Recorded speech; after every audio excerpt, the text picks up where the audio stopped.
The triple crown of motorsports involves the 24 Hours of Le Mans, the Indianapolis 500, and of course the Formula One World Championship. And well, this is one of them.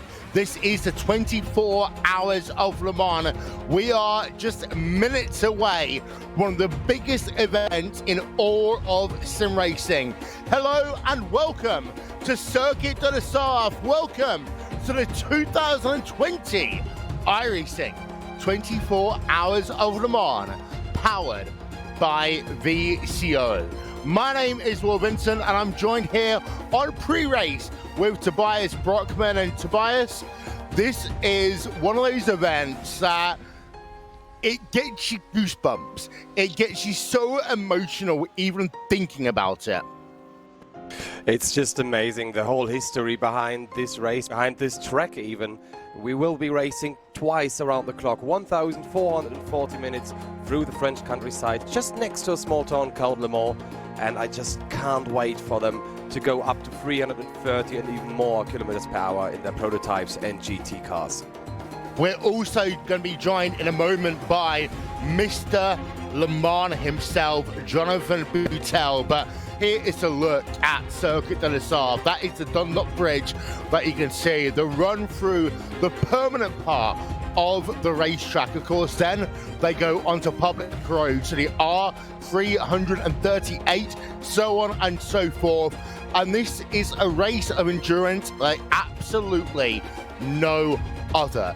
This is a track that drivers love to race, and any finishing position is a victory. We are currently working ourselves through qualifying as it stands, and these drivers, well, they've done the hard job getting here and ready. The weeks of preparation, Tobias, that these drivers go through, it is something that for most sim racing teams they only do a few times of the year. Yeah, I mean, we have, of course, the special events World Tour that we have here on iRacing, but I think Le Mans always stands out for a lot of the teams. I mean, I know some teams that only prepare that much for this race here. And of course, the weather will be a bit different this time because the real race got postponed into September. And so the in-sim racing time will be in September as well, which will mean we will get more nighttime hour and we will get more cold tarmac. Let's talk very quickly to Mr. Jonathan Boutel in just a second. First of all, you can see the track conditions right now. It is almost perfect conditions. 65 degrees Fahrenheit, 83 degrees is the track temperature, 1 mile an hour wind. And Jonathan, this is a racetrack that, of course, you have the honor of announcing to the iRacing service. It's one that you, like so many others, just epitomizes endurance racing. Talk us through your experiences and your memories of Le Mans. Hi guys, yes, it's an exceptional track, exceptional race. It's so much history, as you said, with Indy 500 and Monaco Grand Prix. It's just one of the races that you know, every driver in the real world just aim to do at some point in the career. Manufacturers also aim to this race to actually test technologies and things that gonna later be on your car.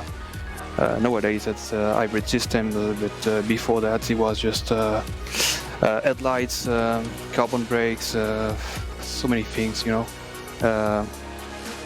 Just the place to be. The 20-minute pit stops for Audi, managing to replace an engine. There's so much history as we can go on for the entire 24 hours.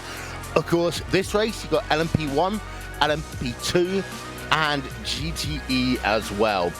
The challenges of being each of those three classes, Tobias, is so difficult. And LMP1, it's all about the raw speed. In LMP2, it is about not using the hybrid, but making sure that you can kind of keep up. And of course, in GTE, the negotiations of working through traffic. Yeah, working through traffic is pretty much hard on Le Mans at some points. Of course, you got the Unadier where it's working quite well with a little bit of slipstream here and there. But then when you get to Indianapolis or even through the Porsche curves, the whole story gets more interesting. And we've seen a lot of accidents in sim and in real life trying to manage traffic here, Will. And a race like this wouldn't be a race unless we had the best commentary team in the world, Tobias. We're going to hand over in just about 4.5 minutes to Radio Show Limited, who are, of course, for this weekend, they're normally known as Radio Le Mans. And John Heindorf, the entire crew behind that, for many people, this is what endurance racing is all about. You listen on radio, yes, you might have the pictures, but you know, having those guys being at a 24-hour race is what makes it so special. Yeah, the RSL crew is just so colorful in the way they commentate on these races, and that's why I think it's a great idea to have them here, especially for the first 6 and the last 6 hours. And I can't wait to listen in myself later on when the race actually starts. Yep, last week I was sat in my car, true RSL fashion, sleeping overnight, getting a knock on the window door saying, hey, time to get up and do some more commentary. But Jonathan, in terms of the 24 hours that we've got coming up, what is your favorite moment? Probably somewhere during the nights falling down, because you know, with the different shadows, the different atmosphere just changed to the long night, and carbon brakes starting to glow. And yes, that's probably my favorite moment. That's the moment the nights start to fall down. And they call it the magic hour, Tobias, yeah. And it really is the magic hour when those lights start to come down here at Le Mans. And it is one of those few sites of motorsports which it kind of grabs you by the grapefruits, because when those lights go down and all of a sudden those lap times just start getting faster and faster, you know you're in for a great evening's worth of racing. Yeah, I mean, it's not just a great evening. On track side as well, you got the atmosphere with everyone, and of course the engine noises through the whole night. And they get a little bit louder because all the exhausts get more used and more burnt up, and of course cats in the back of that. But what I'm waiting for as well is when the sun gets up again, because that's the moment when you will feel tired. You're completely right. And it's not just about the endurance of the cars, it's about the endurance of the drivers and the teams that run this event as well, Tobias, because you have anywhere from 3 to maybe even 8 drivers who run this event, and each of them have their own personal journey. Yeah, definitely. I mean, the pressure is high when you get out of the pit lane and just have to give everything from the moment. I mean, the first driver, of course, has a little bit more preparation, but then you come in and get the car, you get in, and you just have to be on par 100%. The moment you cross the line on the exit, you're just pure adrenaline. Okay, we are about to hand ourselves over to the Radio Show Limited crew, but before we do that, Tobias, final thoughts before we hand over. I hope everyone has fun in this race, let it be watching or racing in here or commentating, as we show some records, because we had 432 laps, and that will be 5,875.2 kilometers by VRS Squadron SimSport in 2019. They also have the most wins, and there's another information with that before we hand over. Yeah, indeed. So they have had the most wins, 2016, 17 and 19. Most wins by a driver, Mitchell de Jong. He's a 3-time champion of Le Mans. The most wins by a car, that's a Ferrari 488, winning in 2017, 18 and 19. But the stage is set. We are about ready now to go racing for 24 hours here at the legendary Circuit de la Sarthe. And well, they call it mythique when they talk about this race and the event that is about to happen. We're going to hand over to Radio Show Limited.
This program.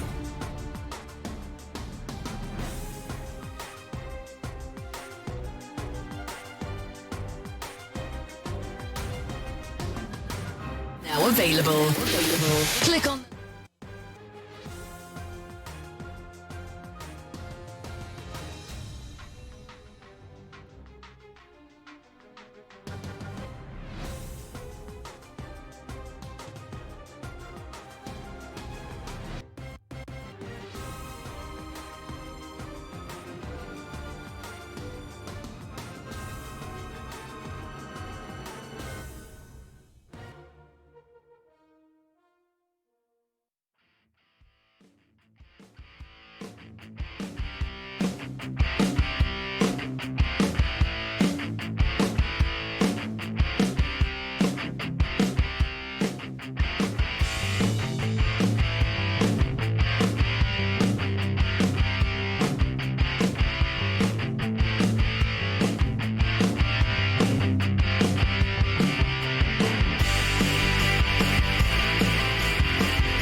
For almost 100 years, the middle of June in the northeast of France has meant only one thing: the Grand Prix d'Endurance, the Le Mans 24 Hours. There's only been a couple of times when it hasn't been in June. It moved to September in 1968 for political unrest, and in 1956 it ran in July. Only 10 times since 1923 has the great race not run at all. During the Great National Strike in the 1930s, and then of course during the war years 1940 to 1948. And those years, along with that 1936 miss, are the only times that this part of France has not rumbled and echoed to the sound of endurance racing engines. For 2020, it's September, as far as we know at the moment, the middle of September. And that is where we are right now as we get ready for the iRacing 24 Hours of Le Mans, powered by VCO.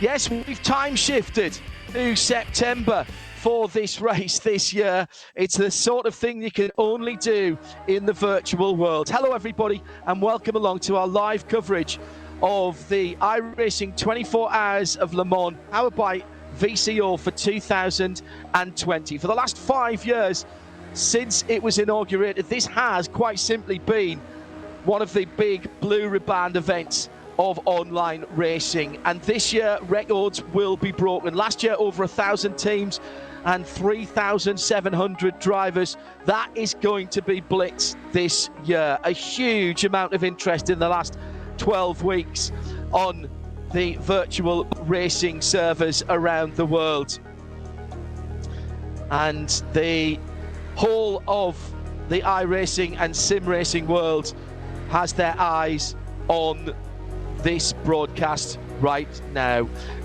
Nick Damon joins me, John Hindle, for the first part of the race. Nick, you've been practicing, you're in one of the lower splits. What's going to be the keys to this race in our countdown to green? Well, I think, it's interesting because I was watching some of the earlier start, the midnight start for people in the Southern Hemisphere, and it's all about, really what it's all about in the real Le Mans 24 Hours. It's staying out the pits, and you stay out the pits by two ways: by not going off, and more importantly, not being hit or doing damage during overtaking. And it's entirely about that. It's a lot of night. We're starting in September officially, of course. There's going to have a lot of night. There's a lot of people driving around, and everyone's going absolute maximum. They don't always have the extra bit of brain capacity available to avoid someone. So you have to, I think, drive defensively. The aggressive drivers, yep, that's great on a 20-lap sprint, but just as it is at Le Saf in June or in September, in the real world, it's all about being safe, being secure, and being quick, not super fast. The qualifying is going on at the moment. Team Redline, not unexpectedly, with the best time in the LMP1 class. Should mention 3 classes here. LMP1, which is the 2 hybrid cars from the Volkswagen AG stable. That's the Audi and the Porsche 919. And Team Redline with Matt Farrell with the fastest time at the moment with a 3:14.653. Harrison Finch has put the time in for Burst Esports Sparta in second. That's the 2 Audis, 0.087 of a second back. Best time in the race last year was an incredible 3:12.6, but there's been 1 or 2 changes since then, notably to the tyre model. So I don't think we're going to get too much closer, but a 14.6 is not hanging about. 14.7 for second, 14.9 for third for Mivano Sim Racing LMP1. Marcus Hamilton did the qualifying there. The second class is LMP2. These are all the PT Acura ARX 01Cs, and it is Mivano Sim Racing there as well. Alex Trainer, the 72 car with the best time, 3:28.6, ahead of MSI Esports Blue Team, 3:28.7. So again, just about a 10th there. And then F4H, Red Sonja, their final race after 16 years in sim racing with a 3:29.072. Third class is a combined GTE category, and Gianni Vecchio, we know that name, the Porsche 24 driven by Redline in a Porsche, 3:46.4. 3:46.6 in second for MB Esports Racing, which is a Ferrari, and that's Martin Christensen. Then Manatee Racing Gold, Ryan Barneveld is in another Ferrari with a 46.7. Sim RC, Diogo C. Pinto, we've seen a lot of him recently in a Ferrari, 3:46.8 in fourth, and the top 6 made up with Sven Haas for Biela Racing Team Euronics. That's a 3:46.8, which he did last time around, and a 3:46.8 also, just 0.11 further back on the outside of the third row as it stands at the moment. Daniel Lafuente for AAA Esports White. We are expecting a huge turnout, Nick. Obviously, we'll be concentrating on the top 55, which break down fairly evenly between those 3 classes. Yeah, we got, I think, 19 in P1, 18 in P2 and GTE, and that's, they've got the best of each of the 3 splits, each of the 3 very, very different cars. Behind them will, of course, be hundreds and hundreds and hundreds and hundreds of normal races. Well, I say normal, there'll be some well-known names in some of the slightly lower splits, but most will be made up of people like, well, you and I, as we enjoy a bit of Le Mans action with our friends. And there's probably going to be between 1,500 and 2,000 teams when they've all been collated into their correct splits. With 4 drivers, I would think, or 5 drivers on average, you're looking at between 7, 8, perhaps even 9,000 individual racers, John. Thank you, Nick. And when's your first stint? Well, actually, I'll do that after we've done the grid, because we haven't got an awful lot of time here. So it is Team Redline from Burst, from Mivano and Race Clutch. So Audi, Porsche on the front 2 rows. Then a split row with Team RSO and G-Drive Racing. G-Drive, one of the top teams as well. Scott Michaels doing the qualifying there. Comrade Gaming LMP1 for Audi. Obsidian Racing, GT Omega. Then it's Low Esports and Race 4 Cat Motorsports, Photocharge Sim Sport and RSR Esport. Lots of Audis here. Audis did well last year in a straight line. VRS Coanda had a very fast car. They won the race last year and they are the most successful team. Not seeing them here this weekend. They're competing elsewhere in other events and didn't feel they had enough time to put the time in to do this. Wild Animals at the end, they're not getting a time in. So the P2 racing grid, single class here, spec racing if you will. Mivano from MSI Esports, from Red 4H, Red Sonja, they'll be delighted with that. Moving further back, Vendaval and Leo Racing, MSI Esports and S2V Esports. And Level 9 Motorsports as well, or 9th place, sorry, Level Motorsports. Mivano have got their second team in there as well with Project R Proto, Sol Esports by Logitech. Then Positive Sim Racing, Sim MSA Esports, Satellite Racing, SimCube, Inex Racing in 16th. And then bringing up the last row, Evolution Racing Team 68 and Mivano with a third team in there for GTE, and there'll be some great battles in GTE with Ferrari and Porsche sharing the front wheel. Bila Racing from Porsche 24, then MBE Sports, as we mentioned earlier on. Sim RC, expect them to start well with Diogo Sipto. He's very quick. AAA Esports in there as well, along with Turk Rouge, the Red Hill. Amala Racing Team, Agustin Canapino connecting from Argentina. Rebellion Williams Esports, can they do the double week back to back on two big 24-hour events? Team RSO and Trick Esports. Here come the prototypes towards the start with the Porsche Racing. We are running, it would appear, Nick Damon, a split start here, which is very interesting. It's often decided by the teams themselves. The drivers themselves decide to leave gaps between the three individual classes. It just makes sense in case there's chaos. Run the first 2 or 3. Because there's someone facing the wrong way, you don't come up, then they get a chance to sort themselves out. So that's professional, intelligent racing, because you are only racing other guys in your class, aren't you? Here come the side-by-side. It's a lovely, lovely run to the line. Team Red Line, then Matt Farrow will start. Richard Arnaud will start for Rich Clutch in the 15 on the outside of the front row. The Audis and the Porsches splitting the sharp end of the grid. Porsche safety car lights are out. We're coming round to the starting time as it will be in September in that middleweight. Here come the Patrie de France, the French display team who were on duty with the Red Arrows over London and Paris earlier this week as they spread the red, white and blue. Let's hope we see them in September as well. The Porsche turbo safety car will turn off into the pit lane at the latest possible moment, right in front of the Porsche experience there. The tricolor is in the air and Matt Farrow's got a great run, and we are racing at the 2020 iRacing 24 Hours of Le Mans, powered by VCO, and a great start by the Audi number 7 Kazuki Umishima in the Burst Esports car, going through in second from the front row. Then the best of the Porsches is the Movano car, the black and red car, some fantastic liveries going through the chicane up the hill for the first time. We'll get the P2s coming through any second now as they will start their race as the leaders stretch away.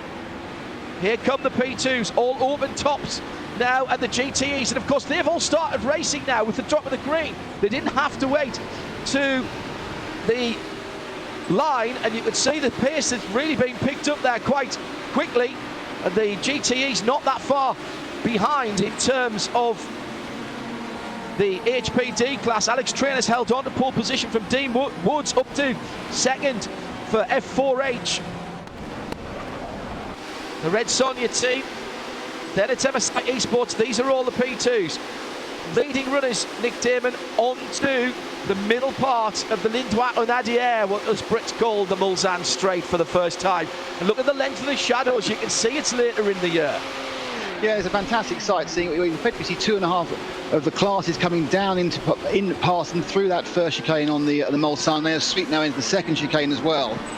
Two models, of course, for the hybrids. You can either choose the Audi or the Porsche. I'm sure we'll get a chance to talk about how different they actually are once you get inside them later on. There was one based on the cars from 2016, so one the diesel, one the petrol. Behind them, the ARX, of course, from I think the 2010-11 season, and then a complete plethora of absolutely brand new and regularly updated and BOP'd GTE cars, John, as they sweep down. But yeah, key thing, first few laps, just keep the thing rolling.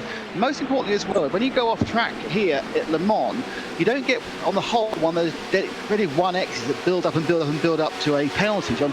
You get a slowdown. So if there's a place where you can actually make it, you get a slowdown, you have to take that quite quickly or it becomes a black flag. And the last thing you want is a slowdown the first couple of laps, because you're just easing back that second and a half will see you swallowed by the entire field and you'll lose all the track position that's so important. So, you know, it is very, very key just to keep the car pointing in the right direction. We've got a little battle going on in the background there in P2, but also keep it absolute between the lines. Now is not the time to take any risks at all, which with the cold tyres can be more difficult because they tend to induce understeer, certainly in the P cars. How long before you get decent amount of tyre temperature Well, great battle side by side in LMP2. Let's come back to that in a moment as they head down now the fastest part of the circuit, which is now the run down from Mulsanne to Indianapolis, which is where they are now. New road built, of course, there, so that's not actually public road anymore now, much to my chagrin. Oh, there's been a touch at the back of the P2 category. A couple of cars have gone around there, including Evolution Team 68, Ethan Grigg-Gault in the very pretty yellow, black and red car, and of course now swamped by the GTE categories that are coming through, so he'll have to put his way through that. Just wonder if that tap on the barrier on driver's left there has cost him any damage. We might not, again, if you're new to this, you might not be able to see all of the damage. We do have a damage model that you will see some bent panels here, and often even an askew rear wheel. But other than that, he looks like he's got away with it. He'll feel it though, Nick, if he has got damage. Yeah, I mean, that light spin probably not. Now, the problem he has, of course, he's put himself right amongst the fastest of the GTE drivers. Now, this is the top split. These guys know how to get past people, and even through the complex, the Porsche curves, and now they sweep coming in towards the Ford chicane. It is more difficult, though, with what you've got. You've not only got good overtakers, you've got people who are good at being overtaken as well.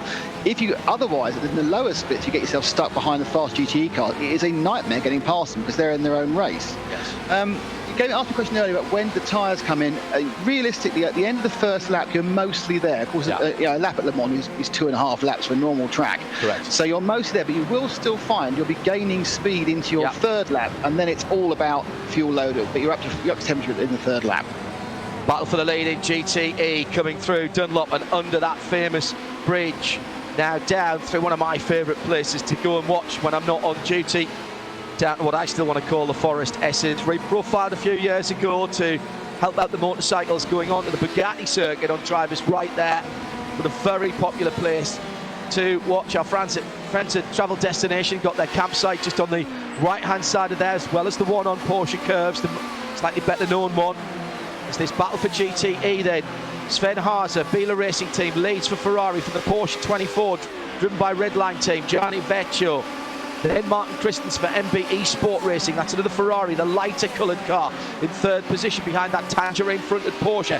And then the fourth there is Sim RC in their yellow colours this weekend for Diogo Pinto. Very quick driver indeed. The green Ferrari. Next up, it is Manatee Racing Gold. And what happened there, Nick? Leader went wide. Just drifted wide, yeah. I mean, I think he...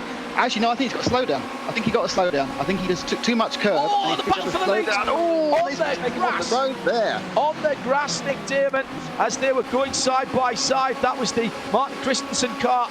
The Ferrari just getting into the lead. It was the pass on the grass early, coming out of the first chicane, now into the second. He's got the line into there, but they're trying to go side by side. This could be disaster early on. Look at the clock, guys. Look at the clock. 23 hours and 54 minutes still to go, and they are racing as if this was a 2-lap sprint. Top four absolutely together, and that number 79 getting a great run. Ryan Barneveld for Manatee Racing Gold pulls out. This is exactly as we saw last year in the GTE battle at Le Mans for real. This is bringing back memories for me. It was Johnny Palmer who was doing the excellent commentary on the service that we were providing then. And this is absolutely brilliant, and just underlining what Nick was saying, the BOP in this category is pretty decent. Look at that, that's the top 12 of the GTE field absolutely together. Matt Farrow, by the way, still leads the race by just over a couple of seconds. He's just put in a 3:16.8 from the Burst Esports Spartan. Kazuki Mishima in second for Audi, then Richard Arnault for Race Clutch in third. But here's the big battle down the inside. MB Racing at Indianapolis just eases the former leader out, and here comes that 76 car making up positions. Diogo Pinto up into second for a moment, but just drops back into third. Yeah, I mean, it's interesting because this is a bit like cycle sprint on a velodrome, because effectively everyone who's not first has got a marvellous bit of slipstream, can drag themselves past. The question is, do you want to get in front? Do you want to be the person leading? And because I don't think anyone's going to make a real break unless the kerfuffle behind delays the other drivers, because you can see a little tiny break for the leading car, but that'll get squeezed down next time you get to a large straight, which is obviously at the end of the Porsche Curves complex and coming out of the chicane. But there's a kind of this constant shuffling position, and it's not really leading to anything at the moment because there's no chance of breaking away whilst you're punching a hole in the air for everyone else. This is outstanding stuff early on. Not the same kind of discipline required as at the Nürburgring 24, which we covered. Another powered by VCO event, and announced this week that they will be taking on the Spa 24 and Petit Le Mans, and will be involved in those races as well for the rest of this esports iRacing season, powered by VCO. Thank you to all of our colleagues at RaceSpot TV, iRacing and VCO for allowing us to come and play in their backyard for a little while. It's a real great honour to be involved in this, the biggest participation sim racing event probably ever. We'll get the numbers through from Bossman Will at RaceSpot, I'm sure, to give us a final total once all of the splits get underway. Weren't all starting. In fact, there is another version of this race, Nick Damon, that's been going for over 12 hours already. Yeah, they start the race twice, but at 2 o'clock 2 o'clock GMT and 0200 GMT. So there's a race that starts right in the middle of the night. That's designed for racers in Australia or the Far East, and also I think some of the Californians decide to go a bit earlier, and because they're effectively start their race at 6 in the evening. So it's 2 alternate starts. This one's always the bigger one, but they had I think about 20 splits for that one. So it'd be interesting to see how many in total we get. But it's a mass participation. The amount of interest, the amount of practicing going on iRacing has been massive. It was huge last year. And of course, due to the current COVID situation, the amount of people racing, people have taken it up, people have gone back over the past 3 months is immense. And this is a fantastic focal point they've had. And we've all had, really, certainly for the last month, as we've got through all the other events, and it's just all about Le Mans, and it's all about practicing. It's all about trying to get as good as you can get.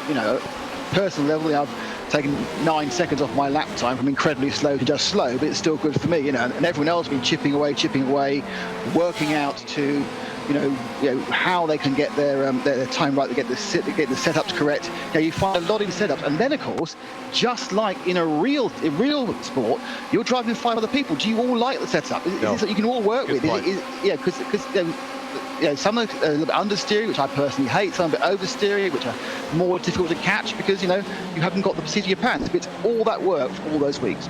It's Nick Damon. I'm John Hindhaugh. Alex Traynor still leads the LMP2 category. If you're watching, and we do have live video, of course, at a number of different places, including on radio-show.co.uk, where you'll find out timing and strategy software as well.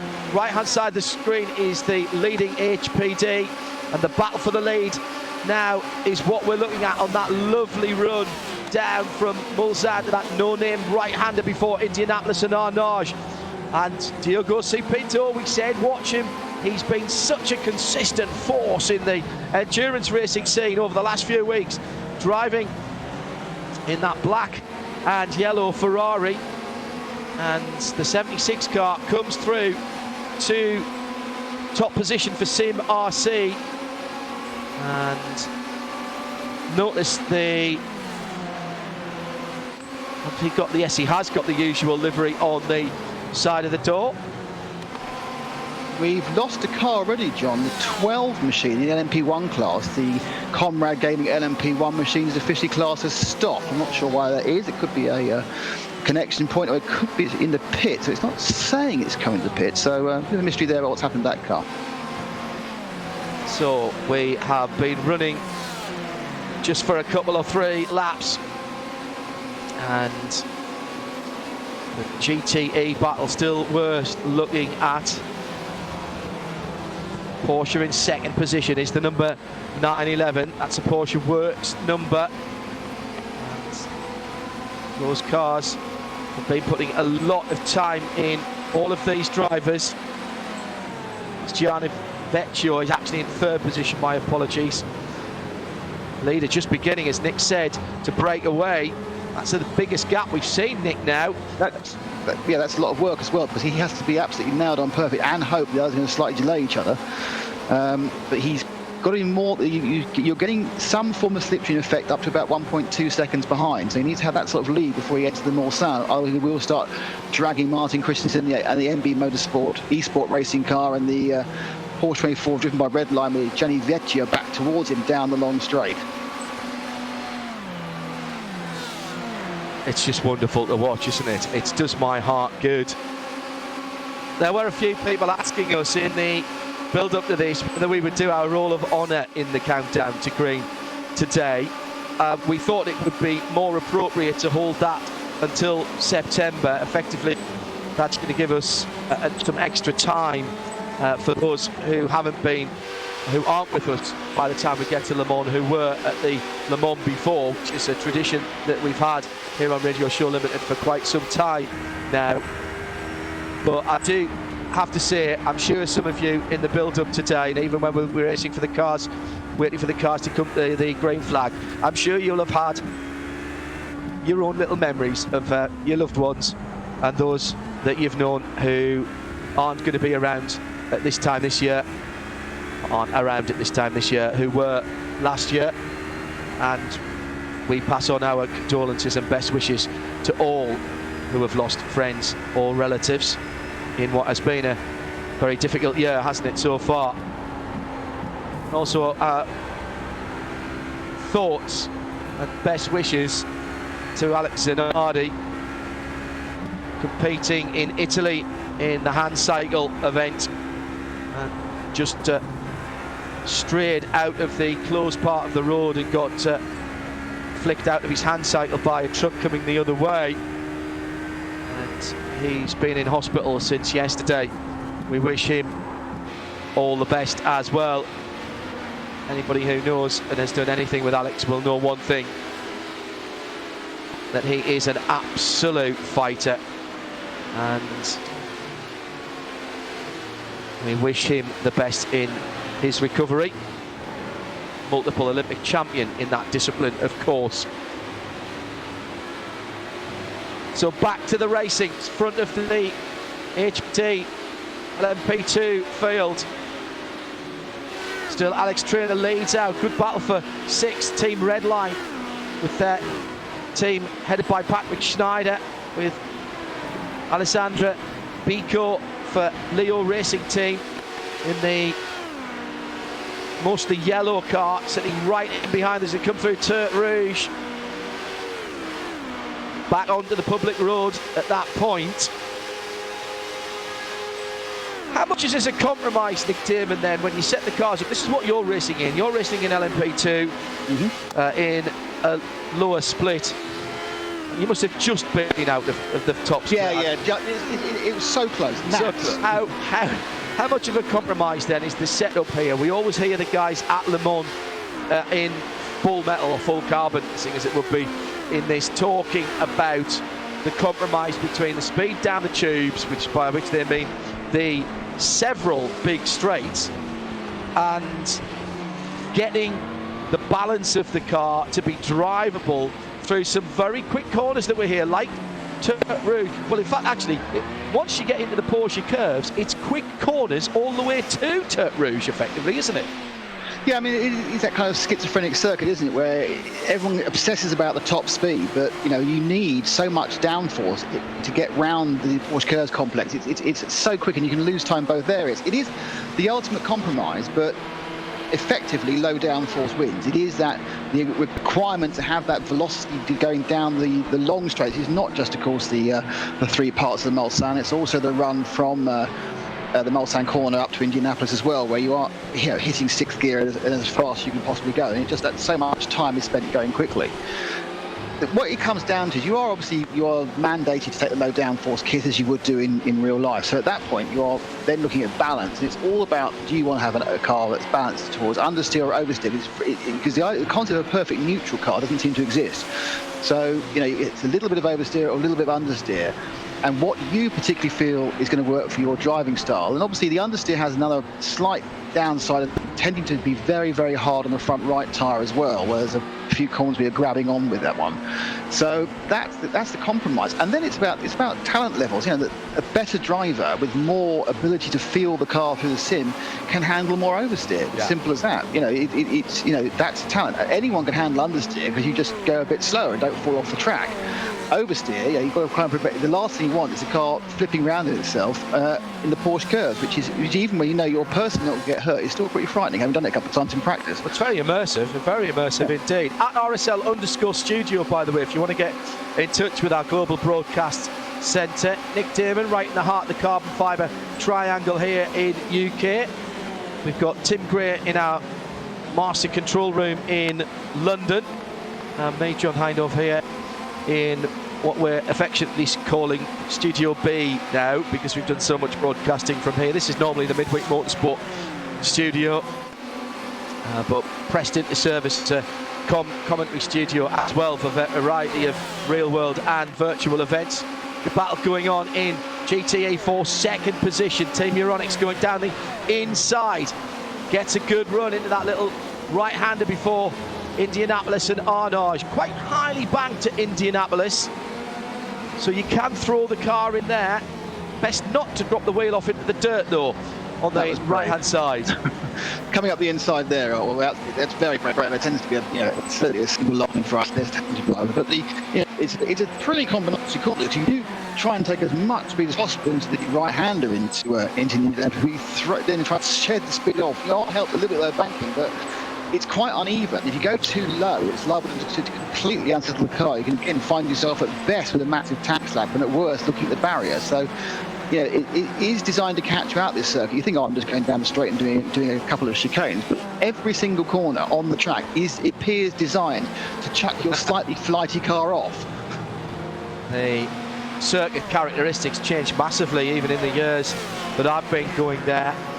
The quality of the tarmac on the road circuit, one part of the circuit much better, and now with more and more of the track being made effectively permanent racetrack, the compromise that you used to need for the ride height is going, and you look at the speeds now through the Porsche curves, that is full racetrack, and that's extraordinary speeds for the big downforce cars at the front of the field. Bit of good news, the 19, the LMP1 car that stopped, he made a pit stop and a driver change. My guess is he had a bit of minor damage that was taking some time off him, so he stopped, did a change, and at the same time got a bit of a patch up. So probably something, he had a side-to-side contact, was taking 2 or 3 miles an hour off the main straight, and that is quite a lot. So he made the decision to come in and then back out again. Currently running sort of at the back of the HPD field and slowly filtering back through that class. Still, as perhaps no one will have any surprise at, the GTE is providing the battle. It has got away just a little bit. Alex Traynor still leading LMP2 by about a second. It's just on a second and a half at the front of the field, so these are the better battles in the field at the moment, with the GTE second on down, second to about 8th or 9th. Now we're getting some lappery. Here comes one of the faster cars. Is that the race leader? I think it is. Yes, it is. Race leader then has taken 6 laps completed to get into this GTE battle.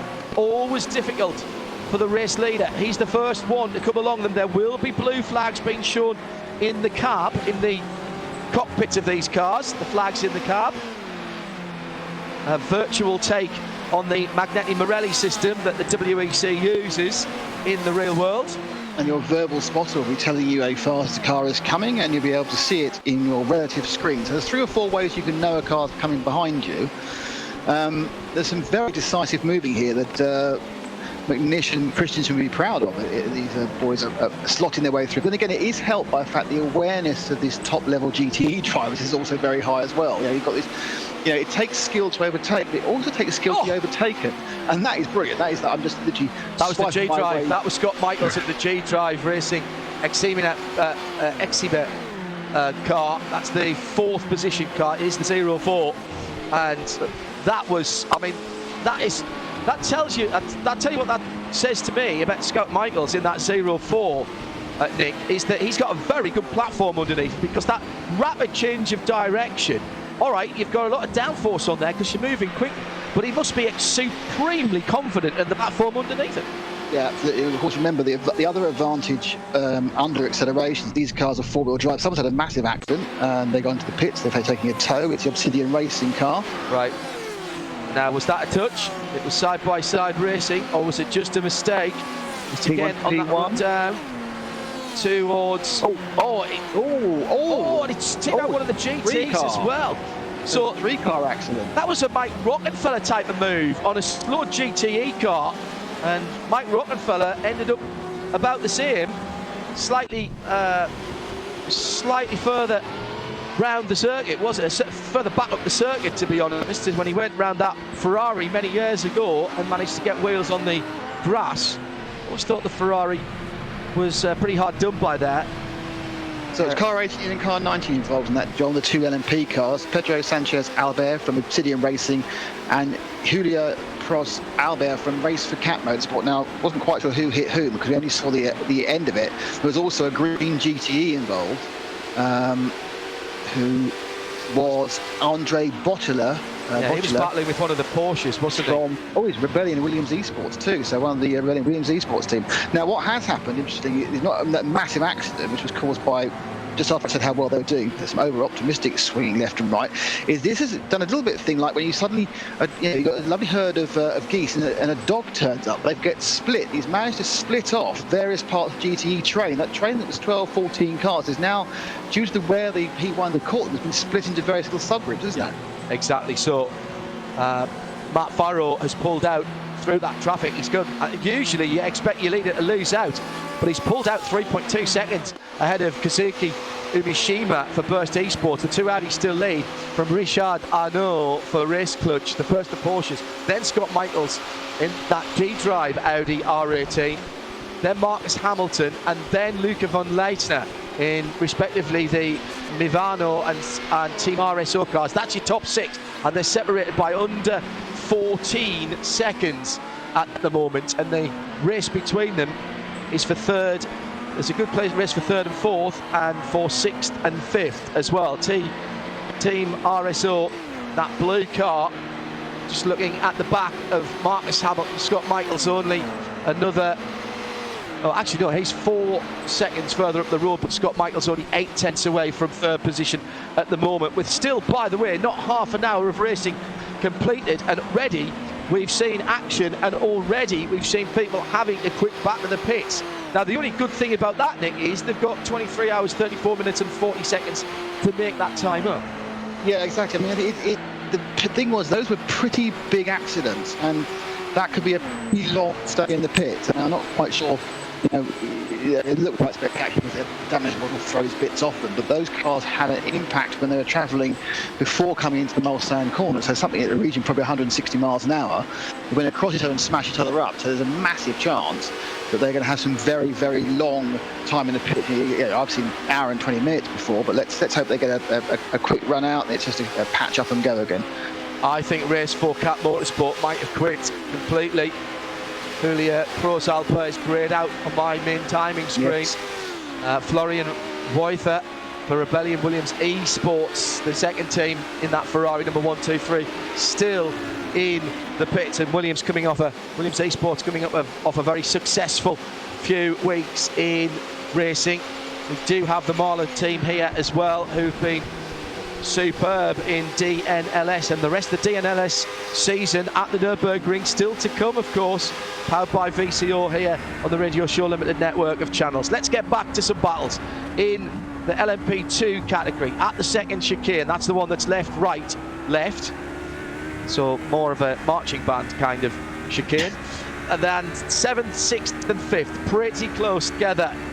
Open top, these cars. Isn't it lovely to see the open top P2s back? I was fortunate enough to be with Johnny Palmer in Portugal for the last ELMS race with the open top P2s, and I have to say there was a little bit of dust got in my eye when they were all sitting there in Parc Fermé, and I did take the commemorative picture at the end of that season of ELMS.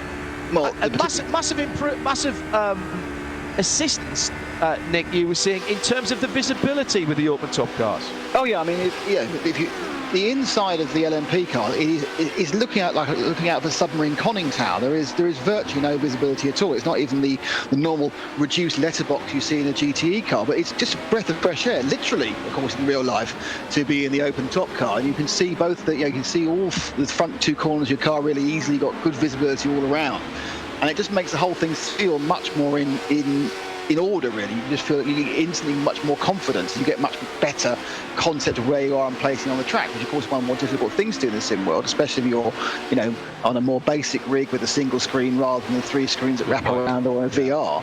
Suddenly, of that screen, you are seeing all track and all car. If you're in a GTE or an LMP car, you are seeing a window, very much a letterbox of track and car. So you just get kind of it's like getting a free, much bigger TV screen, isn't it, really, by having an open top car? But they are great. And sadly, I think this is going to be the last year we see them in iRacing Le Mans, because there is more than heavy rumours that there'll be a well-known P2 car modelled on iRacing, which should be released around November time. November, is it? Okay, right. There has been a couple of updates recently. We had the first outing in DNLS for the new BMW M4 GT4 last time out. That was this time last week, and that's a smashing looking thing. Quite yet, seems how people haven't quite yet got the setup to challenge the Porsche GT3s. GTEs, of course, here weekend rather than the GT3s, and plenty of battles going down to that second chicane, with the leader in class having just slipped away a moment or two ago, Diogo C. Pinto, but he's got Biela Racing's Sven Haas now right up his tail. Then there's the battle further down the field. Ryan Barneveld in third, and then this cracking battle, Gianni Vecchio, Marcin Christensen, Daniel Fuente, all sitting in behind there. 9-11 is Gianni Vecchio in that red line Porsche. Red line, one of the big teams here, and looking for slightly better luck than they had in the event on this circuit last weekend. Currently 4th in class and leading that train of 4 GTEs. Good to see the Porsche, the Ferrari and the Ford GT in such close competition. Yeah, the BMW seems less popular in this top split. I'm just trying to see if we got... No, was it actually eligible? Yes, it was. Yeah, the BMW was in there. You had the BMW, the Porsche, the Ferrari and the Ford. Oh, yeah. And just looking very carefully, there's no BMWs. Now, that will be entirely nothing to do with the BMW's qualities. It's because it's a big frontal area car. Therefore, it is draggier, it is model draggier, and getting that speed down the straight is going to be really, really difficult. So my guess is that's why the BMWs aren't taking part in this top split, because it's just not when you've got these independent, professional, iRacing teams. It's a great thing about an iRacing team. If you want to run the LMP1 Audi at 3 of the rounds of the championship, you can, and you can switch to the Porsche next week. It's fantastic. You just choose between the 2 cars, and you don't have to have a whole new set of spares to go with it. No. Hello to Gareth Evans, who's tweeted at RSL_studio, use the hashtag RSL24VCO. He says it is great, isn't it, to see the open cockpit and no rear fin. Yes.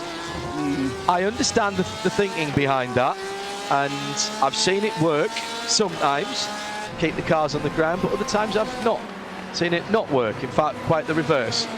And yes, people with far greater aerodynamic knowledge and brains than me tell me that under certain conditions that fin might not be the best idea, because it creates a low pressure area behind it, which tends to want to flip the cars up the opposite way. Battle for second, third and indeed 4th position in LMP2, just the cars we were talking about. F4H rounding up 16 glorious years of competition at this race, I am told by them on Twitter. Dean Woods in second from Salva Talents for MSI Esports as they come to the end of the lap. Our old studio still modelled on the outside of there, Nick, as you go through the old double decker. Yeah, model is the Tour de France studios. Yeah, I think this is a 2014 model, I think it is. Super. So yeah, it's after we moved out the Tribune and down to the Tour de France element. I've tried waving to myself. I never wave back. I don't know why. Well, it's very seldom you're in the studio. You're normally in the pit lane, aren't you? Yeah, there's no one in the pit lane. It's deserted for some reason. Let's talk about the pits, actually, because we're getting towards that sort of time and people will want to know. In terms of laps completed, you're looking at about 45 to 50 minutes, 13 laps we think for the P1s, 12 or 13 laps for LMP2. You've got to do a sizable amount of fuel saving if you're going to get that 13 lap in a P2. Yeah, I mean, certainly from our experience, because all bets are off with the professional drivers. But it is a case where you are easing off 100 yards before most of the corners most of the chicanes coming down the main straight here, and it's debatable in many ways how much that comes an advantage. I mean, because they will look in many ways as in from second. This is an early stop from Burst Esports and Kazuki Umishima, who was running in second position in the Audi. Now, this is after just 9 laps.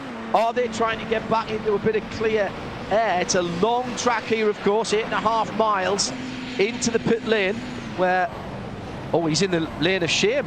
The row of woe at the end. Yes, row of woe. Yeah, that means he'll pitch you into a spot linking to your numbers. I think he was wherever they qualified. Qualified second. Yeah. So he'll be in the second grid slot. Obviously, there aren't actually for the cars enough slots for the cars. So actually, sometimes you can have 2 cars overlapping each other. Of course, remember when you're past that blue line, the second blue line, the cars ghost each other.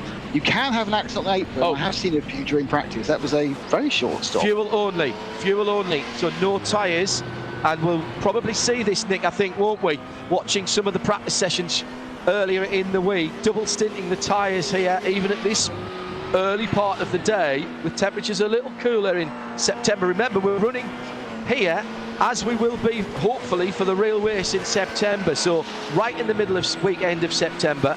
And double stinting these tyres, not that difficult here to come what we could we kind of expect from the Michelins here at Le Mans? My guess is with favourable temperature and good driving, i.e. not pounding that front right tyre and not locking the tyres up early on, these top drivers may be able to triple. Wow. If they want to, because there's obviously reasons not to triple apart from just the tyres, but they may well be able to triple on tyre wear alone. There are other reasons not to do it. An hour and a half in the car, 2 hours in the car is a lot for anybody. But they should be tyre-wise tripling. It's about 20. I think it's 22 to 24 seconds for 4 tyres, 11 or 12 for 2 tyres. Unlikely you take 2 here. There's no real, apart from that front right, there's no real bias one side or the other. It would make you take one axle or the other, and you don't really want to end up with an unbalanced set because you are going very fast in both directions at various times. So. My guess is that we'll certainly overnight we'll see them tripling. It's whether they can do it now with. I haven't seen what the ambient temperature is modelled at the moment, but it's September, so it's not going to be. We're not going to see track temperature up to the 50s. They'll probably be in the mid 30s, which is quite a lot kinder for the tyres, and hence the reason we've seen some really good times already. I think we've seen 3:30s in the race from these P2s. That's a great time as well. 3:16 from P1, so they're only they're pretty quick. Tyres working well, and more darkness as well. Of course, that will be another thing that will play into the changing of the time when we are here. I know it is the middle weekend in June. It's the 20th of June, isn't it? But not at this race. This race is the 19th and the 20th of September. So at the moment we're on Saturday, the 19th of September, and a spin at Indianapolis. By the look of it, and that was the Wild Animals Orca team, Dmitry Kovanov. Oh no, that wasn't at Indianapolis, my apologies.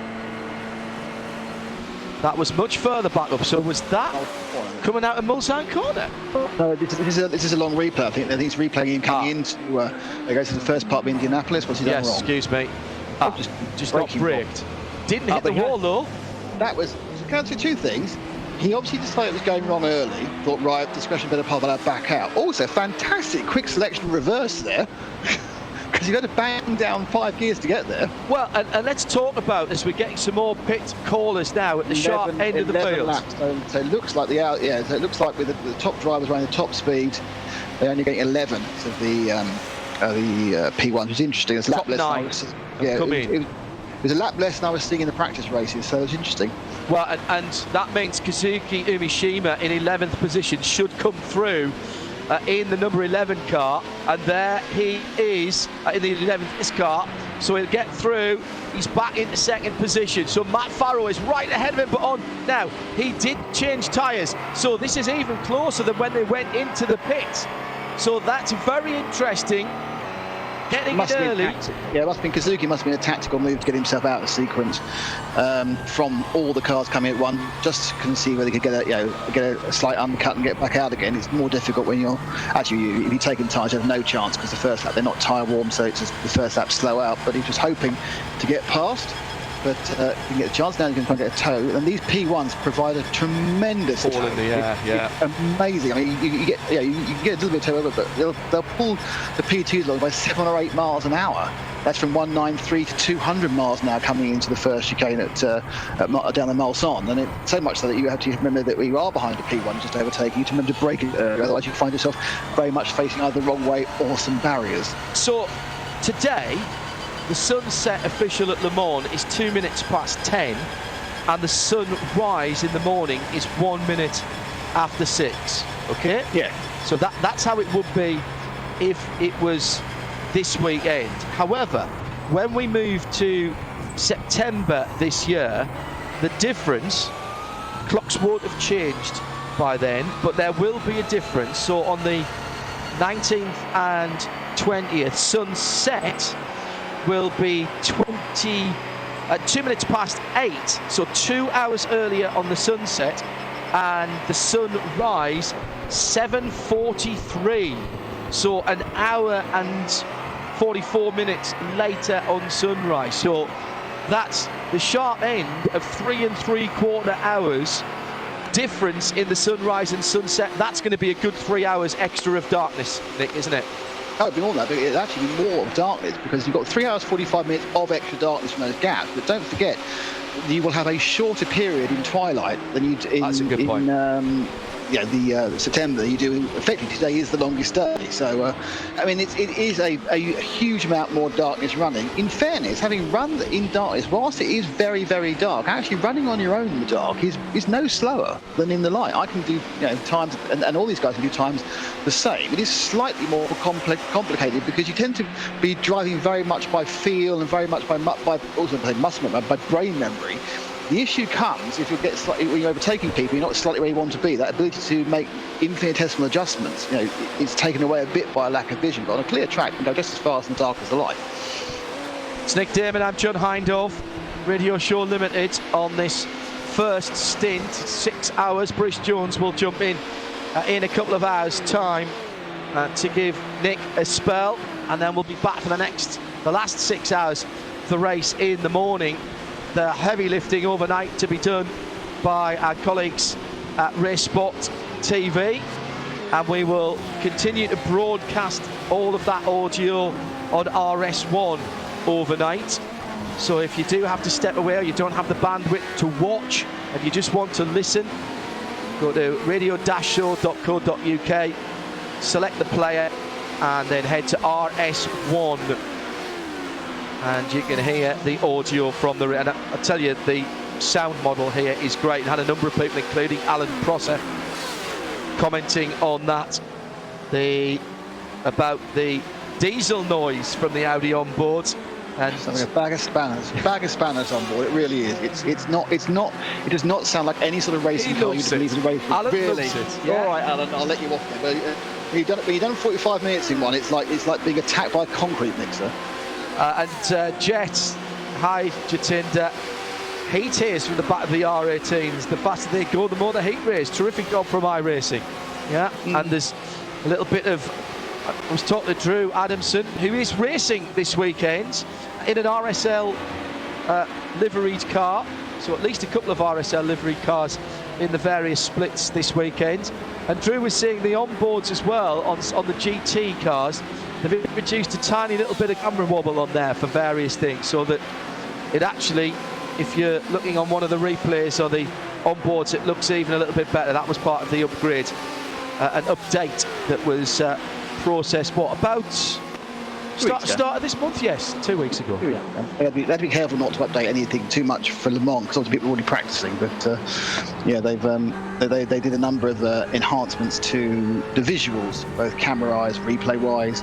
Just make it look more realistic. New leader in GTE, Sven Haas has got ahead of Diogo Pinto, so it's Biela Racing Team, Euronics, and there is the confirmation as they come through the Ford chicane just outside of our old studio complex. I used to enjoy being right up on the top of the grandstand on driver's left. Now on the old ACO tribune, it used to make your ears bleed, it was so loud. But the start of the race there, honestly, it was quite an extraordinary thing to see. Here's the first of the planned stops then from the LMP2 field. And Alex Trainer's coming from the lead, Dane Woods in from second, Biko from third, and a spin for the number 6 car out there as well. So was that him trying to get into the pits and got tagged? No, that's way further back down the circuit. That was one Manuel Becky of Level Motorsports Orange, who's spun it round, and they are both Level and Orange. It was a nice one there. I just kept thinking he was going. You can kick your foot in, you can get it to rotate right round. Betchy, I think we would call it, say to that, Nick. Okay. I think. Betchy. That's fine. So, where's he? I assume he's going to peel into the pits now as he comes through the back end of the. I think he was just going through the karting corners there. Double stinting for these tyres as well, Nick. Again, you definitely doubled, and potentially with good driving triples as well. So wow. It's really more touch and go for trips, though, to be honest. There's been a change at the front of GTE. Sven Haase, who I've just put in the lead in the Euronics team, now down to third because Ryan Barneveld's gone through into second and Diogo Pinto's gone up to the lead again for Sim RC. And they're having a battle. The two Ferraris, the yellow and red car, with the darker hindquarters, is the leader.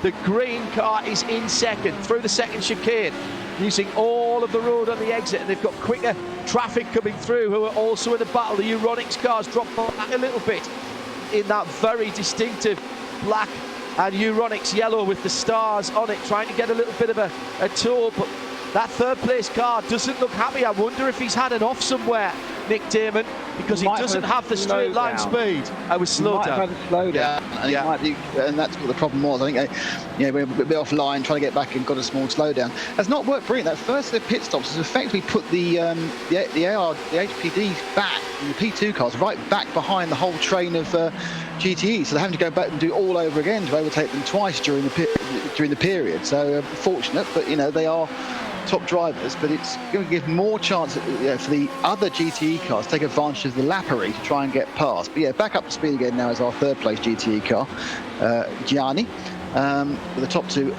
making hay while he had a little bit of a slowdown moment. So at the moment, I reckon the top 8 back to Juan Manuel Becci have not stopped.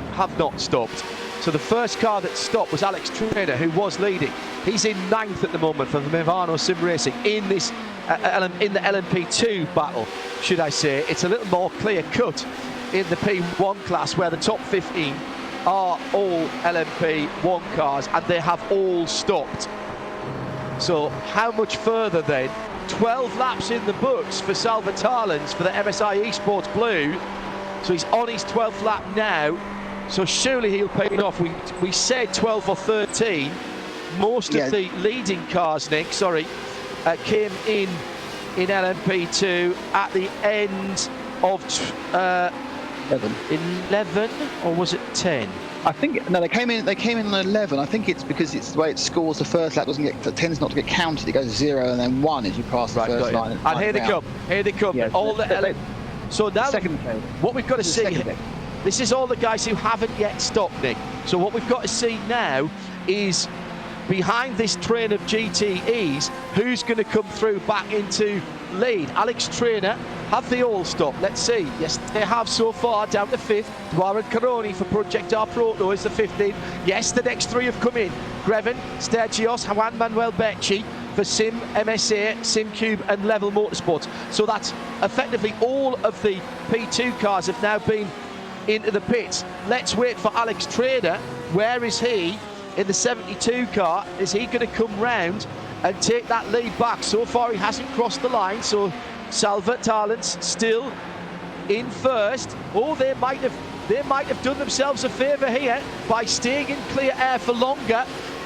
And Trainer still hasn't come through by my time in scoring. There he goes. Was that him going through, or was that the leaders? No, I think that might have been the leaders going through. So here he comes now. Trainer's through. Woods has gone through. Salva Talents in third from Hayden Burns. So that is a real battle now as they've come out the pits. 1, 2, 3 across the track there, with one of the P1 cars coming down through the S's towards the bottom of the hill before the Forest S's. And right in there as well is Scott Michaels in the G-Drive racing car. That's 4th position overall, so that was the leaders, Nick, coming round and put a lap on the LMP2 field as they were coming out the pits. Yeah, I mean, it's a fantastic piece of endurance racing clumping here, isn't it? You can manage to get all sorts of cars together. The idea of having a Porsche is compared to the GT Porsche, but now they're all together, they're all fighting, and this is where it gets. This is where the talent comes in. But you've got to be able to take your advantage of these particulars. You not lose time behind the cars that are slower than you, not lose time being overtaken by the cars that are faster. But also look for the weakness in the other drivers who are just perhaps thinking, "Oh, I need to delay for a corner. I need to delay for a second corner." So you know, this is real action. You know, there's 55 cars in this race, and you can probably see in that one shot, what, 30 of them, John? Yeah. We've called it clumping down through the years. It has been accepted as a scientific fact now. Mythbusters tried to say it wasn't real, but they had to go with it. Front of the field of GTE as once again the Sim RC yellow car has that green Ferrari. 2 lights lit on the side of the green Ferrari. Yeah, that's showing its position. And that very distinctive 6 spot lamp pattern on the front through Indianapolis, down to Arnage, down through the gearbox. And it looks as though the Euronics Ferrari isn't too far behind now, having led the class for Sven Haase, now sitting in 3rd position behind Ryan Barneveld, who's in the Manatee Racing Gold car. That's the green and gold machine. And leading is Diego Pinto for Sim RC. So 3 Ferraris. The first Porsche is Gianni Vecchio from the Porsche 24 driven by Redline team, and he is about 3.5 seconds behind this battle that's heading through the Porsche curves at the moment with those 3 leading Ferraris. Just lovely to hear the Ferrari engines for a wee moment there. Nick Damon and John Hindhaugh with you. So we've got 10 minutes before the first hour of racing is completed. And in they come, the GTEs, for their pit stops. That answers the question we need to go. They are running around about the 13 lap mark. Actually, they've actually done 12, haven't they? Complete the 13th lap now as they squeeze in the pits. 37 miles an hour is the pit lane speed limit. Interesting as well to see the Sim RC guys once again have the Asher Racing logos on the Martin Asher. We see him in the DNS. Oh, and a miss of the pits by Barneveld. Just had to reverse a little bit. Now, you wouldn't be allowed to do that in the real world, of course. You'd have to be pushed. But you do have to hit your marks here, Nick, and that could cost you half a second here or a second there. Yeah, I mean, it's very easy to slightly overstep the small man with his lollipop, and at that point you have to very quickly engage reverse and drop back a few yards. But it's very irritating because you've done everything right and suddenly just blown 3 seconds for no discernible reason whatsoever. Now, I know we're watching GTEs at the moment, but you talked earlier on about how quick one of our drivers got in the LMP cars, got back down to reverse. Those LMP cars are tremendously complex in terms of the controls, and we heard from drivers in the real world how much they were having to learn. And I remember, and that's a change in the pit lane, is it? Not quite. Pinto just stays ahead of Barneveld. For Haase, no, he doesn't. Haase goes back through. Sven Haase then ahead of Diogo Pinto. They are the first 2 who have stopped. Sven has the best time in GTE, 3:47.956. So that's 9th position for the Biela Racing Team Euronics. Yeah, just going back to the steering wheels and the controls of the hybrids, Nick.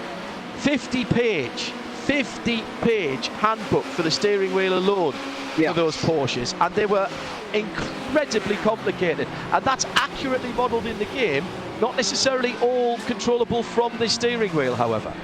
It is confusingly modelled from the game. Absolutely, I've Confusingly accurate. Yeah, I've driven both the cars, and you sit there, you go, right, well, first of all, the hybridisation element of it is mind-numbingly complicated. Luckily, there's a button saying automatic. None of these guys will be using automatic hybrid deployment, or even probably harvesting. They'll be doing it themselves in a Formula E style with buttons on the steering wheel.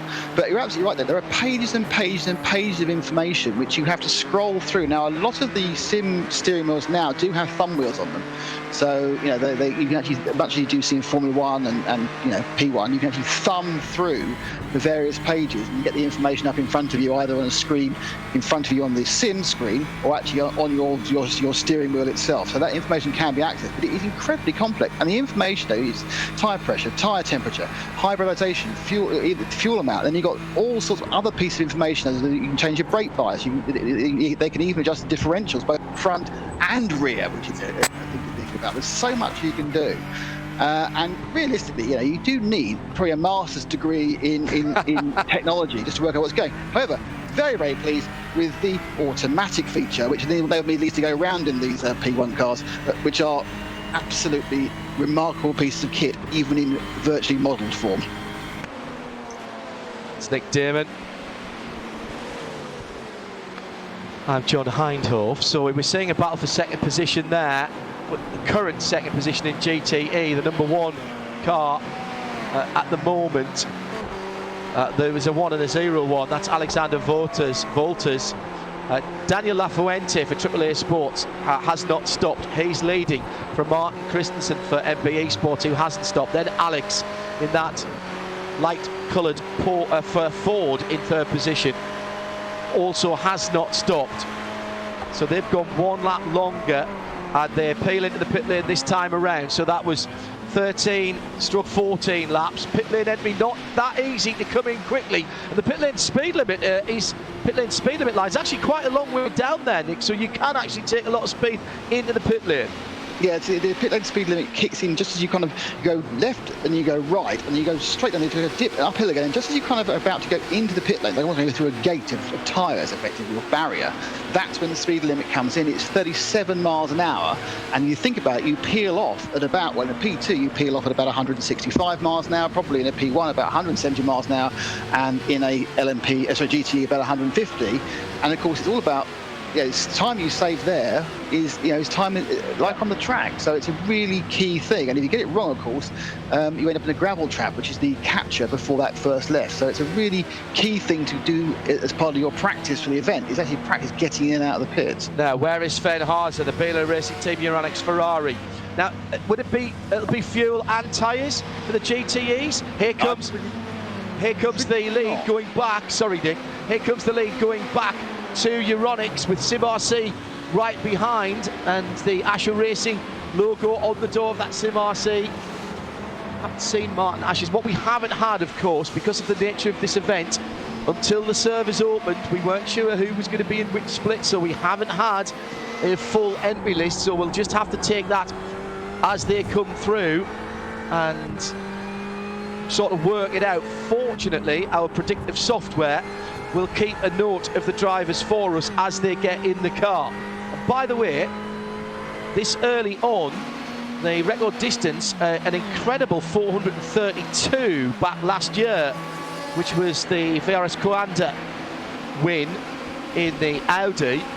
At the moment, 400 laps are predicted. 400 laps predicted, but that will keep on changing. What we won't get is any safety car or bad weather here. So it's all about the pace at the front of the field. And at the moment, the battle for the lead in GTE comes out onto the middle part of the Ligne Droite en Arrière. And the interesting thing is going to be, John, when we see the next round of stops, are the cars that extended it 1 lap able to do it, again? Because at the end of that, they're then looking at probably losing 2 stops during the course of the race, which is, a fair old chunk of time. It's a good minute and a half. Which of the teams are going to double stint tyres? Will we see them just changing drivers, fuel, and everything else with this next stop, or will they triple them? It's all up in the air. I mean, mainly because I'm not totally sure about how these September track temperatures will affect tyre wear. Here's interesting for you though. The cars that stop after 10 laps So we have one car that stopped after 10 lap. That was Kazuki Umishima at the front of the field. You keep an eye on this GTE battle, please, Nick, at Mulsanne corner. Then we had a whole raft of cars that stopped on 11, and then more that went through to 12. And in fact, actually, some of those cars that went through to 12 laps had already had an early stop.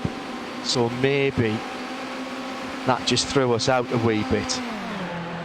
But it is interesting that the average lap times are quite widely spread between the top 2 or 3, and then who are all in the 317s, and then everyone else is in the 22s and beyond. Although the best times, 16.5 for Matt Farrell leading the race for Redline, 16.7 for Kazuki, Richard Arnault 17.3, 17 flat for Marcus Hamilton, 17.4 for Scott Michael. So they're all in around the same sort of area. Yeah, best lap time. They're all, you know, able to turn the laps. I mean, it is going to be about this consistency, and it's interesting. Mike, we were prior to the we did some tests early on. We were watching some footage from the race that started at midnight. Well, sorry, 1 o'clock UK time. And they were 11 hours into their race, and you could see already there was fatigue in the cars and fatigue in the drivers, because that was the top split for the Southern Hemisphere, and we were seeing a lot of cars, you know, overshooting at Mulsanne corner, seeing a lot of cars making little errors, and the overtakes were looking more sloppy in the dark. And it's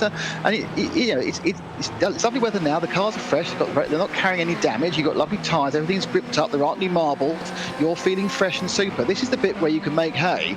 You know, you aren't grinding out those hours at night where, yes, theoretically the track is quicker, but there's a lot more danger around every corner, especially, obviously, you know, tired drivers. Just a couple of notes. Cars been in the pits for already a long time. The 1, 2, 3, Florian Voither, Rebellion Williams Esports, Ferrari. I think that one's gone now. Jan Gomes for Obsidian Racing in the 19 LMP1 car. That's been in the race a long time as well. And Julia Pros Albert for Race 4 Cat Motorsports Audi. That's the number 8 car. That's been there for a long time, but is still showing at least lit up on the timing screen, while the others are greyed out, which tends to mean they've disappeared. All right, let's get back to some racing on the track. Through Tertre Rouge for great battle in GTE. Just one GTE class here. Ford versus Ferrari in this Ford versus Ferrari, yes, in this little battle, heading down towards the first chicane.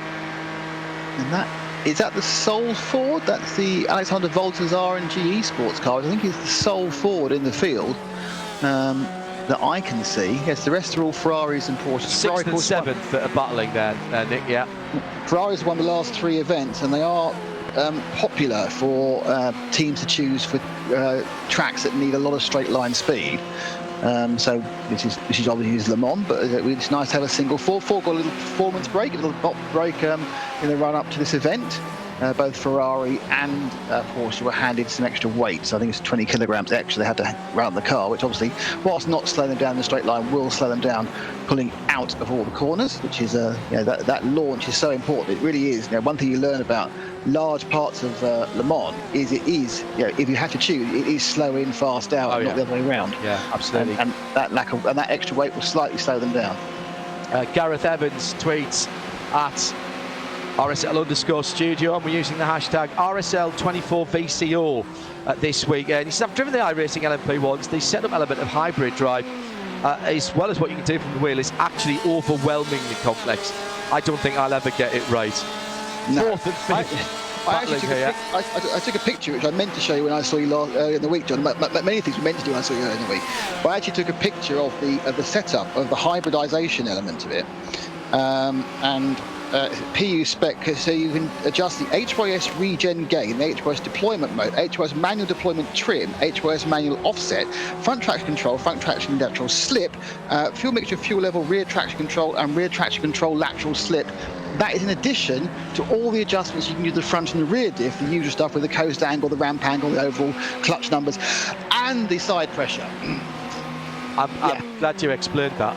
That was a pass for position while Nick was talking about that. Gianni Vecchio. Talking about that. Yeah. Porsche 24 driven by Redline up to 4th ahead of Daniel Lafuente for AAA Esports White in the Ferrari, but he's not got away. Very difficult to break away in these GT class. Sven Haase then leads that GT category for Euronics, the Biela Racing Team Euronics. Then Sim RC, Diogo Pinto, 451 from 76. Ferrari and Ferrari in 3rd place too. Manatee Racing Gold, Ryan Barneveld in the green and gold car, the 79. He's got about 2.5 seconds back to this battle coming through near the end of the lap now. The Tangerine and white Porsche 24 driven by Redline. Gianni Vecchio behind the wheel, then Daniel Lafuente, AAA Esports White, and it is a fairly white Ferrari. Oh, love the sound of that flat 6. And the crackle of the upshift with P1s coming by. Spearmint P1 speared past them, didn't it? Very good.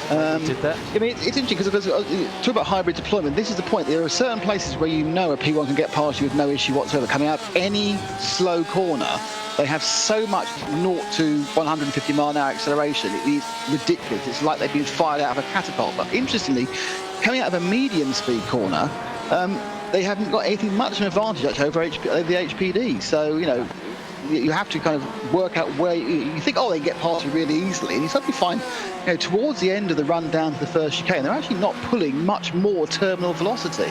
They've done the first 150 miles an hour in a blink of an eyelid. Then it kind of they're working against aerodynamic pressure, working against drag. But of course, you know, the hybridization has run out, and they're just running on the engines, which is what, 600 horsepower, so not that much more than the in fact probably the same as the HPDs. Here's that drag down the Mulsanne straight towards the first chicane, and again the Tangerine Redline car just managing to hold on from Lafuente for AAA Esports in the mostly white with a bit of green on the rear 3/4. The green and gold car ahead of them. That's the next car ahead of them. That's Ryan Barneveld in 3rd.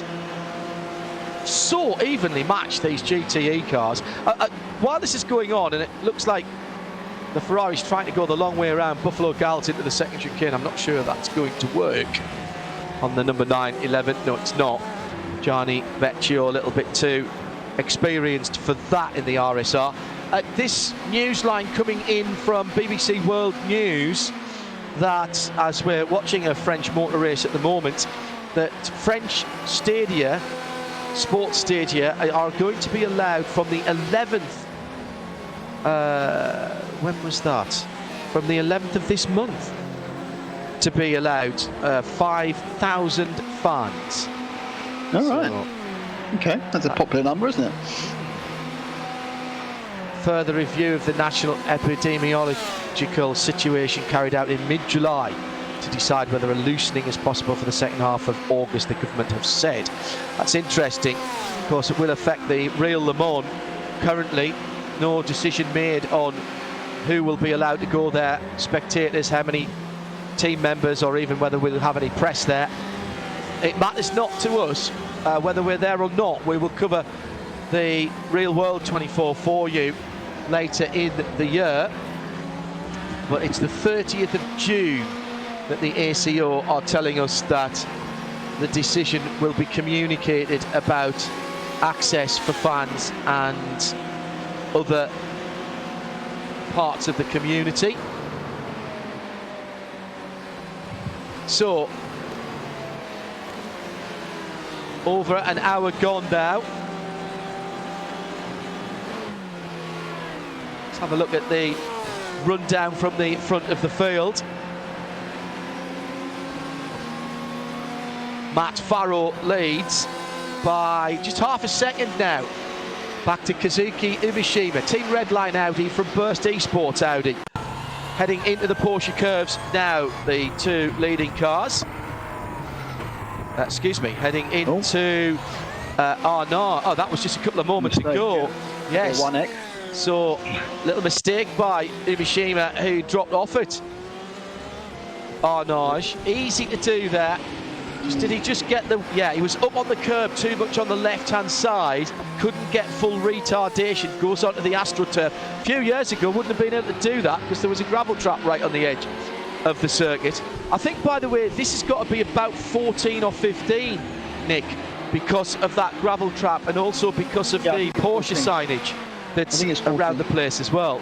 There've been a couple of updates to the elements of the track. They have changed a couple of track surfaces, to certainly the entrance they changed as well. They've just changed a few of them to improve them. But yes, the major street furniture, effectively, like the tracks and the curbs, are modelled on about 2014, 2015. Yeah. So let me continue that rundown as we're coming up to a real-time clock hour. We've gone over the race hour, of course. So Team Redline lead in their Audi, number 7, by a second and a half now after that mistake by Kazuki Umeshima. In second position for Burst Esports in the second of the Audis, that's the 4 car. Richard Arnaud for Race Clutch LMP1 is the best of the 919 Porsches. He's 5.5 seconds further back in the 15th, and he's got just 0.3 of a second on Marcus Hamilton in a similar machine, this time on behalf of Race Clutch LMP1. That's the 5th, that's the 7, the Mivano, the sim racing machine, the 737 car. 2.5 seconds further back in 5th, Rick Young for Proto Charge Simsport has worked his way up in the 730 to 5th position and has 7/10 in that Audi over a similar car of Scott Michaels, who's down in 6th position now, has run as high as 4th in the 04 G-Drive racing machine. Easy to spot that one in the very distinctive G-Drive colours. That's your top 6, separated by just under 10 seconds, and then there's nearly 10 seconds back to the 7th position car. We'll run down to the LMP2 category and give you the top runners there. Alex Traynor leads from pole position by just on a second now from Dean Wood, started in 3rd for F4H Red Sonja. That's 72 from 379. Then Team Redline, Patrick Schneider up into 3rd in the 71. He's a further 1.3 seconds back, and he has half a second of an advantage over Salva Talent, who has led on the pit stop cycle and actually made that work really well for him. Came from 9th as the leaders went in, up to, I think, 3rd position at one stage in the MSI Esports number 14 car. Hayden Burns is in 5th position in LMP2 for Vendaval Sim Racing Yellow. He's another half a second further back, and in that train of cars, another half a second further back, the 6th position car is Alessandro Pico for Leo Racing Team HPD in the number 95 car. In GTE, Sven Haase for the Biela Racing Euronics team leads by just a half a second from Ryan Barneveld. Manatee Racing, from DODC Pinto in Sim RC. How can I forget that yellow and black car with the Asher Racing decals on the side. Then it's Ryan Barneveld. He's about 5 seconds further back from the battling pair at the front of the field. They did take slightly different pit stop strategies, but it didn't split them up at all. Christensen is a little bit further back down the field, so who is in 4th? Gianni Vecchio for Porsche. He's the 3rd of the Porsches behind the 3 Ferraris. Then AAA Esports, Daniel Lafuente, the 312 Ferrari, is in 5th. And Alexander Volters for R8G Esports is the Ford in 6th position. That's how they stand with still 22 hours and 50 minutes to go. We're live with the iRacing Le Mans 24 as the pit stops start again, powered by VCO.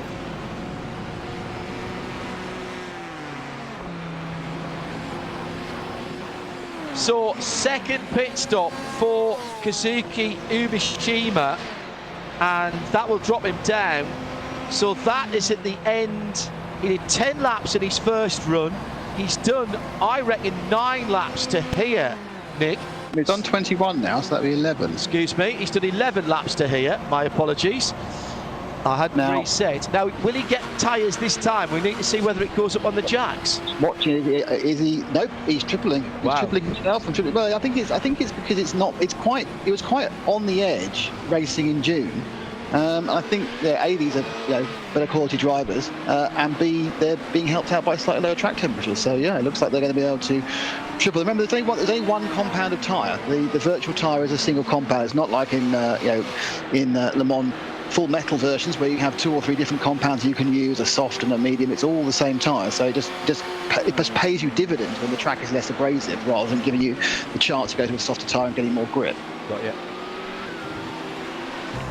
So if what we expect to happen happens, that means that Matt Farrow will, well, let's see whether he pits at the end of this lap, and then he'll have done an 11 lap stint as well. He started with an 11 lap stint, as did Hamilton, Arnaud, Rick Jonk and Scott Michaels, Luca von Leitzner, Paulo Muniz, Fabio Gorel and Lassie Hurinen, all the way down to the 21 Porsche of Law Esports. And that is where Kazuki has dropped in behind after his pit stop. So Hamilton and Arnaud battling together for second and third on the run down to Indianapolis, coming up with that insanely quick right-hander just underneath the Toyota signage there, and now dropping into that right-hander, just braking and shifting down 2 gears right as he turns in.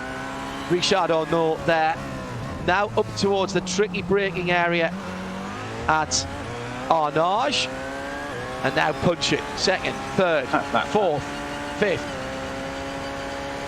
sixth. Coming up to the Porsche curves, seventh. Balanced the car down to fourth on the way, and down to third, then back to fourth. Didn't like the way the car was moving around under him there, Richard. Into the Porsche curves, needs to be back up to fifth gear here, and he is. Balancing the car back down to fourth and third again. That car, he's not... Surprised him out. Given it's a 7-speed box, I'm surprised the amount of time he's moving into third. Yeah, I think he's doing that when he's not happy with the way the car's moving around, and he's just doing that to try and get a little bit of control back, Nick, as they peel off into the pits for their pit stops. Now, it's interesting because certainly with the P2s who've done many laps, they do get more flighty when the fuel comes off them. It's a great benefit in a lot of places, but through the combination of the Porsche curves, and especially oddly in the Virage du Ponton and the SS Ducati, you have the thing goes light on you quite a lot, and you end up fighting it if you don't take the exact right line. It was good to actually be with the driver then, because you could see what, almost what it's like to look at. Actually, the visibility is actually worse than that. That was a slightly better view than he would have got as he looks at this conning tower with the 2 great pontoons by the front wheels. Realistically, with a single screen, it is really difficult to drive those things in traffic. You drive on your own. But there isn't, because of the massive amount of carbon fibre in the A-pillar, it's actually quite hard to drive them even with 3 screens. And that's the same in real life as well, by the way. Yeah. I remember Alan saying that. Alan McNish said that he never looked out. I think the second version of the 18, they put some cameras in rather than wing mirrors. So finally he could see behind himself, but only on the cameras. And never looked at the wing mirror again, because the combination of needing the strength and the aerodynamic requirements, you end up with this weird nose of the car with massive pontoons around the front wheels. It's very hard to see out the car. So effectively, you can absolutely understand how the accident happened in. What was the year he went off in this part of the track, went over Beltoise, didn't he? Very early on in the race. Was that 11 or was it later than that? Was it 14 or 15? 14 or 15, I think it was, an early 18 car. And you can see how it happened. You just don't see the car. You think you've gone past it, and there's no visibility. What you actually probably need is one of those Audi sort of parking distance sensors where it tells you all around the car, where something just beeps at you. So this time, Matt Farrow comes out with a 7-second lead over Kazuki Umishima. So this time it's really worked for Matt Farrow and not for Kazuki. So was that I haven't got this information. Was that difference in actual pit times? Farrow's done 2 11s. Kazuki did a 10 and 11, so that means he was still in a lap early. I'm just looking at the last times. That includes part of his pit stop. 3:22 for Matt on his in lap. But he has got out, I reckon, ahead of him. Yeah, he has, by 6.7 seconds. So Kazuki took a bit of time from the leader last time. Matt's taking a bit of time out of Kazuki this time. I would suggest traffic giveth, traffic taketh away. Still this great battle in GTE, Redline Porsche versus AAA Esports Ferrari. And that's for 5th and 4th now, with Lafuente and the Ferrari holding that 4th position. So they've swapped positions and dropped down a spot as well. So who's got 5? No, sorry, it's still for 4th and 5th, isn't it? Yes. As we saw that P1 car sweeping past on the right-hand side, the thing to remember is that one thing that is slightly different from real life is the two edges of the circuit. So normally the circuit's enabled to what those two edges, but both on this run up to Indianapolis and all the way down the mile centre, are not as lethal as they are in real life. They are not of much lower grip, and they're certainly not covered with the detritus that they are before. So actually running off the main strip and onto those elements which normally be frowned upon. I remember Alonso being frowned upon that for overtaking someone down those red striped outside bits. It doesn't have the same penalty, John, or the same risks in iRacing. It gets very, very dirty later in the race, and it's not swept either. That part of the track is not swept before the race, so you get detritus from the road as well. And so many times I have heard radio messages that have said, watch out for punctures. Luckily that's not modelled, because it makes it a bit easy to get past people. Yeah. So just going back to that report that we had from BBC World News, from the 11th of July, 5,000 fans allowed into French stadia, and that will be reviewed later in the month. That month, the football season in France was called null and void, wasn't it? Yeah. So Ligue 1 and Ligue 2, they just stopped playing. I think it was called. I think they awarded the trophy. All right, on the completeness. Point of the game. I knew they haven't played since March, though, have they? No, unlike all the other of the big 5 European leagues, they've not got started again. Whereas, of course, Germany, Italy, Spain, and the UK are all trying to finish off their games and then go straight into the next season, aren't they? Indeed. So, I wonder if Le Mans and the Circuit de la Sarthe could suggest that they were fully outdoors if they didn't open any of the tribunes. Because the tribunes have roofs on them, but everywhere else would be fully outdoors, wouldn't it? It is pretty much. I mean, as long as you only have to open the ones which are enclosed. There's plenty of open terrace seating, standing, isn't there, in various parts of the track? I mean, it is an open air environment. Yeah, it's interesting, isn't it? I think it's interesting news that France are already thinking of that. And we have, of course, seen that there's going to be 5,000 people at the first IMSA race, all locals, all Floridians. So it looks like people are beginning to think about social distance crowds. So you put 5,000 in a football stadium that's built for 30, you can distance them very well. So I suppose by the same event, if you put 30,000 people at Le Mans, where it's built for 250, it's about the same level of density, isn't it, John? Yeah, absolutely. Absolutely. I mean, on a crowd motorsport conversation, of course, it's still being said that they don't want to run Indianapolis unless there's a crowd. They're prepared to postpone it again, aren't they? That was Roger Penske who said that. Yeah, absolutely. I can't see Le Mans running without a crowd. I think financially that wouldn't work. We're talking, about September 19th and 20th. In fact, that's what we're looking at now in terms of the weather at this time of day, just after 5 o'clock, 10 past 5 Central European time, as we're watching the racing now. They have changed times at Le Mans down through the years. First year as Radio Show Limited, 2006, got pushed to 5 o'clock start for the World Cup. Yeah, that was painful on Sunday, mate. Painful. Packing up in the dark. Yeah, well, not quite at that time of year, but yes, it was very late. They started in 1968 when the student riots across Paris and France pushed the race to September. They started at 2 o'clock Central European time, Central European summertime that year. It's sort of settled on 3 o'clock more recently, pushed to 2:30 in September this year, again originally for daylight and television reasons, because it is the end of the Tour de France. If that runs as well, that would be on the same day. Although, interestingly, Tim Gray and I were talking about this earlier on, the French Open tennis, which was due to be on at the same time, has now been pushed back an extra week, and they've been given an extra week to run it. So the qualifying will only start the day after Le Mans, and the main tournament itself, the main draw, on the 27th. of September. So that takes that away. Camera equipment. Yes. Well, there's a strong. There's been a strong rumour from our sources in France that the 1st of October will be the day when everything opens back up again and there is no restrictions on crowd sizes, which would allow the bulk of the ATP French Open, played on clay at Roland Garros, of course, to be played with rather fuller stands. I mean, I think it's you know, this is all good news. All the indications during the summer that the COVID epidemic is going in the right direction.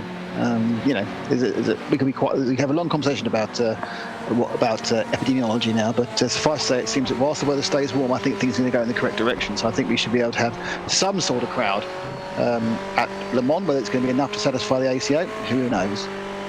But hopefully, when we get the real race, it gives us as close race as we're seeing in the virtual race. Yes. So the 4th and 5th cars, who I'm beginning to think that Daniel Lafuente is getting a bit bored of seeing the rear of the Porsche 24 by red line. I mean, one of the things is important to remember. This is they've been back to front now for nose to tail now for. You know, well, back to front was absolutely perfectly described, Nick. True, yeah, for about an hour. And the thing to remember is, you know, following another car in the virtual world is significantly more difficult than it is in the real world. Because in the real world, you know, you will see the brake light. That's when that happens, and you can brake and work out where it is yourself. But of course, there is a delay. Both these guys are, you know, separated by, you know, several thousand miles. There is what's called the ping, which is the amount of time it takes for their information to reach the server and come back again. So they're actually seeing what the driver's doing 1 or 2 tenths of a second after it's actually being done. Now, there is a predictive software within iRacing which kind of guesses what's going to happen based on best knowledge. But if you think about it, if you're actually tailing behind the car by 2 tenths of a second, half of that gap is being taken up by the World Wide Web. And you are having to react to the other half, and it is, you know, it's interesting. What you do see is when you go down the levels of talent down the splits, the people will leave a bigger gap because they know that they have to react to what's going on delay. And also, and it's finally a mistake there coming into the Mulsanne corner. So easy to do. Grush snatched. Look, the front right got snatched there, and through. Finally, after literally visiting and knowing every single splatter on the back of the car, goes Lafuente, and now what he has to do is try and show that tailing was because he was faster and pull away from Gianni. But then probably you'll find out back in the slipstream, the Porsche will just sit there watching the back of the Ferrari for another 50. Already he's looking to get a bit racy coming into Indianapolis. Braking hard for the left-hander, trying to fall down the corner there, and then use. Oh, he's got a bit wide, but he's also slightly unsighted by the purple and black P1 car. They come into Arnage, and I don't believe any racer anywhere in the world likes Arnage, John. It's an awful horrible corner. It's a horrible corner. It looks nothing. When you drive it in your road car, it looks absolutely nothing. And nowadays, of course, if you are on the circuit driving that, there's no risk of cars coming from your right, because if you're on the circuit driving that, the roads are closed. If you're not, you don't get to take that corner as it is. You go to a little roundabout and then slot right. I remember back in the mids 1990s, maybe 97, 98, possibly 96, the earliest I would think, driving a Viper, one of the first enclosed Vipers, the coupe Vipers, the GTS as they were called, in Europe, road car down there on Friday as part of an event we were doing with Chrysler, and the venerable PR and marketing guru Mick de Haas was sitting in the right-hand seat, as it was a left-hand drive car, as I charged through Indianapolis and got to Arnage, and he had to remind me it was a public road and the road wasn't closed. Yeah, that was stick shift. That was it was the old truck gearbox, but it was an H pattern gearbox on that, and you had to properly heel and toe. What a beast! What a beast that was. I drove the race car as well at Ricard the following year, I think. And there's a whole story behind that as well. Here comes Alex Traynor, who was leading LMP2, was the pole sitter as well. And he's into the pit lane. Let's see if that works out on his... The whole phalanx of HPDs joining him as the P2 cars probably 70% of it will stop this time. That was spot on, mate, I reckon, because he did 12 laps the first time, and he's just done 12 laps this time as well. And they're tripling as well. Now, there was a notice up on the board, actually, which refers to the front of the GTE class. Diogo C. Pinto in the 76 car was running slowly or stopped and then resumed. He seemed to pick up a 10-second glitch. Now, I'm not quite sure what happened there, but he's now out of the lead, and Sven Haas is leading by a few tenths of a second. So something untoward happened off Mike as such, but it's Haas from Pinto in GTE. It's going back to, and I'm sure we'll revisit this as we continue to watch the battle for fourth in GTE with the Euronics, the dark grey and yellow stars on that car. It is a real world electronics and white goods store. Used to have one in Wellingborough, I think. I know that all the independent stores got together to do bulk buying to compete with Dixon's and Comet, and obviously they beat Comet because Comet's gone. So yeah, so this is the lead now since Pinto had that strange glitch and dropped into second. Right, yes, okay, understood. So, yes, yeah, absolutely right. It is now the lead. Sven Haas and Diogo C. Pinto, Barneveld some 5 seconds further back. A couple of things coming in on the Twitter at RSL Studio, coming in. If you would like to get in touch with us, use the hashtag RSL24VCO. Not wanting to tempt fate, says Dave, but if the ACO couldn't have fans at the circuit, might they delay or cancel until 2021 due to the financial of running Le Mans without fans? I'd say yes. I'd say even at a certain level of fans, it's financially possibly not worth them doing it. The good news is that the ACO is quite a well-off organisation and has built up a decent war chest down through the years, and they may well decide that for the good of the sport and for French pride as well, you know, let's be honest, that will play part in it. I think ACO pride is actually quite a key part. No, I do, and I'm not saying that to be nasty. No, it's not a bad thing at all. No. But I think if it was closed, there would be a long, hard thing. I think probably up to about 50, 60,000 fans that still have a hard thing. There have been a number of questionnaires that have gone out to ACO members. ACO is a motoring organisation, let's not forget, asking about what level people would still go at, 30, 40, 50, 60,000 fans. So there's got to be a graph, hasn't there, Nick, where we should have the responsible adult in about this, where the finances make it, you know, worthwhile to do it, and whether that's just break even or maybe they're prepared to take a small loss on it or maybe a bigger loss. But you know, I can't see them doing it without fans. I think at that point the event would be postponed or cancelled, because it would be so hard to police. It might actually cost you more in stewarding and policing to have it with no fans than to have it with a few fans. My guess is, and I'm pretty sure the number in their mind is 50,000. Right. 50,000 fans, and of course, therefore, the very important associated hospitality guests. You go down to a meter, they can get the meter distancing rule coming in at that point. It's hospitality possible, which is where the money comes from, and you know they still get the TV cash and everything else. So it probably makes it doable. And look reasonably okay, and also, you know, make a point. We've run the race in unbelievably difficult circumstances. Yeah, and we've seen, haven't we, that it is possible to run races socially distanced. Creventic ran the 24 hours at Portimao last weekend. Portimao keen to get them there to advance their potential as a Formula One ready venue. Again, that would be behind closed doors. Just keep an eye on what's going on here. And also keep an eye on how little you can see from that car. That's the Audi.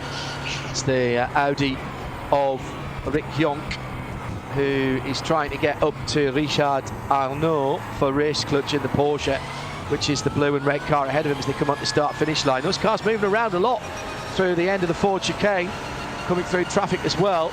They stay in those positions. We had some pit stops for LMPs, LMP2s, and Salva Talens has gone long again and therefore leads the class.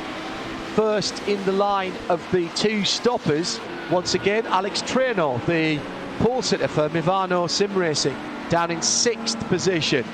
So Salvatier's at the moment trying to make hay whilst the September sun is shining here. Yeah, and if the P2 manages to eke another lap out, so if Salva comes in 2 laps after the bulk of the cars, that is beginning to become a major advantage, because you don't have that issue within.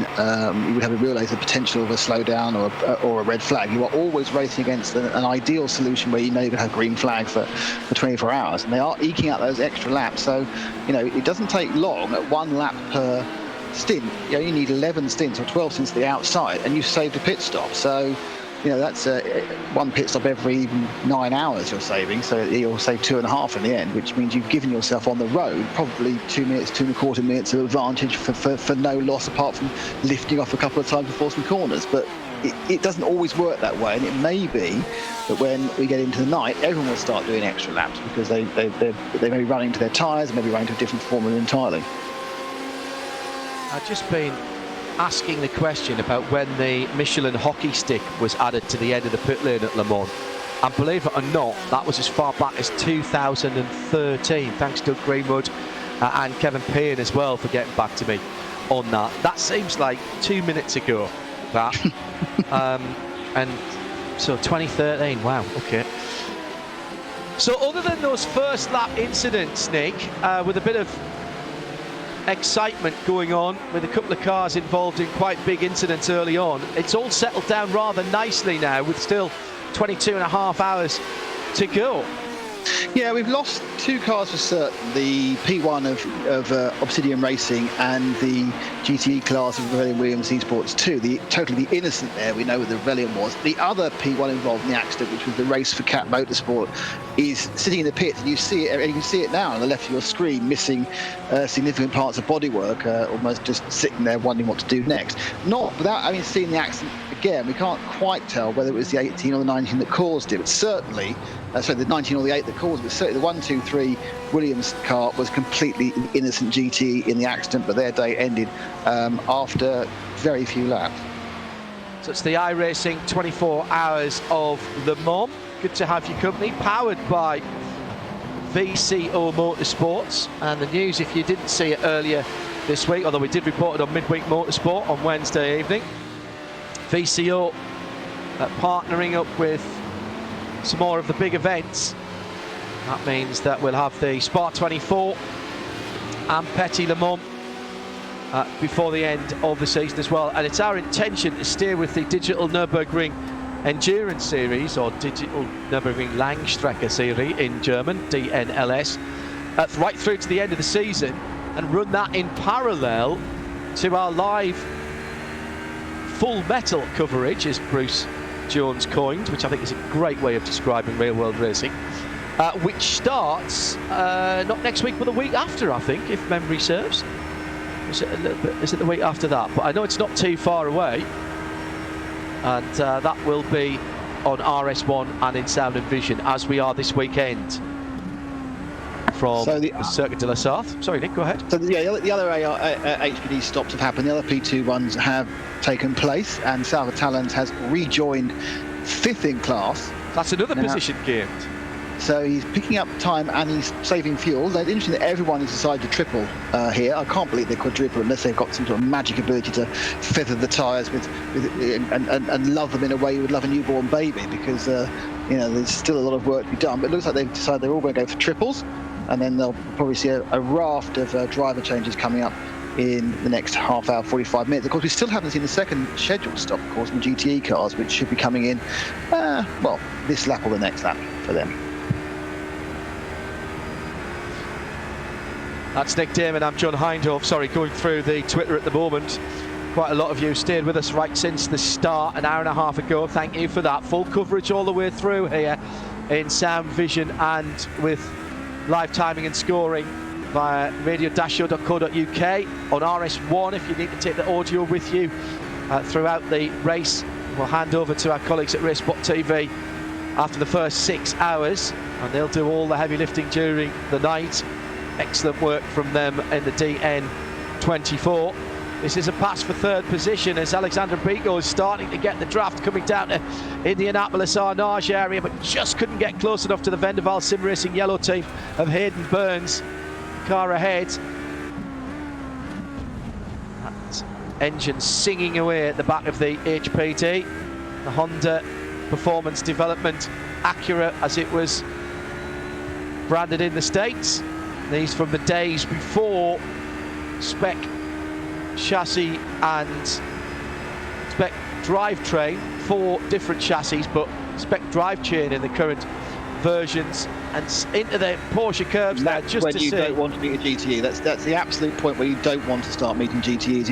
You can't follow them all the way through the Porsche curves. That's 3 seconds lost. It's one of the major differences in the overall speed of the P2 and the GTEs, and even more so the P1 is the speed through the Porsche curves, and the rest of it you can follow around a corner, you don't lose too much. But a very definitive move there by Alessandro, but he had lost possibly a second and a half just in that entrance into the Porsche curves. But remember what I've told you before, that Rob Fellows many moons ago talking to me, actually we were at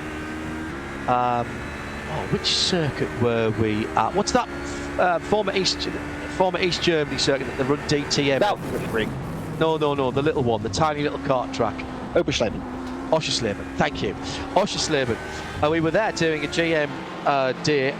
This is many years ago. This will be back in 2000, maybe 2001. And Dan Binks, who's the legendary crew chief at Pratt & Miller Corvette Racing, told all the drivers, particularly in the longer races and particularly at Le Mans, he said, you know, you've got to make these decisions all the time. He said, we can't fix anything that you can break in a second and a half. So if you have to lose a second and a half, lose the second and a half. Because it ain't worth coming into the pits, because we're not going to be able to fix something you break in a second and a half. And then back that up with, and trust me, we've done a lot of fixing of stuff. He might not have said stuff at that point. So it's all about making those risk versus reward decisions, Nick. And we saw there coming into the Porsche guys, it's an extraordinarily committed place to have to drive into at any stage, and just even to get moved offline by that Ferrari, who's just made another mistake and goes off. That was a different Ferrari. Oh no! And he's fallen into the ditch. He's fallen into the abyss of the edge of the map. Oh really? That is. I saw that actually on the Reddit pages of iRacing, that there is, if you go off there, you can actually fall off the track and you will appear again in the pits as under a tow. So that accident's going to cost whoever that was, I think 17th place, I think it was, wasn't it, in GT. He will, unless he's got some sort of miracle get out, he will appear in the pits now under a tow. I think that was Daniel Passersdorf in the GT class in the 74. In the pits. Now, interesting, looking down the bottom, we now see that one of the cars involved in that first accident, the race for Cap Motorsport, is back out and running again, John. So that's out of the pits. So they've repaired that car over the course of, an hour and 20 minutes, and it's back out and running again. So they've decided they want to have a bit of fun, but they obviously aren't going to be challenging for anything other than a well-done competing medal, I would say. But yeah, so Pazol has fallen out off the side of the track. Extraordinary. Sorry, you caught me there, right in the middle of my first cup of Tregothan tea of the Le Mans 24 hours. Responsible adult, timed that perfectly. No Sam Burns or Paul Dunk to help us out with the tea breaks here. Yeah, I'm missing the constant supply of M&Ms, which is always a bit of a plus point of going to Le Mans. So anyway, so it's interesting. The race really has managed to not settle down in 90 minutes. They're moving into the key phase, really, which is the last part of 3, where we have the GTEs coming in for their second stop of, I would expect, 3. But it'll be interesting to see whether these guys also take tyres or not. Take tyres this time now, where they're double single. And here is what was the leader into the pit lane. Yeah, already down in the third. But hopefully we can watch the stop. So we'll let nothing happen while the fuel goes in. But will he go up on the jacks to take? Oh, they're going for driver change. Yep, he's driver change. So he's doing a full service. So that car has not disappeared forever. All that means is they're changing drivers. So he disappears whilst the driver he comes out and goes back in again, and the same for the guy in third. So yes, it looks like the GTEs are, and if you're changing drivers, you're going to change tyres. So it looks like it's a double for the GTEs, which kind of, in many ways, kind of apes reality, doesn't it? Because we often see the P1s and the P2 do monster stints. You know, we've seen 5 from Verne, we've seen a 5 from Benoit Tralier, and then 4s are very common. But the GTEs tend to do Euronics car up on the jacks, jacks, so it is getting a new set of tyres, and also the Barneveld car, so they're all up on the jacks. Sven Haas is still listed in the Biela Racing team, so is he going to go? In the notes, it's Tobias Hoover who's taken over. Ryan Barneveld has changed to Tim Matska. Well done. Those are the information I have at the bottom of my little information screen there. Well done.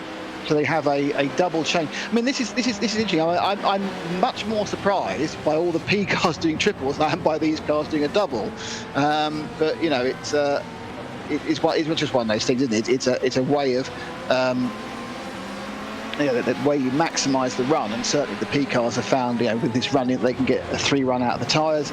Tyres are a 24-26 second change, so it makes sense not to do it. So Pinto didn't stop there for Sim RC in second. He's done an extra lap here, and he's still out there in traffic, which I'm not sure was the best idea. He's just been caught up with quite a lot of traffic. I think, John, if you've got the fuel at this stage, you may as well do the lap, because it just opens up your strategic options. If you're not desperately worried about the last 5% of grip on your tyres, if everything's sitting well, you've got a nice light car, tyres are still there or thereabouts. Obviously there is a bit of drop off, but it's nothing like as severe as it could be. It's going to be 14 laps for Pinto, by the way. Yeah, we have seen 14 laps by some other GTE cars before, just not him. Yeah, I mean, I think certainly early on, stretch out the runs you can, stretch them out, just really give yourself that extra flexibility moving forward. I think it's pretty much standard for, I think it's probably within the sim environment. It's interesting that certainly the P2s are right on the edge of a lap break. Certainly the GTEs are right on the edge of a lap break as well, whereas the P1s all coming on the same lap, apart from Kazuki, of course, who came in a lap early for tactical reasons. So, it looks like it's just one of those weird things where the fuel load you have, it sits just on that edge where you can stretch it out, which is very rare in the massive circuit, the 8-mile circuit we have here at Le Mans. May I suggest that Asher Racing livery on the Sim RC, and it is the number 76, which is the normal Sim RC number as well, is coming in here because he's really burning the rear Michelins off coming through the slower corners. There's no quarter asked or given as he streaks past the hospitality areas on driver's right and will peel off into the pit lane right in front of the area at the end of the Bugatti circuit where the TV compound is normally situated. Those 2 yellow cones are the start of the pit lane speed limit. So and you have to do that manually. They have speed limiters, but you have to get down to the speed yourself. But yeah, you've got a button for a speed limiter, but it doesn't slow you down. You have to brake down to the speed, and obviously a great guy will get down to the speed. Most of the times I go 5 or 6 miles an hour too slow and have to speed back up to it again. But I'm just happy not to have fallen off into the gravel. So now, does Diogo stay behind the wheel, or will he jump out as well? Canapino has come in behind him, as is Lafuente and Alexander Voltas in the number 1 GTE class car as well. So Pinto's changing to Charlie Collins. Charlie Collins has taken over that car. That's the 76 car that came in what was from then the lead. So this is going to be a longer stop because remember, as the Agustin Canapino car comes to a halt, the green and white Ferrari of Marla Williams A Sport. Remember that in this world you cannot fuel and do tyres at the same time, so we're back to the old regs that I like so much, and of course that's going to be reintroduced into the FIA WEC as well. I do think that there's 2 reasons I like that. One of them is a safety aspect. I think there's no doubt that it's far safer if you're not jacking the car up and down while you're putting a fuel hose in and potentially out of it. But secondly, it rewards you for looking after your tyres, because it means if you don't have to put new tyres on at each stop, then you effectively are gaining 20 odd seconds, aren't you, each stop? Yeah, I mean that's it. I mean it's all about those small gains, isn't it? It's really about how you know, the pits. Realistically, you know, most endurance. Oh, hang on, Nick, hang on. That's a battle. That's the battle. So out the 76 car at Tertre Rouge has got the Euronics car now right up its Ferrari tailpipes.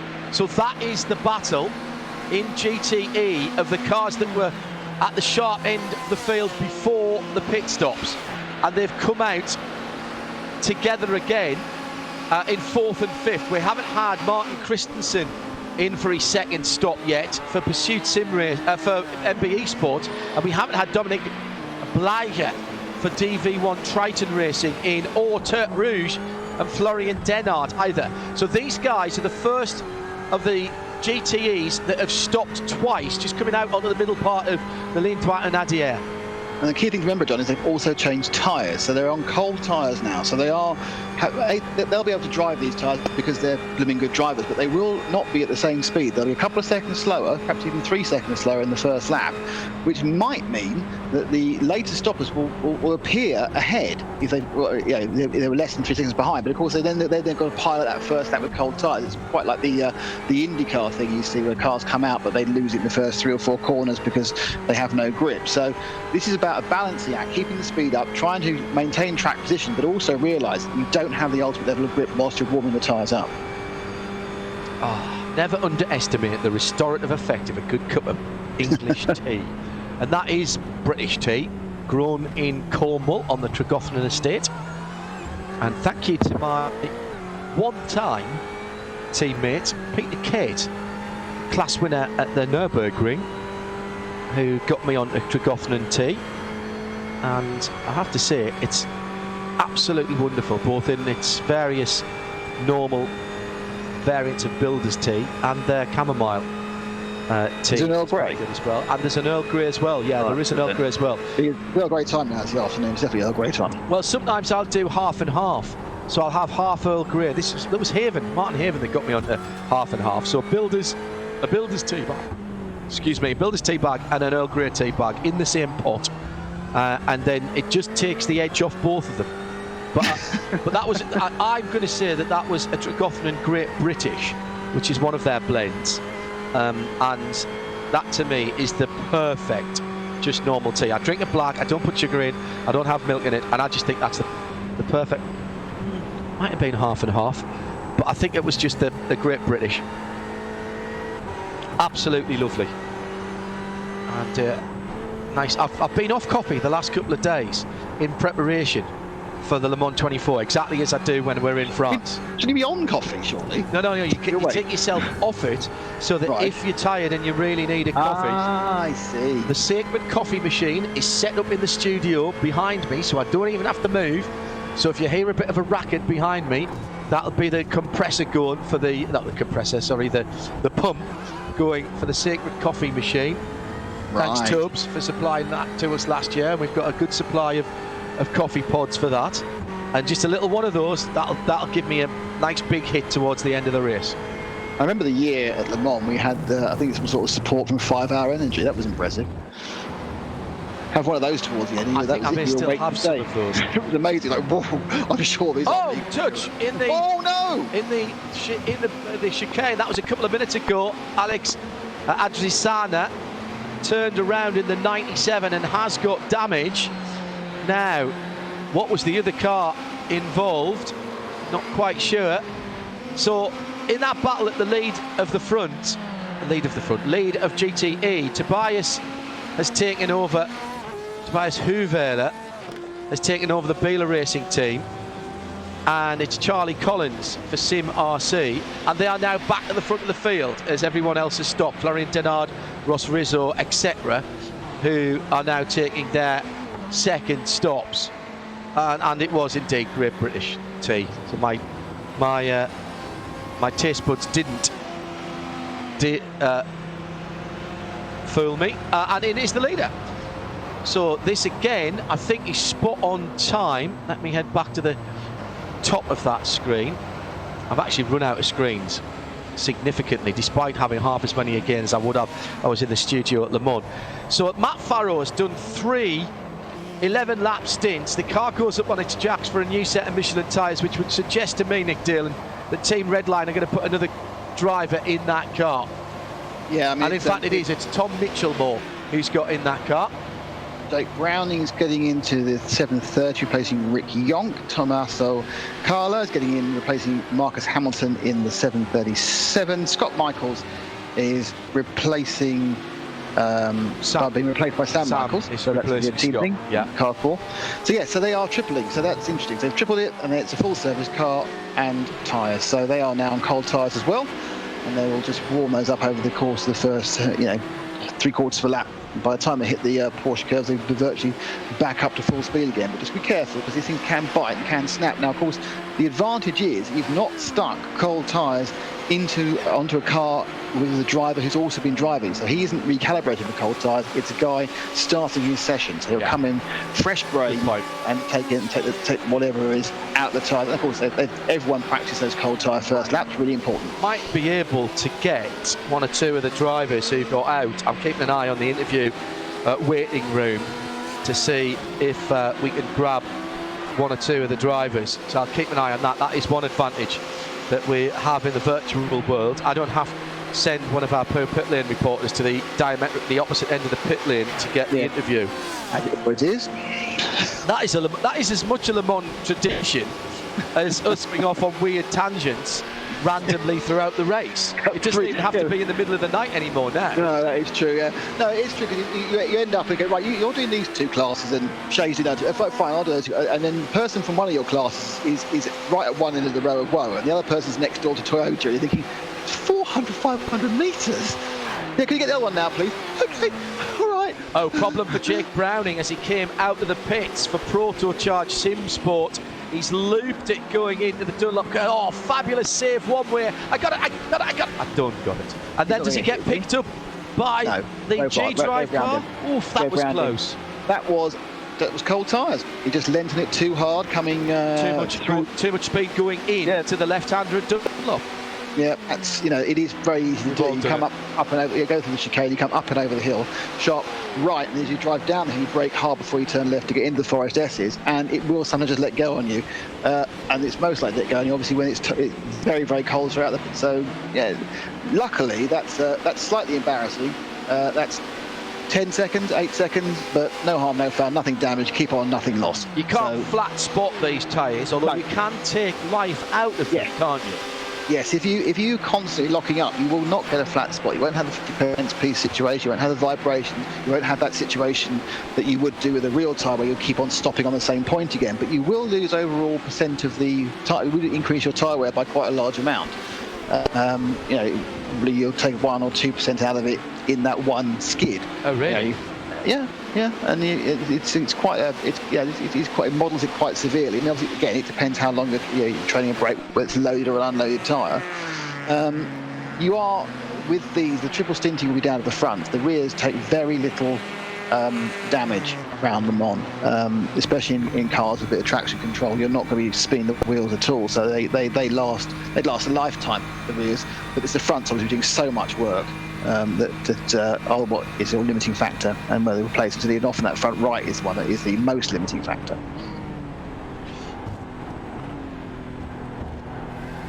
That's Nick Damon. I'm John Hindhaugh. Bruce Jones will jump in and join us a wee bit later on, around about 7 o'clock Central European time. And remember, we are racing the weekend of the 19th and 20th of September. The actual weekend that at the moment the Le Mans 24 is slated to race, so it will be sunset at 8:02 and sunrise, this is Central European time, sunrise tomorrow morning 07:42. So some 3 3/4 hours difference in the sunrise and sunset times from this weekend, so considerably larger portion of the race to be running in full dark. And as Nick made the point earlier on, later in the year, the twilight and the pre-dawn vestigial light is far shorter, so probably a little bit more than even those numbers would suggest. Yeah, I mean, I've been lucky enough, and I do say lucky enough. I've been lucky enough to work that sunrise shift. I love that in shift the pits. And the first inkling of light is a good hour before it's bright. And you can't see it in the pits because it comes up from behind you, because it actually comes up effectively directly behind you. And then the sun then comes round, doesn't it? Yeah, but you get, John, you get this marbling effect in the clouds you see first. Yes, yeah. And it is lovely. I mean, it is really, you know, people think, it is that? It's a genuinely beautiful moment at a racetrack with cars thundering past you 150 miles an hour, other cars rattling past you on the pit limit. And you sit there, you go, this is really rather nice. And because all bar 1 year it's been very pleasant weather, it's even better. 1 year it was so cold. So cold 1 year, I can't remember which year it was. Absolutely frozen in the pit lane in the middle of June.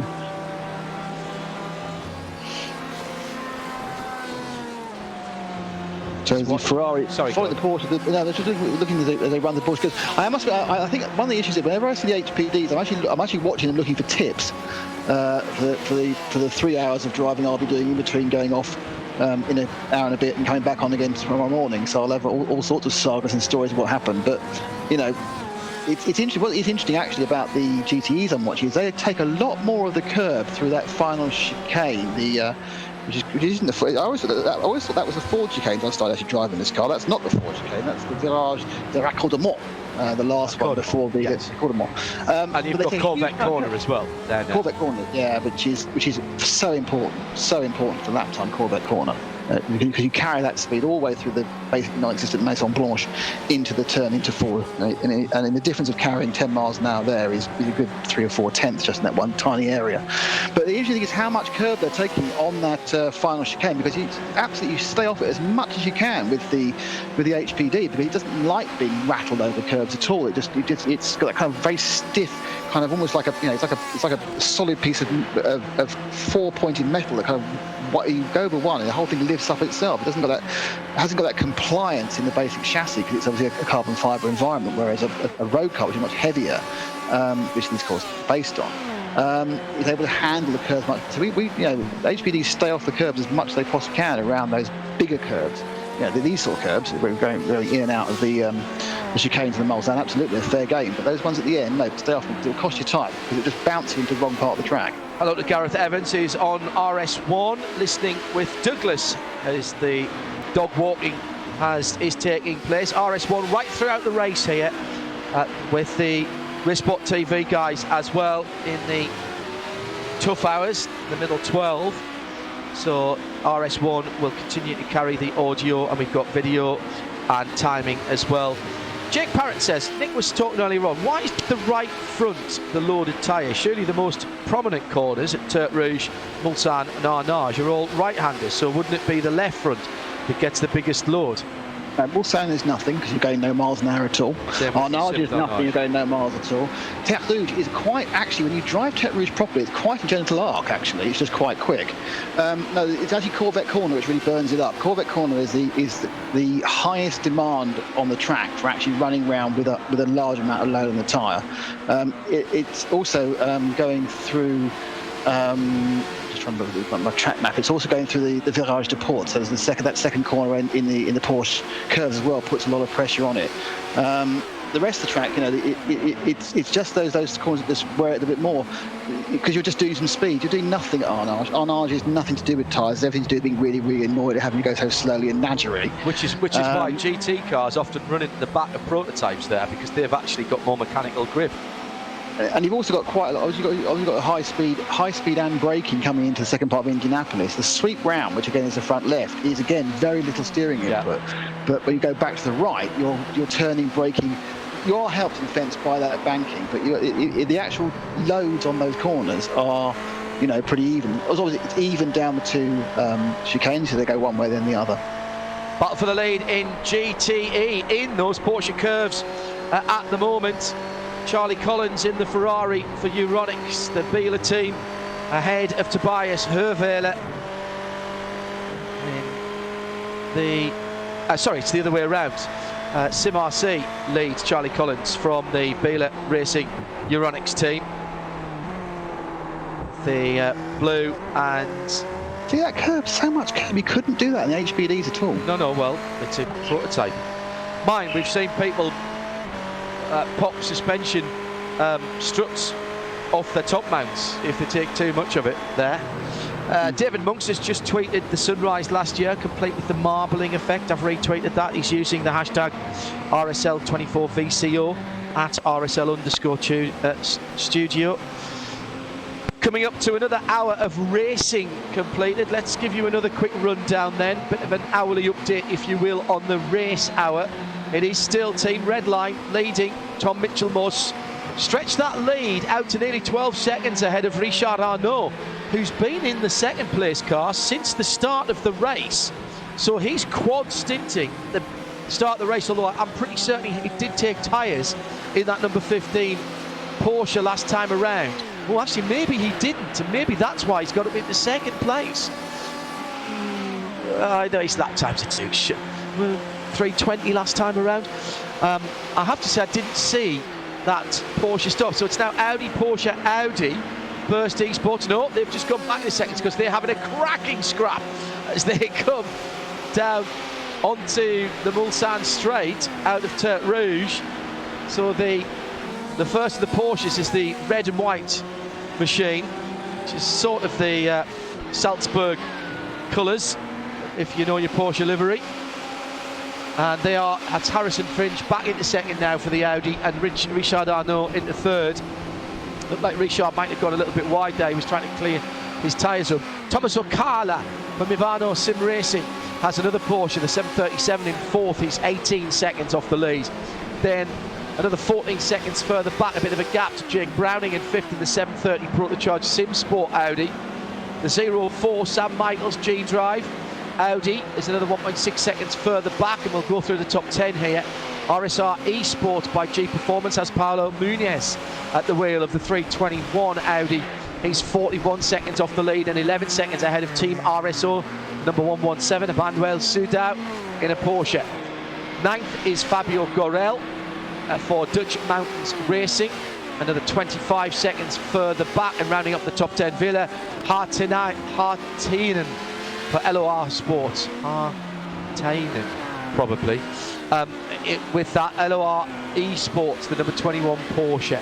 So top 10, 1, 2, 3, 4, 5, split absolutely equally between Porsches and Audi. Going to go down to 16th position for the best of the HPDs. Alex Trainer has also been in since the start, so he hasn't got out, although he took tyres at the last stop, triple stinted his first set of tyres, now onto a new set. So Bivano Sim Racing LMP2 started from pole and have not been headed. It's 9 seconds the lead to Dean Woods for F4H Red Sonja, who I think also has been in that car since the start, hasn't he? Yeah, he has, yeah. Leo Racing has Alessandro Bico behind the wheel in third. They are 4 seconds further back. Then Van der Waal Sim Racing Yellow, another 2.3 seconds further back. Hayden Burns, again, another driver who's been in since the start. The top 6 made up by Salva Talents for MSI Esports in the 14. Again, having started that, and they're just 0.3 of a second behind fourth place. And then Will Trugurtha for Mivano Sim Racing LMP2 is another 2.2 seconds further back in the 773. That's the top 6. Can't give you the gaps between them completely, because rather annoyingly they're shown just the laps they are off the lead, so I can give you the laps between them, which I did, or the times between them. Charlie Collins leads for Sim RC in GT. He's 76 car, is in 35th position overall. He's got 0.6 of a second. Been watching that battle between Charlie and Tobias Huweiler for Bela Racing Team Euronics in the Ferrari. It's still the 3 Ferraris out front with Daniel Lafuente in the 312 in third position for the AAA Esports car. That's their mostly white machine.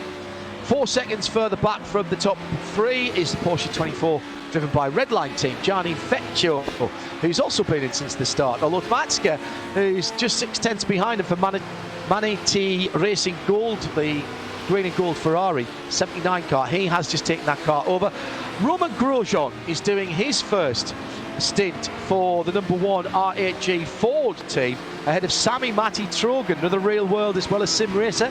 Sami Matti for the Marlett racing team, Williams Esports in the Ferrari, 3.7 seconds further back in 7th. Fredrik Jorgensen for NB Esport Racing, he's taken that car over in 8th position, 7 seconds further back from 7th, but 8.5 seconds ahead of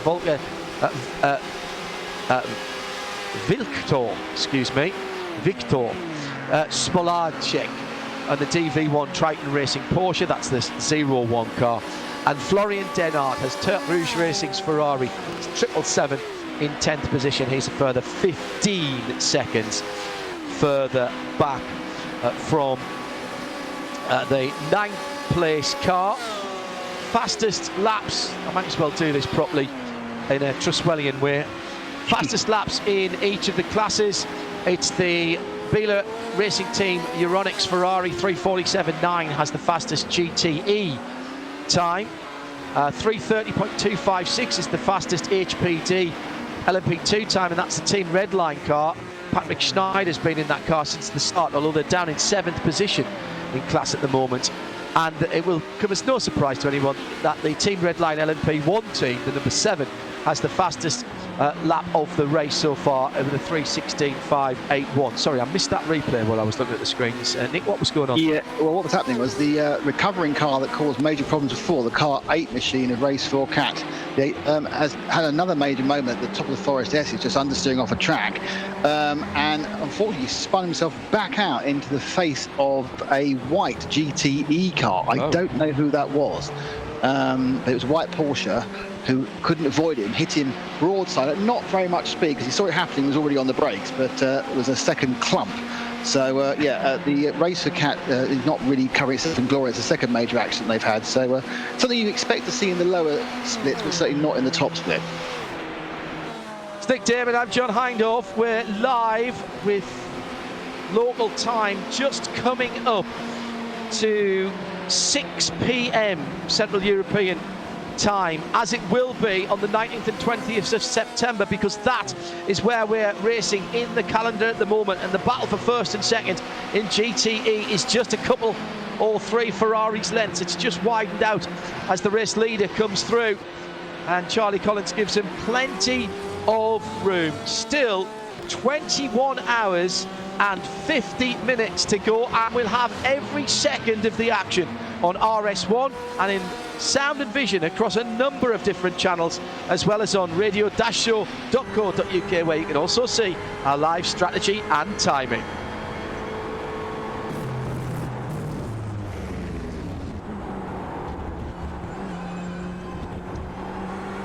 So 5 o'clock in the UK, 6 o'clock in France.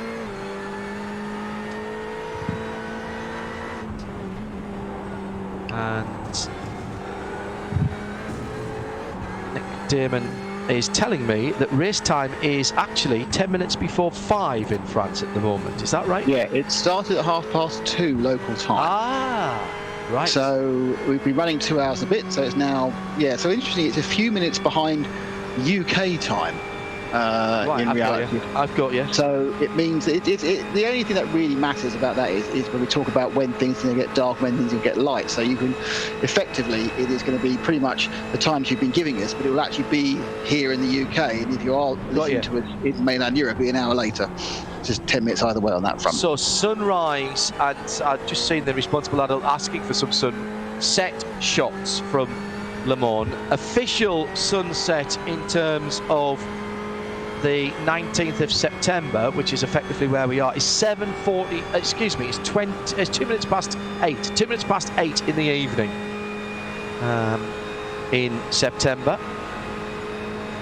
So that will actually be, to the best of my knowledge, about 10 past 8 UK time. Okay. So let me get them in then. Plenty of time for that. Let me just nip back to, I've just found a stat that I didn't know I had on the screen. So if we were racing the weekend when we should have been racing at Le Mans in the real world, which would have been last weekend, wouldn't it? So that would have been the 14th and the 15th, is that right? Yeah. 15th, 14th, 15th, was it? Yeah, it was early, wasn't it? Yeah. 13th, Day- 14th.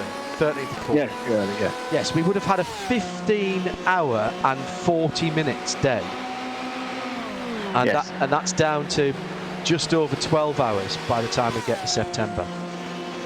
So that's quite a difference, isn't it? No, so yeah, I mean, it is a big difference. The other difference obviously is ambient temperatures and what the weather may or may not do. But yeah, I mean, it'd be a big change for the teams when they get there in September. The ambient temperature is not massively different. Isn't it? No, it's only about 3 degrees Celsius different. I looked this up when the ACO announced the new dates.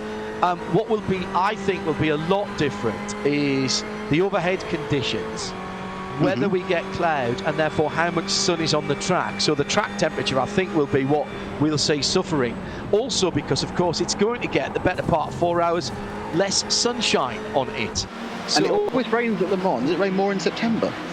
it does. There is a bigger chance of raining in September, and if it does rain at that time of the year, then fog could be an issue. We haven't had a lot of low-lying fog at Le Mans for a few years now, because it hasn't been that humid. It's been just quite hot. But that inversion layer that you sometimes get around Le Mans can really cause a problem. Oh, big moment, a moment or two ago for Ethan Griggs-Gault at the first chicane on the Mulsanne straight on the Ligne droite Nadier. The long straight line. Do you remember what year's chicanes went in, Nick? 1979? No. I was fortunate enough to see them without chicanes. 1989. That was my first year. Keep going. 1990. 91. It was 1990, I think, that the chicanes went in, and 1991 was the first year of the new pits. I think that's the right way around. So I missed 91. I had chicken pox in a very bad way. Didn't happen. But Johnny Herbert's never won them all. Yeah, when you're an adult, you get chicken pox badly, don't you? That's the way. It's like mumps.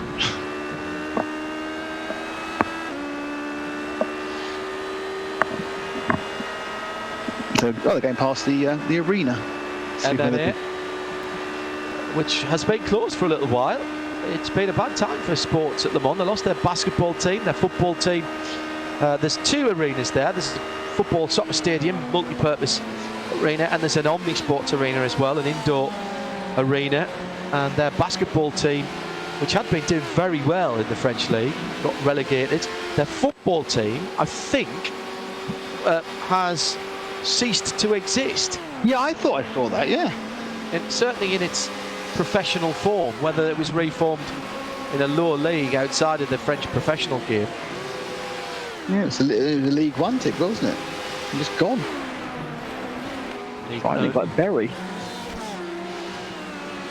So battling at the front of the field, where Tom Mitchell settled into a great rhythm. Lost a couple of seconds last time to Harrison Finch, but that's still 14 seconds at the front of the field. So generally speaking, the red line car is pulling away. Looking at the battles further down the field, and in LMP2, the all open ARX Honda Performance Development cars. And the battle for position just coming out of Mulsanne corner, with 1, 2, 3 battling GTEs, and this is for 3rd and 4th position. Second place cars just a wee bit further up the road, with Dean Woods got about 4 seconds on the Leo Racing team and Alessandro Bico, and then Hayden Burns in 4th, and then Salva Talens in 5th. It's interesting watching the onboard there, because I was the car in front of him. I thought, he's definitely braked early, and I realised why. He's got 2 Ferraris ahead of him. Correct. Did say there was a GT battle coming up out of Varnage, then under the Porsche bridge, or the Porsche advertising hoardings. They'll get past both of those Ferraris before they get anywhere near the turning point for the curves, as through blasts LMP1 Porsche. It's worked out well for all those cars there, because they've all managed to get clear and into their correct order of class as they go into the Porsche curve system. It looked like the actual P1 car was struggling slightly to carry the speed the P2s were. Yeah, I'd agree with that. Looked like it was a bit loose at the rear end of that Porsche. I mean, the turn into the Porsche curves, Nick, and you've done many laps around here now practicing for this event as the fourth place car peels off into the pits. It's so quick, you have to be so precise, and then you're braking and shifting down at the same time. I mean, you have to pick a spot to brake, and that kind of moves a little bit depending where you are in your tyre life and where you are on your fuel load. But then once you're committed and in, it's all about trying to carry the speed, not necessarily accelerating. It's trying to actually keep the speed the whole way through the first 3 or 4 corners where you do turn down slightly through the karting S's.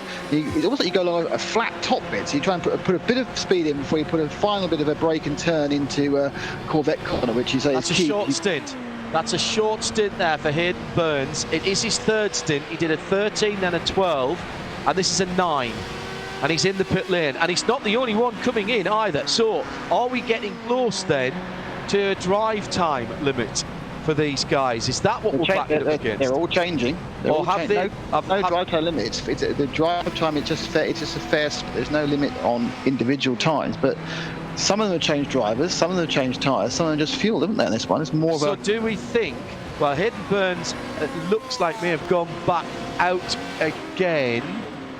Looks like they've most match have changed tyres. So do you think, so it's 2 and almost a triple.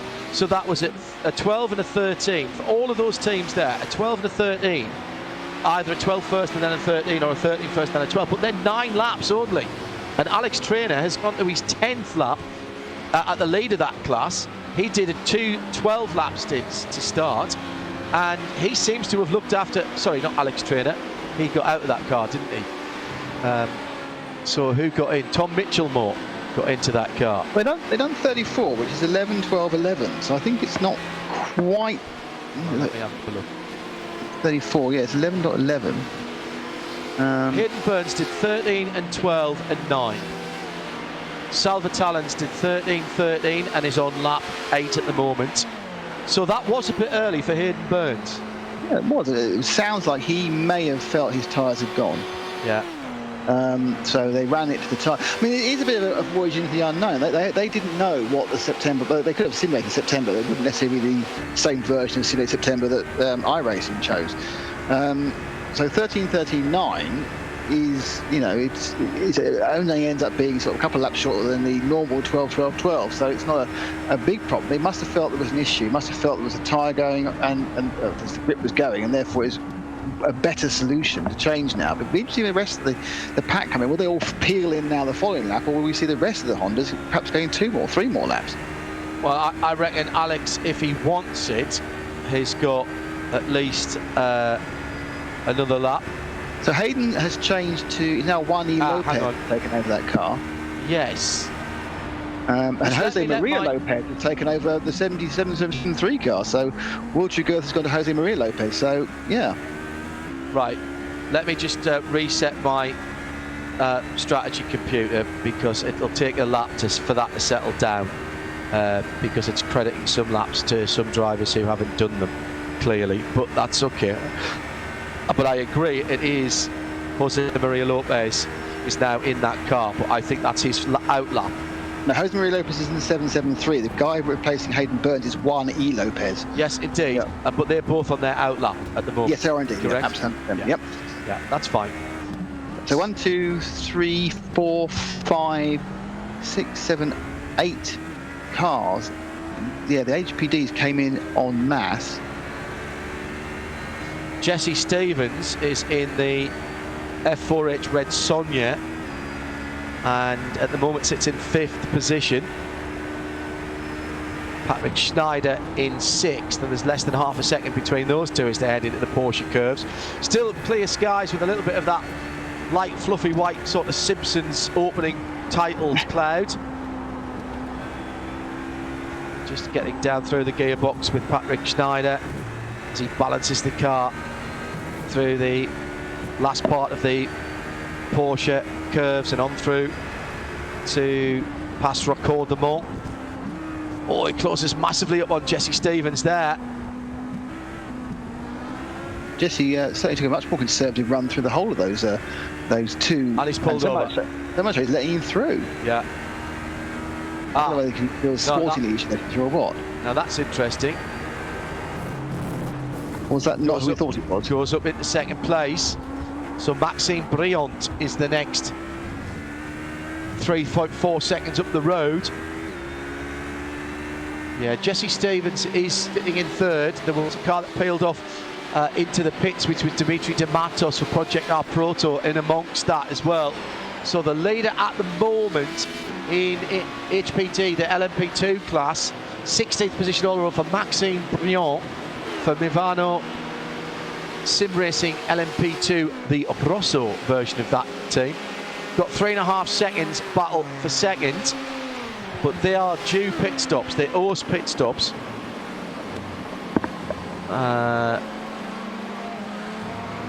Yeah, my machine hasn't picked up a pit stop there for Briant. My apologies. Yeah, interesting. They're back at the front of the GTE field, still nailed together, as they have been for the whole of the first 2 hours and 20 minutes. It's the Sim RC and the Bila Racing Team Euronics. Just changed the names of the drivers and just carried on going. Charlie Collins leading Tobias Huvarda as they come into the bottom corner to the Virage de Mulsanne. Heavy braking. You just don't want to go large. You can't take too much to the inside. You get slow down there, which is why those green cones are there. You hit those green cones, they don't exist. You don't do any damage to your car. You just get a slow down. It's more of a delineation of where you shouldn't put your car. And they run this absolute flat out run, even though there's a couple of slight kinks in it, one underneath the Rolex bridge, one underneath the Toyota Hybrid bridge, as they sprint down to the Indianapolis, which is, again, you can just see the benefit really of a bit of a pull on the toe, but it's not enough to nip out here and try and get up the inside of the ridiculously fast turn into Indianapolis. Super quick through there. And again, that's a place I remember a few years ago when the P1 cars were in their pomp before they were getting pegged back so much. Going down there, they were still on the throttle through there. They were still on in the open top Audi days, the R8 days. They were still on the throttle through there. It was extraordinary to watch. Qualifying lap, I've watched qualifying laps for both the P1s and P2s, and they do take that. They don't lift at all in qualifying. A lot more downforce and a lot more tyre for the cars in those days, as well as a huge amount more power. I mean, when you think of even the early diesel days, the pre-hybrid diesel days, the Peugeot, excuse me, had 900 horsepower all the time. And £1 million of torque as well. Yeah, £1 million pounds of torque, 900 horsepower all the time, turned up to probably 1,1200 horsepower when they wanted to just tweak it up on the boost, and then much bigger tyres and so much downforce. They had downforce to give away because they had so much power. And I remember Rob Bell, McLaren driver now, when he was driving for BMW Ferrari, European champion, of course, him and Jimmy Bruni drove together. Never saw them at exactly the same point in time. Well, went off though. I think there we go. Same, you know. He told me that Monza one time, that when the Peugeots came by him, it physically moved his GTE car about 4 feet.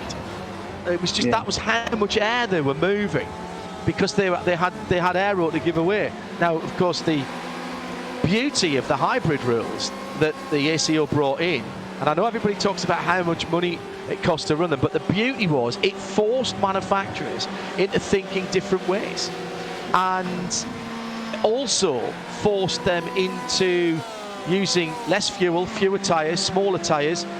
That means they had to wind off the aero and be more efficient with how they generated their downforce, not just putting honking great wings on at 45-degree angles on the back. As in comes what was the second place car into the pits, and Mitchell Moore's gone round again.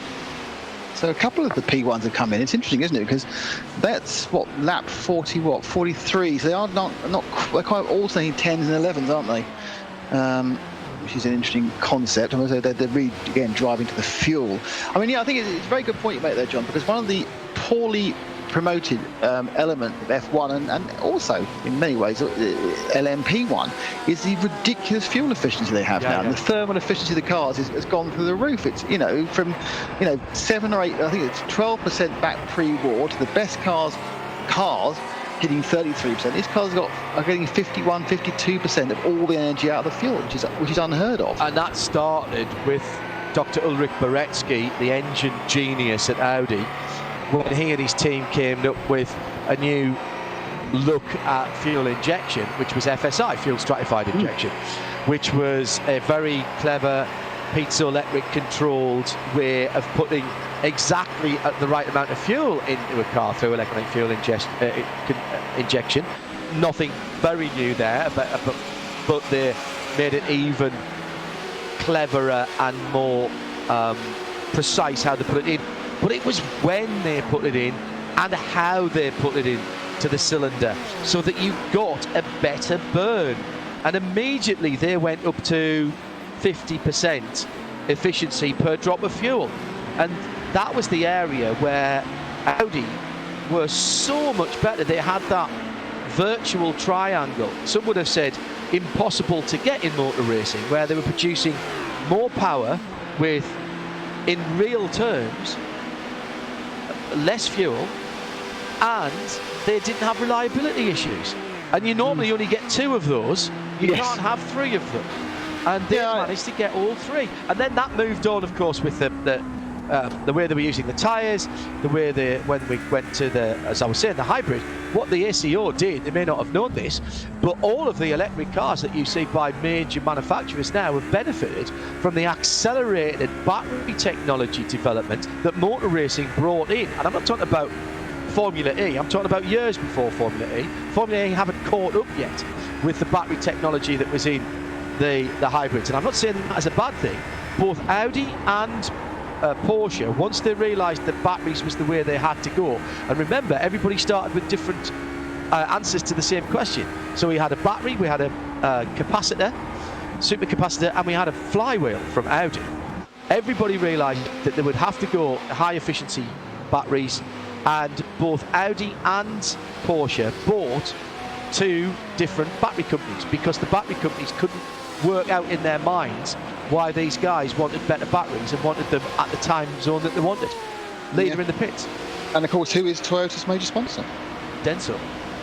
And Panasonic, who are massive battery manufacturers, and Denso. So they got, again, I mean, as we watched Tom Mishamore, I'm sure this will just be fuel only. There's a complete service for driver and tyres just 10 or 11 laps ago.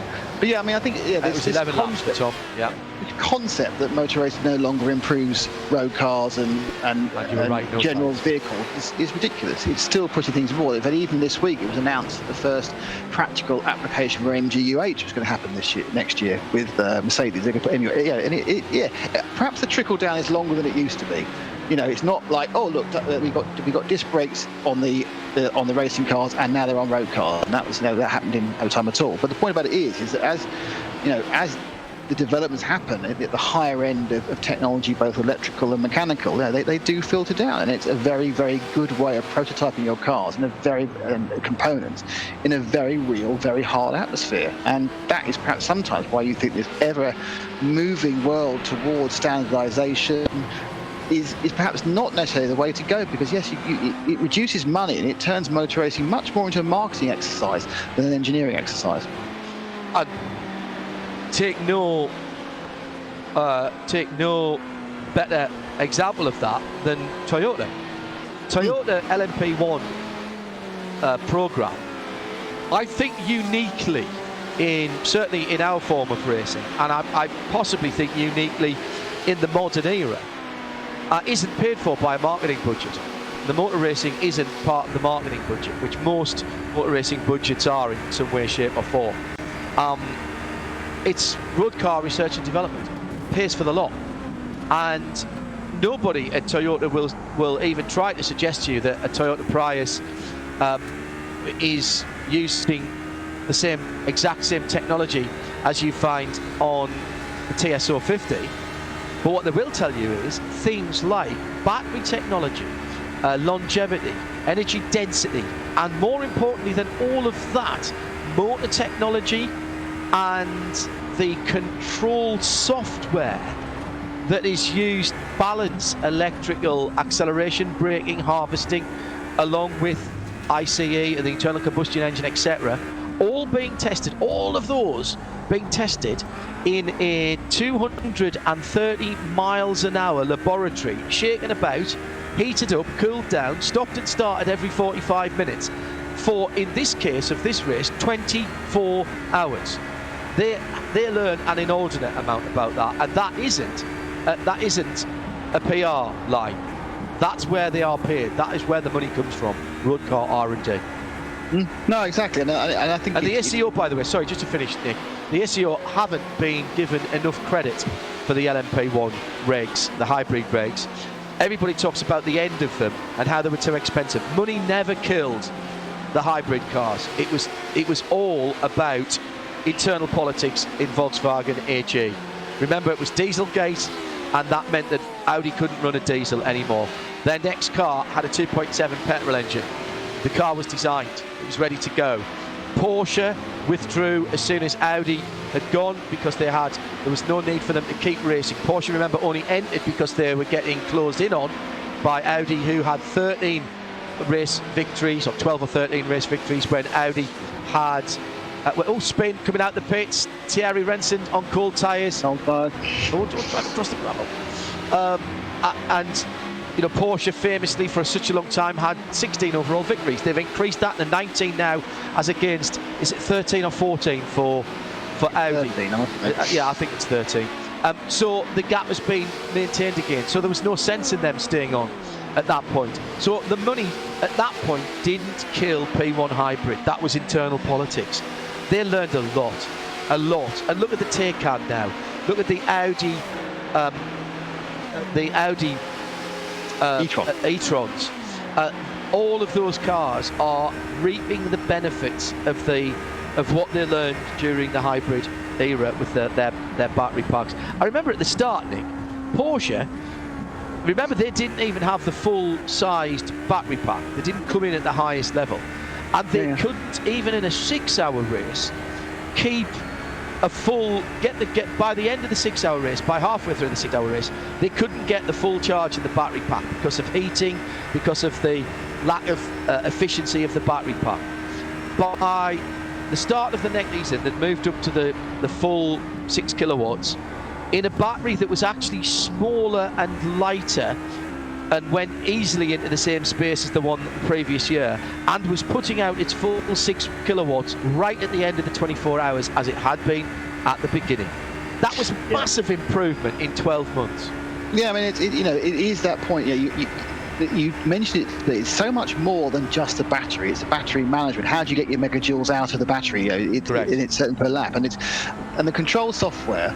The regen, how you regen, because you don't necessarily want to take all the regen you can get, because you might be taking too much, and therefore you might unbalance the car as far as braking is concerned. So it's incredible balance about how you actually recharge batteries, how you discharge batteries, whilst at the same time you're looking at a racing platform, and racing platforms like stability. They don't like to have issues with pitch and yaw. They also don't want to suddenly have extra retardation at the back that wasn't there 2 seconds ago because of the braking. So it's all about lack thereof.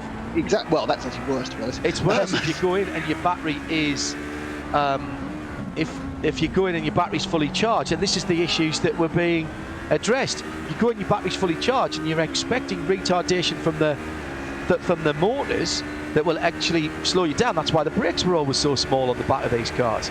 And all of a sudden it decides it can't retard you because there's nowhere to put the electrical energy. Oops, I've just fallen off. So again, all those control systems, it was brilliant. And the control systems are completely transferable across everything. What you learn at 200 miles an hour equally applies to how you manage a car, which is much more, weighs more, and is driven by someone less talented at 60 miles an hour. And it's all about, because of course what they're looking to do, with a race car, you're looking to get maximum power out of the battery. But with a road car, you're to get maximum longevity out of the battery, a maximum amount of ability to actually recharge it, the maximum ability to actually get the mileage out of it. But it's all the same learning. You just angle it differently. But yeah, I mean that's an area that with LM1D8 we don't know how much learning is going to happen there. Obviously, the Toyota continues being effectively a prototype, but be interested to see how much flexibility goes into the effectively DPI Mark IIs. Yes. Agreed. Just a quick note here. Dave Alcott says, I'm enjoying the conversation on FSI and battery hybrid tech as we're watching now the leader in GTE come into the pit lane, Charlie Collins. This shouldn't be tyres for this car. Keep an eye on this. Dave says, an interesting question this. Do you think the Koenigsegg free valve technology will be as radical as FSI and other advances, given the flexibility it brings to valve timing?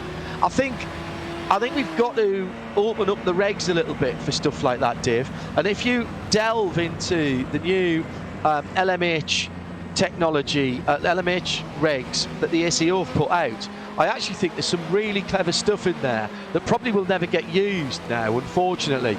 And there's some areas, for example, if you are using a road car base to build your LMH, hypercar as people are calling it, then you get more flexibility on things like exotic materials. You can have a rotary engine, for example. There's all sorts of other things you can do with timing and valve timing if it's a straight car. And Mazda have got that very clever SkyActiv X technology where the engine is a petrol engine, but it works sometimes more like a diesel engine with an element of compression ignition before the spark actually takes over, which actually Audi did in reverse with their diesel engines.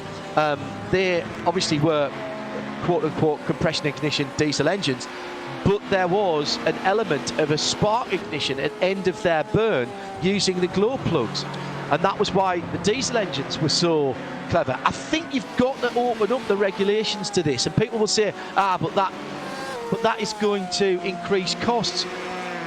But everybody will always spend money. It doesn't matter if you've got a spec series, people will find ways to spend the money. And to keep big manufacturers interested, I think you've got to keep an element of them proving new technology. Now, I would have said that to be dying day before COVID. Now, major manufacturers are telling me that all investment has been curtailed for anything between 8 and 11 years. So that's spin! No. For the 11th place. That's Romain Grosjean. It's Grosjean just out of the pits, I think, Nick. No, I think he ran. It may have done. I'm sorry. I was watching the timing there. I'm not sure he was straight out of the pits. It had take too much curb. Yes, great. He was straight out of the pits, John. You're absolutely correct. Too much curb, curb, and he hadn't got the grip. He came in tight. That's effectively what you're asking the car to do at that point. You've swept into the right, and at that point you're asking to start to turn left again. He took some curb, so he reduced the amount of tyre he had less grip on cold tyres. So effectively, he couldn't make that left-right turn. And he just goes, no, I can't do that. And just carries on arcing round like it's left. It won't take the instruction to go right and just spins on you. But that again was no cold tyre accident. So yeah, well, good call. The fact that he just came out of the pits there, John. Yeah, and he was in a battle as well. Didn't want to lose too much time. Ultimately, I think international motor racing is in for a hard time for several years in the future because of the lack of investment that OEMs will be able to make given the massive changes. Let's not forget, nothing happens in a vacuum.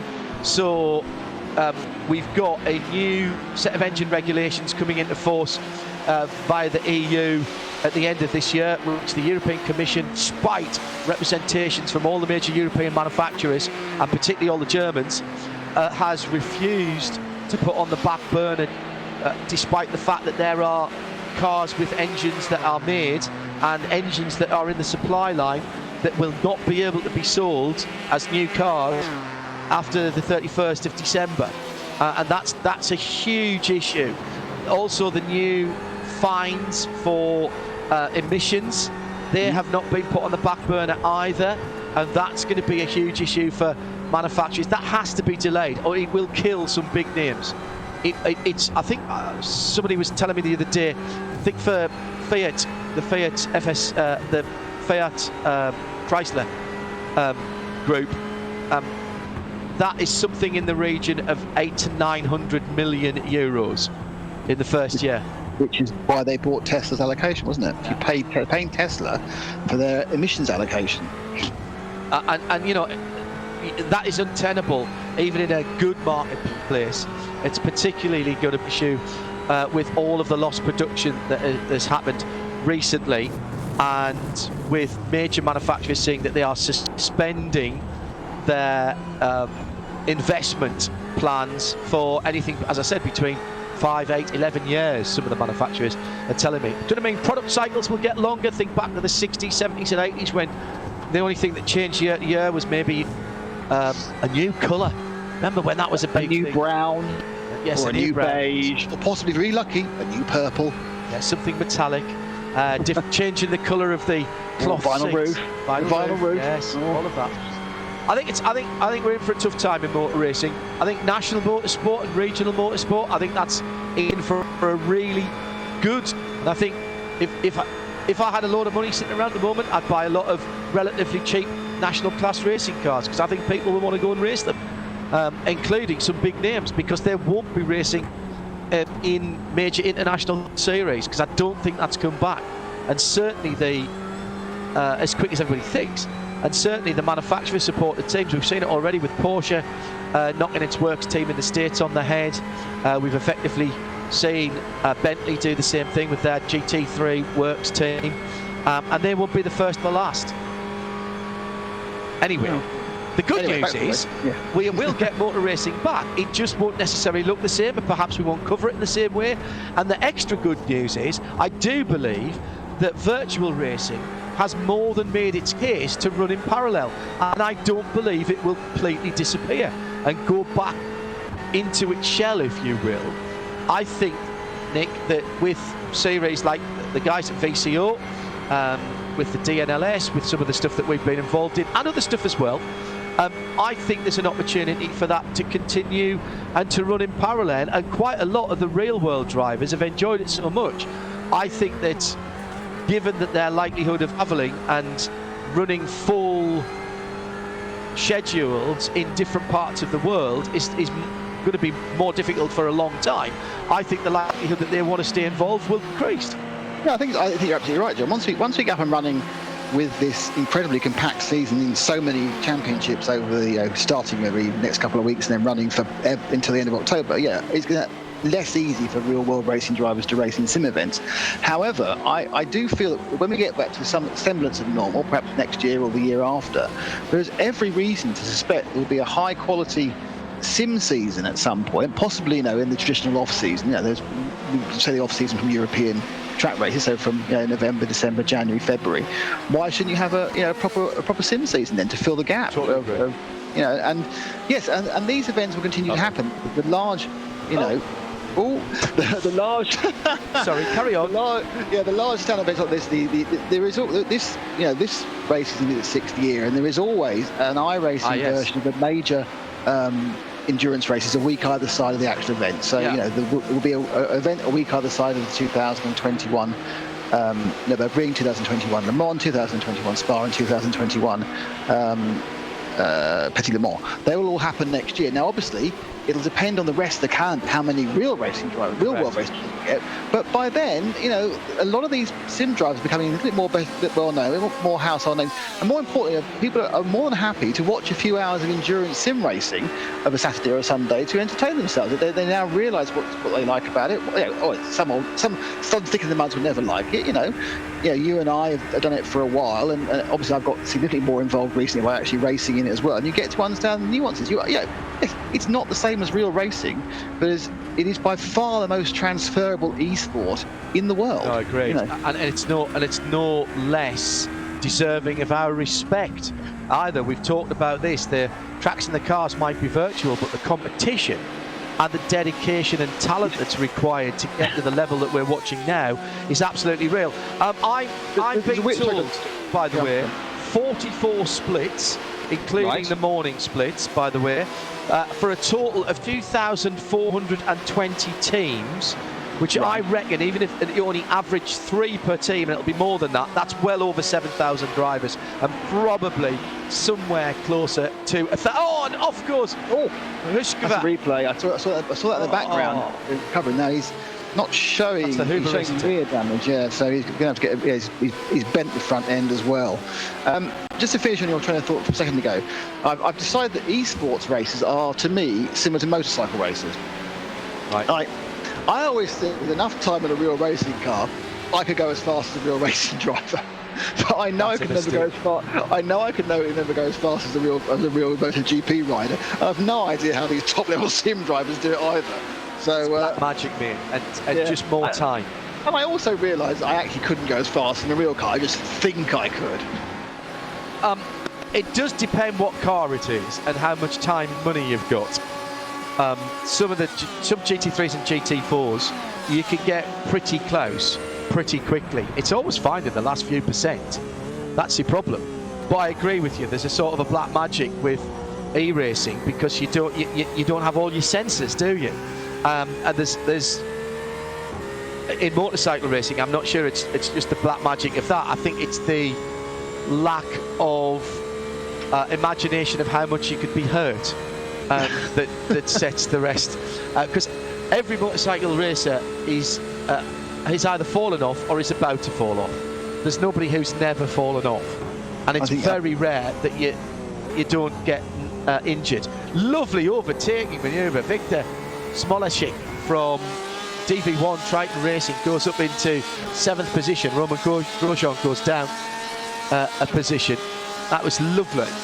Was that Grosjean going past him? That was Grosjean going past. Sorry, I say that. Yeah. Grosjean's getting a lot of rear view of Grosjean's very black rear wing of his Ford GT, the only Ford. So Roman has chosen to run the only Ford in the top split. The rest are Porsches and Ferraris. He said it was an even split, he said, between the Audis and Porsches in the MP1 as an Audi sweeps past, and there goes a Porsche. You get both cars there just to show themselves on the left-hand side of the screen. But yeah, I mean, I think it's certainly the Audi is an interesting. Well, I drove both the Audis and the Porsche, and I was a little bit quicker in the Audi, but I think that's probably just because the Porsche was a little more alien because it had a 7-speed gearbox and you weren't always in the right gear, and then you were trying to work out the hybridization as well. But they are fantastic pieces of things to have a go on, even virtually. The power out of them, some sample out of Marsanne is just ridiculous. You actually can't select a gear fast enough before it's gone through the entire rev range and is blinking blue at you for an up change sometimes. It's just so much power. And of course, so much grip, 4-wheel drive. So coming up the run, this is a nice multi-class run towards the entrance of the Porsche car. This is when you really, as a driver who's not in the slowest class, you are desperate to make sure you've made the move before you have that very fast and sweep right into the start of the Porsche cars, because you just don't want to be offline. And it's a question mark for that black P1 comes up the inside, gets squeezed. Actually, the car just crashed, and that wasn't the car that's recovering from its accident. He's now tailing behind the GT Porsche. Now, is he going to try and hop through as they come through karting corner, or is he going to try and go around the outside? That's Victor Smolashik in the DB1 Triton racing car that we were watching earlier on in the 0-1. And he's lost 3 seconds doing that. So interestingly, he's being flashed by the HP behind him. So perhaps he actually is recovering his damage and maybe going to the pit. I see what was happening there. That was Smolashik making the move on Patrick Heigard-Jorgensen. Roman is further up the field. So it was Smolashik who made that lovely overtaking manoeuvre in that DV1 Triton racing car on the Ferrari, which sits in behind him now. Frederick Jorgensen from MB sitting in 8th and 9th. Grosjean is 15 seconds further up the road. Just when the pass was made, because we were on board with the Porsche, the graphics flicked to the next car up the road.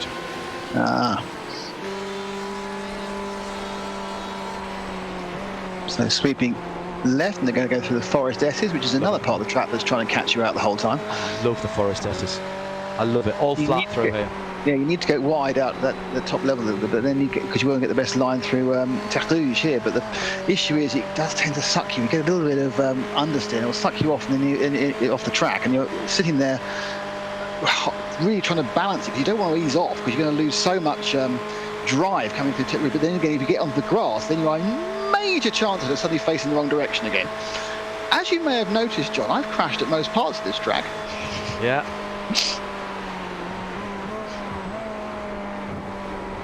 Dave Alcott makes a great point on Twitter. RSL_studio. Use the hashtag RSL24VCO. The other impact on automotive investment, and therefore at motor racing will be if greater reliance or greater allowance of remote working means less commuting, fewer replacement cars. That could be another impact on auto industry finances. There's another thing as well out there at the moment which is not good for OEMs, is the big black hole of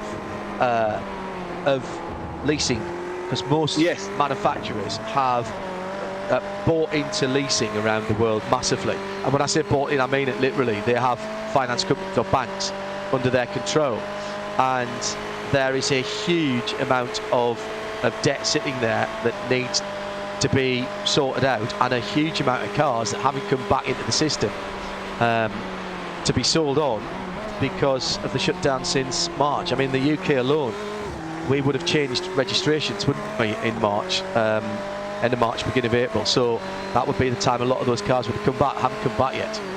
And I mean, there's a lot of cars. I mean, obviously, Rachel got her new car at the beginning of March, but that was all stopped by the 22nd, and that was right at the peak moment of the whole year for new car changes and cars going back and rental cars, and it's going to be, you know, there was obviously a halt to production to prevent some of the overstocking, but there's huge challenges facing all elements of the automotive sector. Correct. And reference back to something you said in a very European-centric thing you said, that they really need a bit of a hand from the EU, and this has nothing to do with the UK. No, I know that. I understand. Somebody needs to stop just sitting on dogma and start realising the world has changed dramatically since February this year. Yeah, agreed. Totally agree. And there's a lot of manufacturers that I've been talking to. This is the 15th place car. This is Harishka again. He's lost the front end. Went too far off the track there and caught a bump. Yeah, there is a bad part of the track coming out of the second chicane. Going down the Mulsanne straight, there is a big hole actually in the outer element of the track, and you basically understeer off. You'll land in there, it will rip off bits of your car. It is, it's obviously it's not one thing. It's the next to that poor Audi, but that is. I've seen that happen. I haven't done that one actually. One of the ones I haven't done so far. But yeah, it is a case where you go there and he just takes bits of the car out and spits you off and run part of the track. But of course, he was on a piece of track you're not supposed to be on. No, exactly right. But even though you can be on it, that makes sense. Yes, but he can have no complaints about that. Just let's finish off on a positive. I do think club, national, local racing will go through a massive set of changes, but will expand. I really do. I think people will want to go racing, and if they can't go racing in a full international formula because you can't travel, or because you can't get cars there, or because there aren't the cars to have there, or again, air travel in particular is going to be one of the last things that will come back in any kind of way that we've been used to, and some borders may not yet open. I think national and to a certain extent regional in Europe racing, we've already seen the first international multi-class race down at Portimao last weekend, and those sort of things. I think that level of racing, I think that'll explode, and I think you'll see more well-known drivers in that team. Karting as well. I think the grassroots, as you say, people are going to put their horizons as far as the borders of their own country for a couple of years because of necessity, and they'll look at what they can do and how they can compete. And I think that karting's going to grow, and I think the grassroots, I absolutely agree, I think grassroots motorsport's going to grow as well. Because yes, unfortunately, people have lost jobs, but the thing to remember is, I know this is turning into a socio-economic conversation rather than a motor race. We'll just finish it off. But nothing happens. I said before, nothing happens in. There was no, after the disaster of 2008. That was down to underlying problems with the global economy. There are no underlying there are no serious underlying problems. This has all been caused by a pandemic. As the pandemic clears, all you're trying to then do is just restart what was already working quite well. You're not trying to come back from a problem.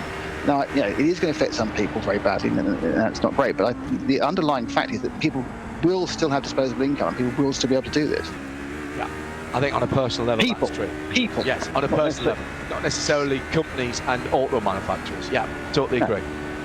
Nick Damon and John Hindhaugh, as we are heading up to. Right, you've got this race time thing sorted out, which I can't get my head round at the moment. So, do you know what the race time is? I have to click a button to tell you what it is. The race time now is, hang on, where's it gone? 17:34. So it's just after 5:30 in France, is it? Apparently, that's the time of day we are in September.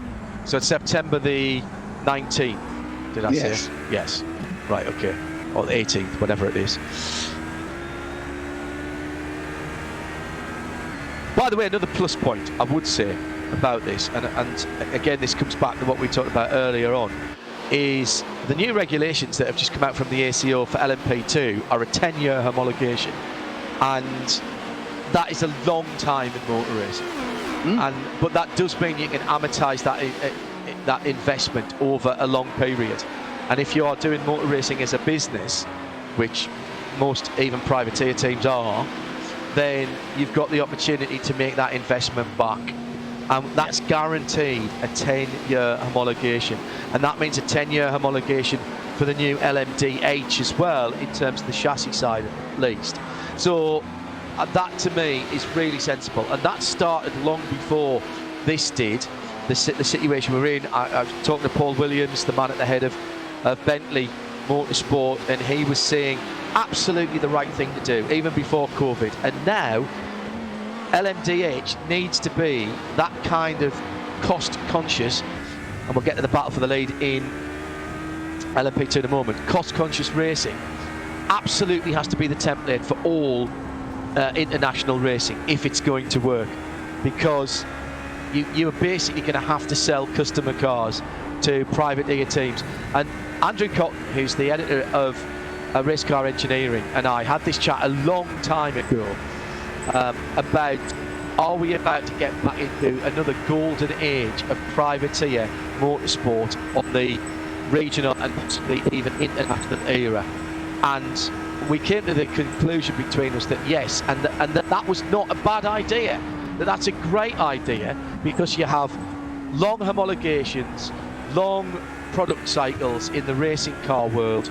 You've got the opportunity for racing car specialist manufacturers to do what they do best without having necessarily to pander to the manufacturers. And in the long run, whilst the marketing budgets that big manufacturers bring to things like Le Mans, and that's a big amount of money, it failed, as Le Mans and the ATO found out, and they were troubled by first Audi and being told to leave and then Porsche pulling out. It has affected them in millions of euros, where just for one estimate I saw, and I can't say whether this is true, it was over a €30 million haul in just that race at Le Mans.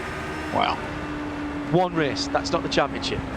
So are we gonna see the rise of the privateers? Is motorsport for this century now going to be the rise of the privateers? Hope so. I really do hope so. Let's get back to this race. It's Jesse Stevens leading for F4 Race Sonia. We've been told by the team socials that this is their last race after 16 years of running. Is that true? Not sure. It'd be a shame to see him F4H pull. Red Sonja leading from Red Line. Patrick Schneider just 0.2 of a second between them as they go down to Indianapolis and down towards that tricky hub-breaking and right-hander that Arnaud and the B2s want to go all the way over the end curve. And Jesse Stevens was a bit wide there. Behind them in third position in that class, Dino Lombardi is closing in for the Leo Racing team. That's the yellow car. Van der Waal is another yellow car. It's only another couple of seconds further, but it's the two leaders into the Porsche curves now. Headline with that distinctive stylized R on the side of the car in second place, and Jesse Stevens under some kind of pressure now. Has held on to it, and if anything, got the best of the second part of the Porsche curves. He was quite clever coming up on the run-up to the Porsche curves, and he positioned his car, which made it really difficult to be overtaken. He gave himself like 2/3 of the car across, so it wasn't possible for the Red Line to come at the inside or go around the outside, because he had lost momentum by going off slightly at Arnage, but he did a bit of clever car positioning. And at this point, he managed to end up with a bigger lead at the end of the lap they had going into that mistake. So Schneider now, he comes up and then plunges through the Dunlop Bridge and then comes into the Dunlop curve before going up again the hill up towards the Forest S's. This is a full on the leader. There's no way you can get round here unless someone wants to let you through. They've made a massive mistake. And this is the key call in the entire race. It's sweeping the carriage as much speed as possible without going too wide and therefore getting a slowdown. As you sweep down to Terre Rouge, and then you literally just flat chat, changing up on those flashing blue lights of the HPD as you come down the first part of the Mulsanne Straight to the first of the chicanes. Now, there's a bit of traffic ahead of them. I don't think they're going to reach it on this first section. Both of them sticking heavily to the middle of the track. There's a rumour the crowned part of the track is slightly quicker. Really? Yeah, aerodynamically was, and apparently it was true in an earlier model of the race, because the crowning just like with the aerodynamics, it made it slightly quicker, especially for the GTE cars. But apparently it's been demodelled since then, John. That's why you'll see some of them stick right to the middle of the track, which doesn't make a lot of sense in a racing line thing. But that's actually what it is. It has this psychologically faster. You see a problem for the bright orange Dutch Mountain car going right off at Indianapolis. To range the nose, they have to make a quick pit stop to get that fixed. Back to the leading two as they go into the second chicane, and easily you get past the green GTE machine coming down to Mulsanne corner. That's one of the leading lights in the GTE category.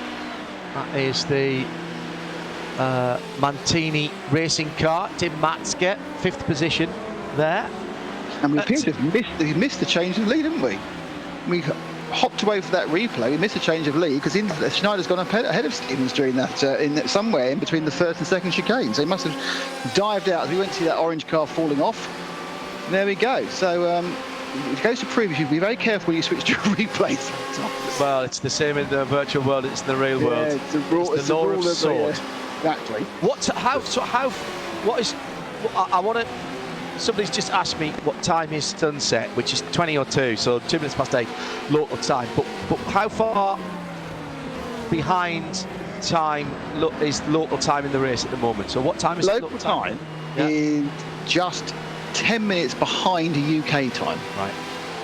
So obviously an hour and 10 minutes behind real time, if that makes sense, because it's France and France are an hour ahead of us, but it's 10 minutes behind UK time. Right. There we go.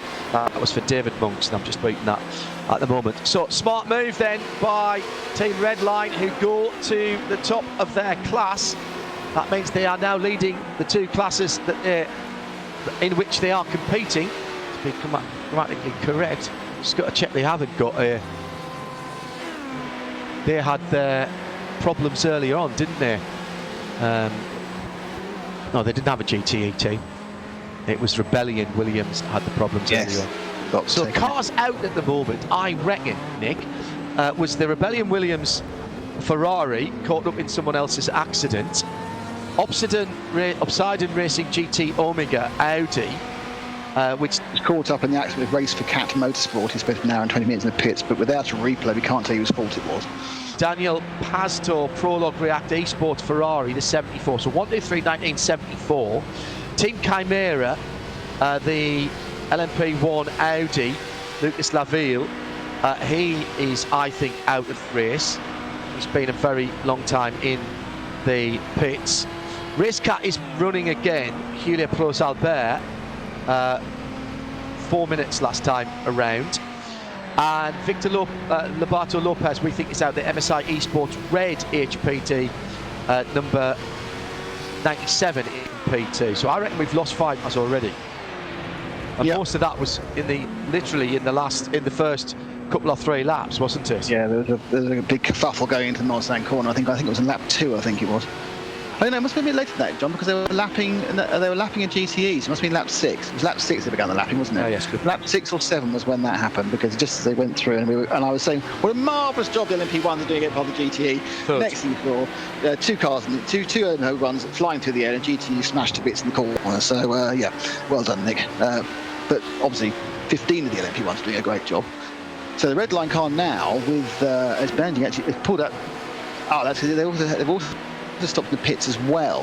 Who's that? So there's a pit stop for the leaders in P1. So Schneider now has got a big lead, 3-second lead over Stevens. Both obviously going past him on the in lap and was leading by about half a second, but he's now 2.6 ahead. So he's gained 2.1 during the pit stop. So that the may be the leaders in P1, did you say? No, the leader in P2. Sorry. Right. Sorry. And Panicking. yeah, it's right. I've got too many P's. The leader in P2. The leader in P1 is actually in as well now. So Tom Mitchell Right. Let's have a quick look at that then and see if we're happy with that. The Team Redline Audi has been solid on an 11-lap stint.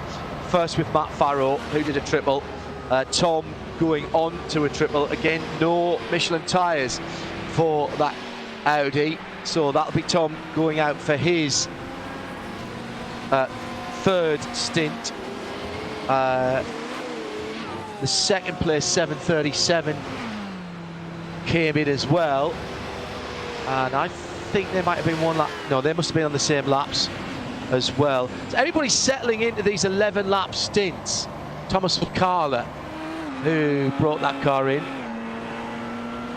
and takes it out. Harrison Finch has jumped them in the pit lane. The Burst Esports car. That was because he stopped last time around, didn't he? So he's actually up to speed already.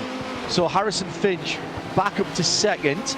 So we've got two Audis first and second again now, but this is going to be really tight again as Finch is coming out of Turk Rouge, the red mount. He's got a 9-second lead on Tommaso Carla. Well, he's done well then. He's done well because he's jumped them by coming in a lap early, I reckon. 9 seconds, unless he's done something different, unless he's short filled or the others did something. That's a large lead to suddenly turn up with.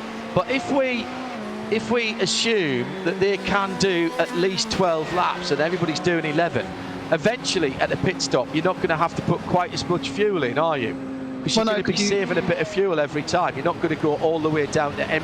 Here's the leader in LMP2 coming in, Oriol Popoa. Who inherited the lead after the red line machine of the German. My name's gone. It was Patrick Schneider, of course, who came in the lead, and the top two are in. Still not stopping his third place, Maxime Briand from Nirvana Sim Racing. He's not actually scored in the pit, which is interesting. I mean, he's going to go 2 laps longer than the Schneider red line car. Alex Trainer, who started that car, that was the 72, is the pole sitting car, remember, with Maxime Briand behind the wheel. So we should expect to see him shortly as well. As he's gone through into the lead, and I reckoned, yeah, he stopped at the start of lap 49, Briand. So he's out of sync. He's also 12.5 seconds ahead. Yeah, and basically that car has been the leader unless it stopped. Right. Okay. It dropped down to Maxime. Well, that can't have been a 25. I've missed a pit stop here on the data, but Maxime's shown us having a 25-lap stint. But obviously that hasn't happened. That's a 12 and a 13. Yeah. And he came in after that on the end of lap 48, beginning of lap 49, and that's when he's been out since. You're listening to RSL audio along with the video from RaceBot TV, and of course it's the VCO powered iRacing Le Mans 24 hours. We've gone through another race hour, we've gone through another clock hour as well here in the UK. It's Hugh who's taken over down in London, Nick Damon and John Hindhaugh, and we'll continue as the next hour of racing starts right now.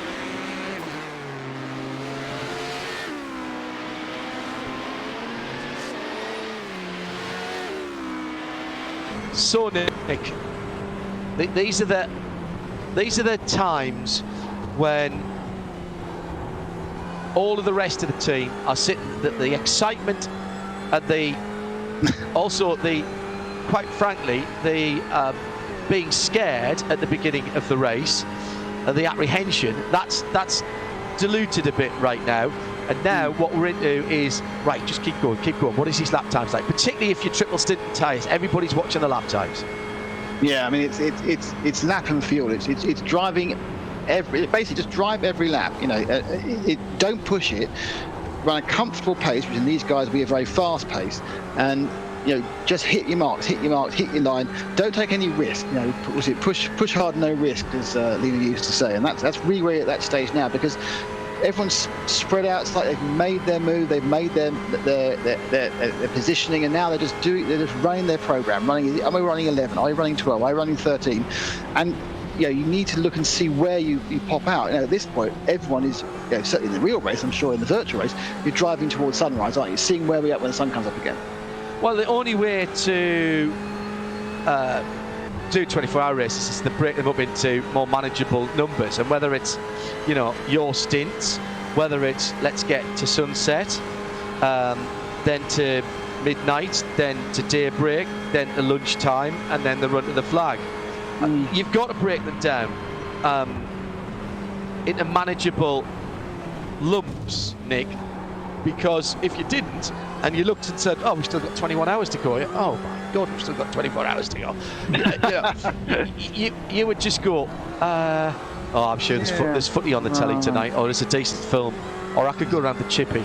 I mean, you just can't think about doing it like that. No, you have to. 24 hours is a massive amount of time to do driving for drive anything, be it a long distance lorry, be it an Audi back from Portugal, be it whatever it be. It's a very long time to be in a car. Therefore, you've got to chop it up into reasonable chunks. And conveniently, there are stints, and stints are reasonable chunks. And you say, right, you are in the car for 2 hours and a quarter. This is what you need to do. Don't make any mistakes. Don't damage the car.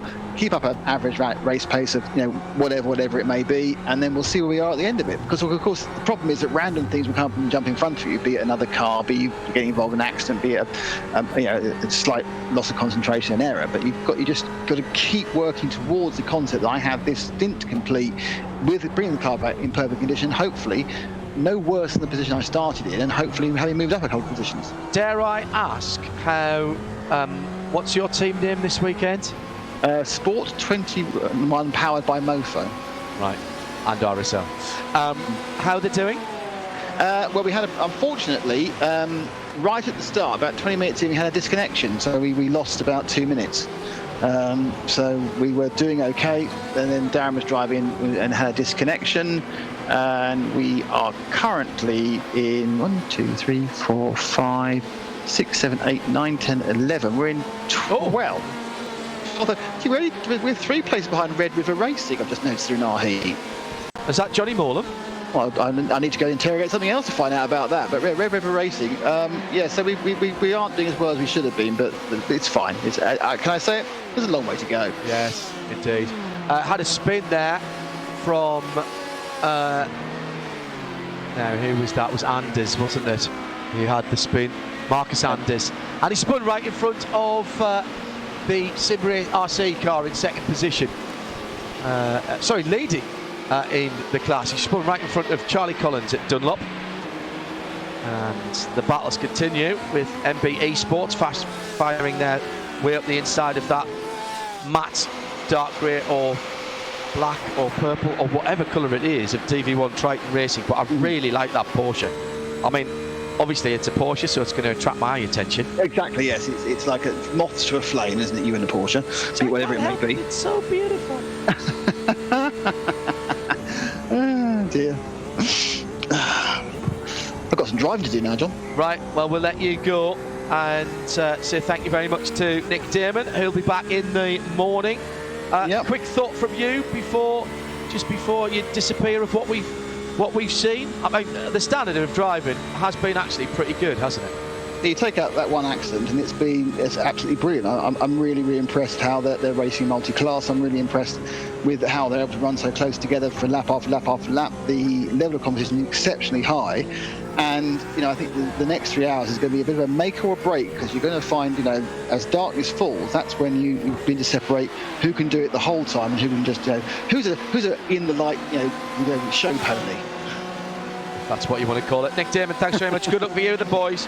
And let us know how you're getting on. Well, cheers, mate. Bye-bye. Bye-bye, Nick Damon, who joined us for the first part of the race. What we'll do now is bring in our second expert analyst for the next 3 hours, which will take us up to the end of our time with the Racebot TV powered by VCO coverage, and say good afternoon, good evening to Bruce Jones. Say whatever you like, John, but I'm here. I can almost smell the barbecues out around the circuit, firing up, evening light at the start. It looks fantastic. And how the first 3 hours been for you? I've been dotting in and out, but every time I look, the racing is really close. Well, once again, Bruce, and we've talked about this, haven't we, all the way through this sim racing season, the amount of dedication and talent that goes into this is no less than in the real world. You have to have respect for what's going on. The close quarters racing, which, as we've discussed before, with a little bit of latency, a little bit of lag, it is actually probably harder in the virtual world than it is in the real world. And I can't even begin to describe how impressive it's been. We had a couple of incidents early on. We've had 4 cars that have been in the pits or retired, greyed out, if you will, for a wee while now. But I mean, a best lap of 3:16.5 by the leading car, the red line car, Tom Mitchell-Moore, and now on his third of what appears to be a triple stint strategy that they are running. 11 laps, 3 stints on the Michelin tyres, 3 stints for the drivers, and his lead's now 15.1 seconds.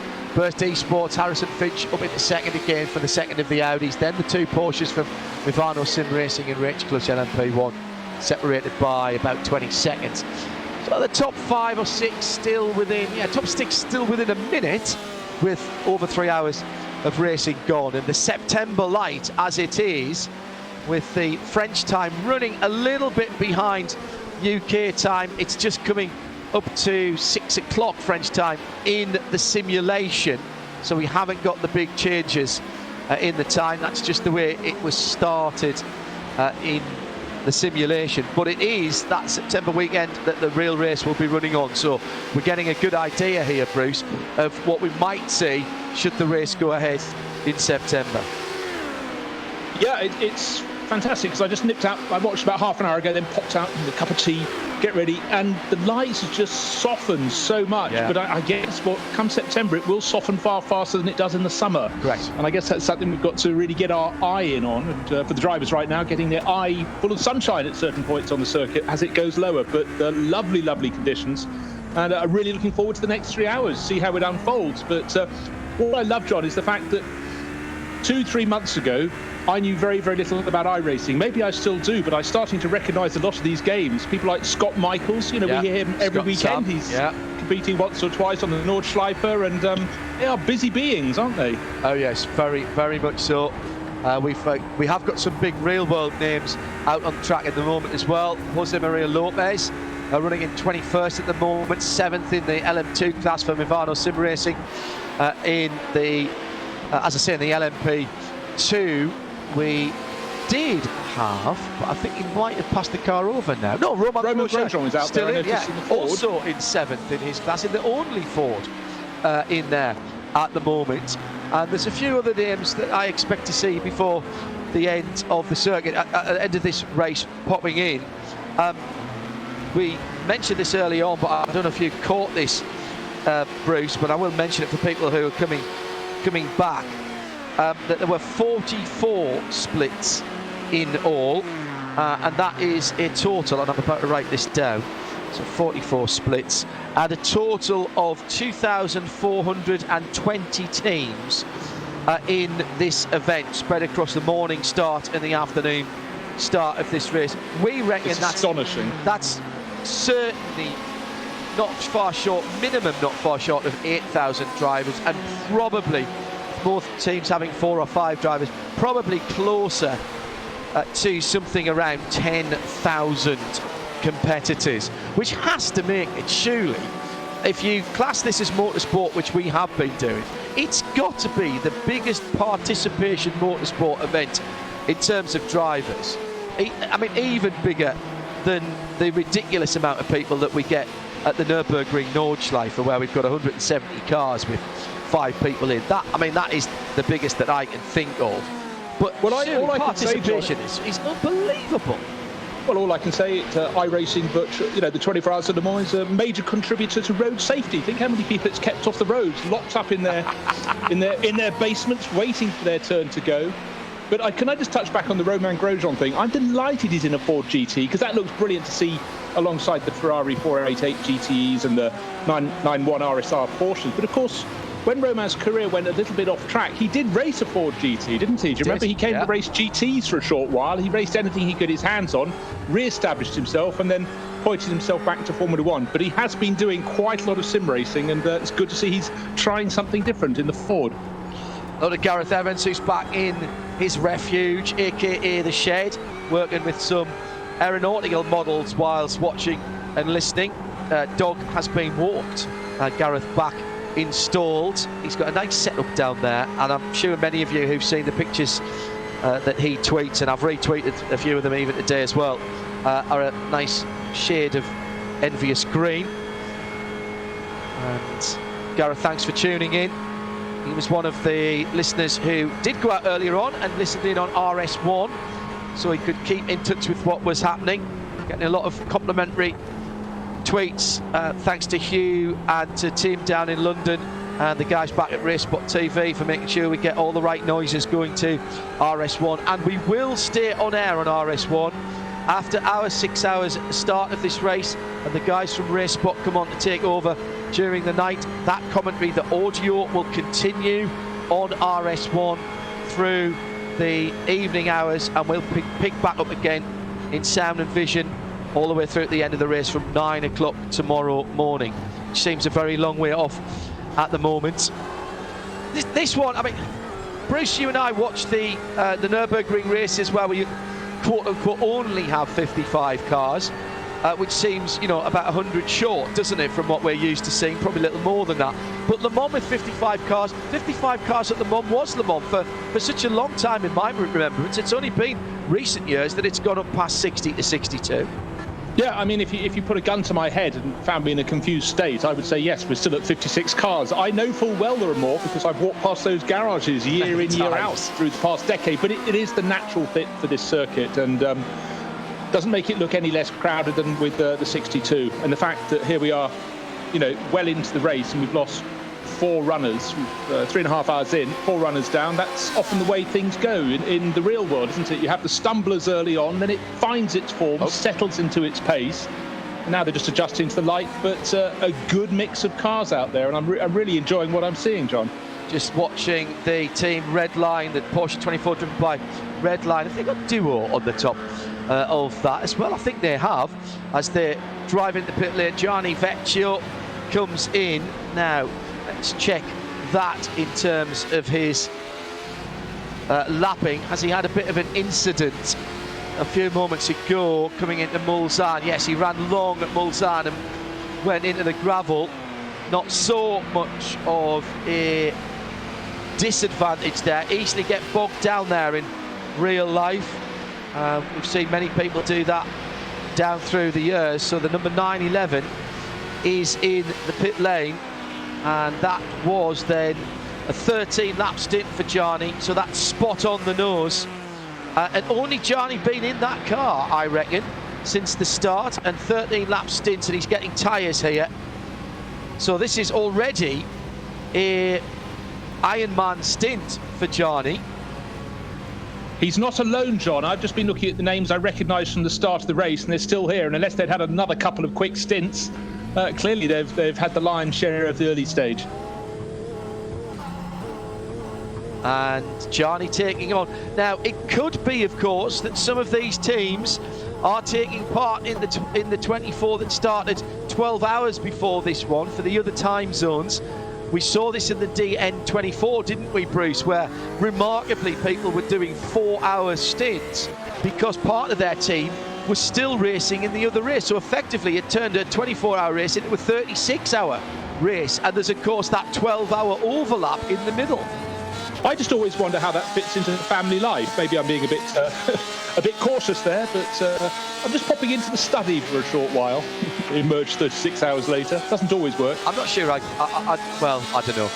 I was going to say I'm not sure I'd get away with that. It would depend what I was trying to dodge at the time, I think. Nick Damon's managed to couch all of his iRacing in, no, this is all for work.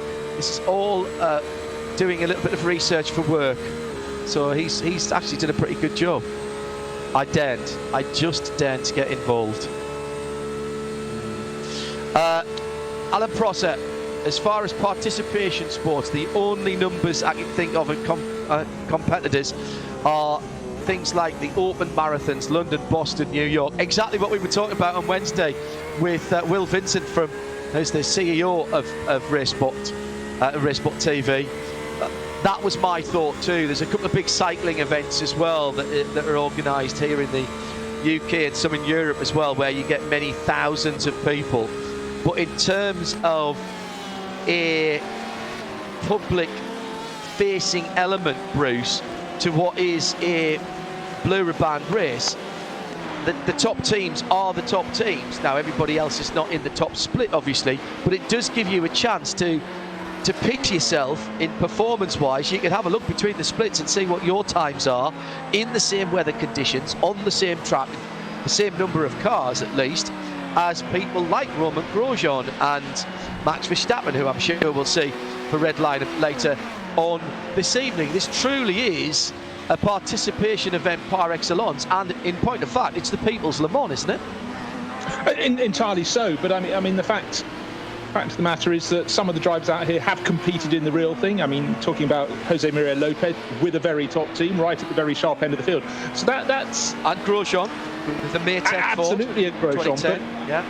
I just think it's adds a sort of piquancy against someone who's already got that sort of muscle memory and just what it takes to race and shine at Le Mans. You're up against them, you're a sim racer, you're a very proud sim racer, you're going to see what you can do, and it's great to have those yardsticks. In fact, it sort of goes back to when racing was a little more mix and match through the 60s and 70s. You almost always had someone who was at the very top of racing coming to compete in your championship, just maybe for one-off, of course, for the prize money. But, back then it was mix and match, and I think all the better for it, giving people a chance to, see how they stacked up against the very, very best.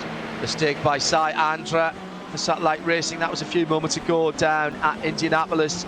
Didn't look like the car was settled as it turned into the left-hander there. Back end got away, but didn't hit the wall. He's been lucky there. It's cost him one place, but he's continued to circulate. We were talking about this earlier on, about where we think motorsport is going, given the current issues and financial issues that will undoubtedly be sticking around for a lot longer than some of the other considerations, we hope, in the post-COVID-19 era of motor racing.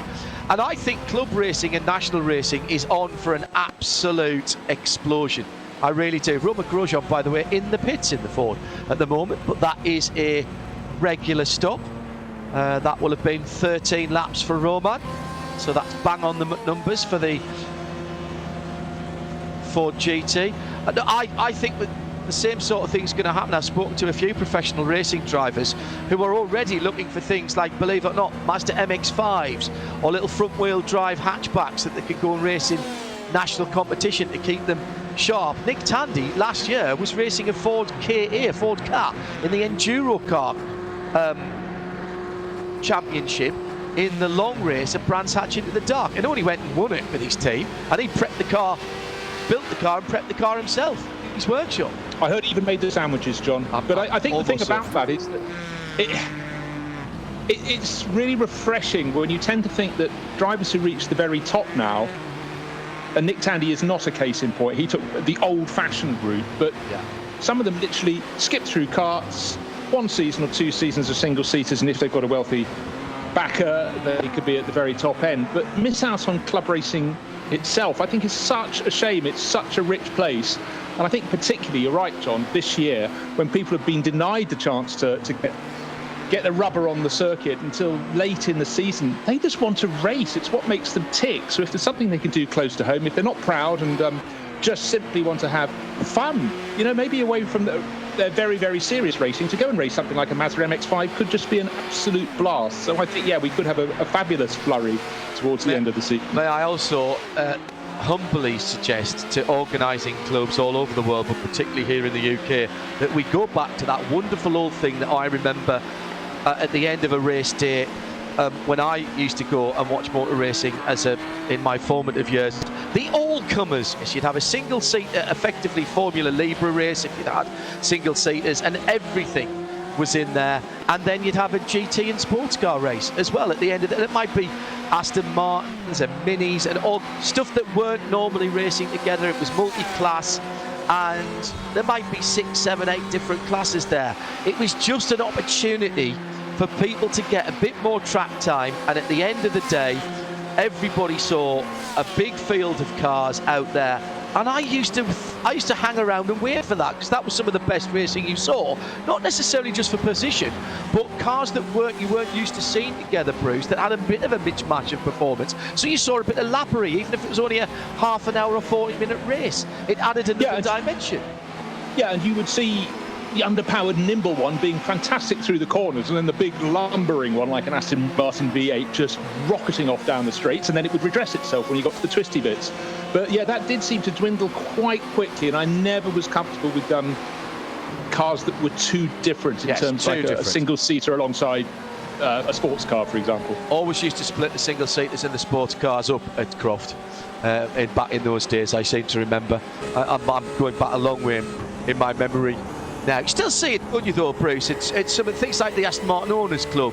They'll have an all-comers GT race at the end of the day where things have been split up through the day, and you get a few nice old Aston Martins competing against some contemporary machinery and some things from other categories that have been racing there. And it's one of the joys of still doing the odd bit of circuit commentary, which I don't normally get the time to do. But I did a couple of events, maybe 3 events last year, actually, and which is not enough. But it is the joy of seeing things that you just don't normally see, and I do think that'll happen again.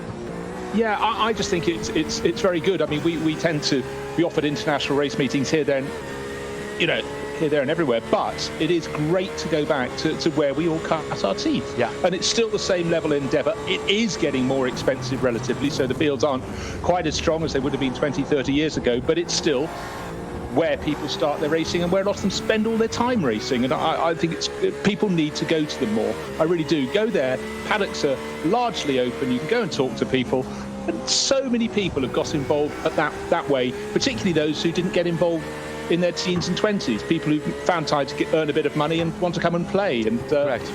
There are always people there to talk to you and say, yeah, why don't you try this? Give this a go. And it's lovely to do a track day in your road car, but you can never really hang it out. And even if you trailer a car to a track day, and listen, I've got nothing against track days.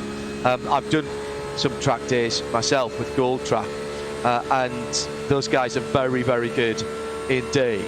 But there's nothing quite like racing.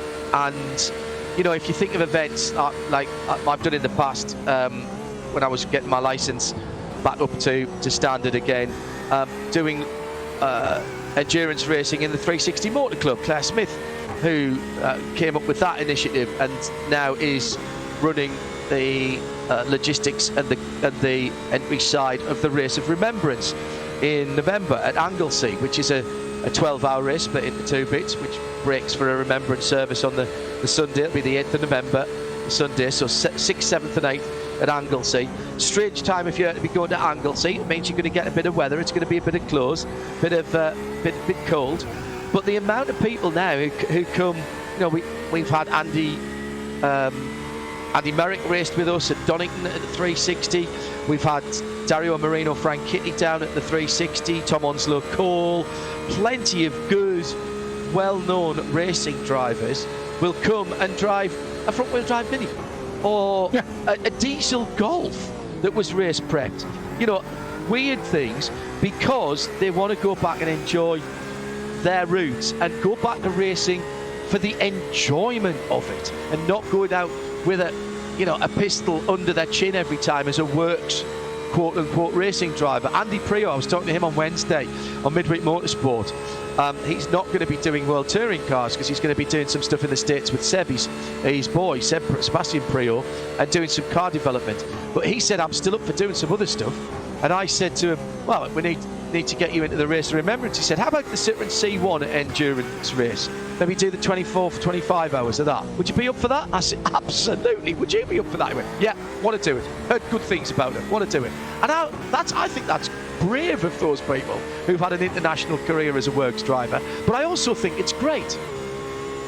No, it's really, really good. But also, I just want to flip the concept over the other way. with sim racing just growing exponentially, you will have a lot of people who raced at Le Mans back, who knows back when. They might want another crack. They'll never do it in full metal anymore, but they might want to come and play and have a real serious crack at this. It's another chance to do the great race. And, you know, you can be sure there's hardly a driver out there who's competed at Le Mans who doesn't want another go. So I think, you know, next year we'll have an influx because sim racing is just growing so fast and people have realised just how good it is that people might flip over the other way. Let's see. And of course, this type of participation, and as we said, getting on for, well, certainly over 8,000 drivers, probably closer to 10 in this iRacing Le Mans 24, powered by VCO. If it only brings one more person into motorsport and wants to go and get their license and go racing, that's great. It doesn't have to, it's not an important part, but I'm sure there will be people who'll think, you know, I think I might want to go of this. I've found that I can take this huge slide by Victor Smolanich in the DVI Triton Racing Porsche. It's the black car, I think. Yeah, it is. It's the... no, it's not. It's the other car. I see. That's the other part of the team. The lighter coloured machine. But behind him is the Ferrari. That bright green Ferrari is the... now, let me remember that one. That's the gold team, isn't it? Ruben Bonka, but there should be Larry Tenforder between them because the Porsche race is just regular Porsche race. No, you're right. That is Larry Tenforder we're looking back from. So we're looking back from Tenforder. Yeah. Yes, excuse me. The graphics catching me out again there because that's the red line Porsche. They're very close together. There's a touch going into the first chicane and Tenforder just about hangs on to his position with Frederick Jorgensen in the MB Esport Ferrari only another 2 seconds or so up the Florian Denard in the Ferrari for Tete Rouge, only a couple of seconds up the road, and they're at it again side by side. 20.5 hours still to go, fellas. No need to be trading paint at the moment, and through goes the Ferrari. So through goes, that's Sammy, no it's not. Ruben Bonga. Yeah. I think he's only just shortly got into that car. Yeah, I think, let me just reset all my timing screens. But there we go. Yeah, that makes more sense. Ruben Bonga, Larry Tenforder, and the Maniti Racing Gold Ferrari goes ahead in the 7th position. Sammy Matti-Trogan is in the Marla Racing Team car. Austin Canapino started that car off. Sammy's been in it for at least a couple of stints now. Ruben Bonga in that Ferrari then being closed down on, and he's put a bit of a gap between himself and Larry Tenforder. I wonder if there was a bit of damage on that Porsche after the side-by-side, side-to-side coming together going into the first chicane. Yes, because certainly Larry Tenforder has been out competing probably the Porsche Super Cup race this morning, did he not, at Le Mans? I haven't checked on that one, but he's the sort of guy who's always up for something like that. So, yeah, perhaps carrying a bit of damage, or perhaps he's just not going too hard too soon, having just taken that car over. Maybe he knows a bit more about tyre life. Well, let's see. Always a good battle in GTE, in virtual racing as in the real world. The time in the simulation, and remember the simulation running on the 19th and 20th of September in Le Mans, so the sunset is a little earlier, quite a lot earlier actually, 2 minutes past 8 French time, and after 7 in the morning, 7:43 in the morning actually for the sunrise, so 3 3/4 hours. So there's the time just coming up. Oh no, that's not right. The clock has stopped just after 3 o'clock. It is actually about 20 past 6 in France at the moment. So the Rolex clock needs winding up a little bit on the start-finish line. But the countdown clock is working there. 20 hours and 20 minutes still to go. Thankfully clear skies so far, Bruce, so the track temperatures have been what I think the drivers would call optimum. Triple stinting the tyres in the P1 category raised an eyebrow from Nick, earlier on. P1 and GT and P2 both triple stinting the tyres in the early running. You know what I've established, John, in the 3 months or so we've been doing sim racing, or I've been doing sim racing, is just how critical tyre temperature is. We've seen it on the Nordschleife, and the big difference once track temperatures got up to sort of high 30s and low 40s, suddenly drivers were doing almost 2 laps less in a stint. So I've just got to get my eye in on this iRacing Le Mans with VCO, because I've just got to see how the tyre life works. And I'm going to keep an eye also on that lap timing for Larry Ten Voorde, because he's very capable in a metal car, but also very, very good in sim racing. And if he's being passed by another GTE car, we saw that a short while ago with Bongo going past him, I'm just going to see what their lap times are respectively and see if Larry then picks up the pace and Bongo falls away. It's just a theory, but I'll keep an eye out for that. Yeah, great to have the live timing option. Thanks to James again for helping us out with the strategy software as well, which means I can go back and have a look and see who's done what stints, and it'll come, I'm sure, as no surprise to Bruce, who's a veteran of many Le Mans, that the situation at the front of the field has been all about the consistency of the Team Redline Audi number 7 car, which is, I think, the number that has won Le Mans the most times. Certainly was up until a few years ago. Of course, that did used to be numbered in car with the biggest engine had number 1, and they were lined up to start that way back through the year. So sort of 7-8 position. If you get the car at the finish, you normally had a decent chance of a victory. But 11 lap stints all the way through from Team Redline, and coming through to the end of an 11 lap stint at the end of this lap. So the car is in the pit lane on time. That perfectly timed for that. For I suppose when you do this long enough, you've got to get one of these right. So Tom Mitchellmore comes in to the pit lane, and this is the end of his 3rd stint. So I expect, as he passes one of the stricken P1s from the accident earlier on, I would expect the Redline team now to change drivers.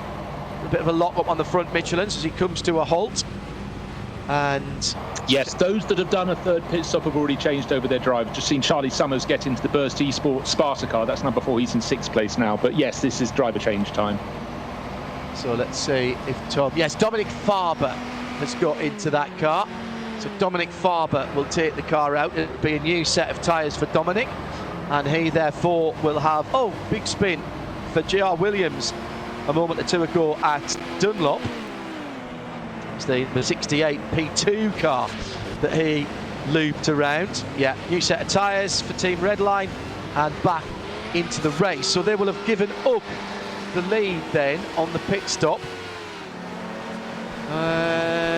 Maybe not, actually. Charlie Summers hasn't been through yet in the Audi as Farber gets out without losing the lead.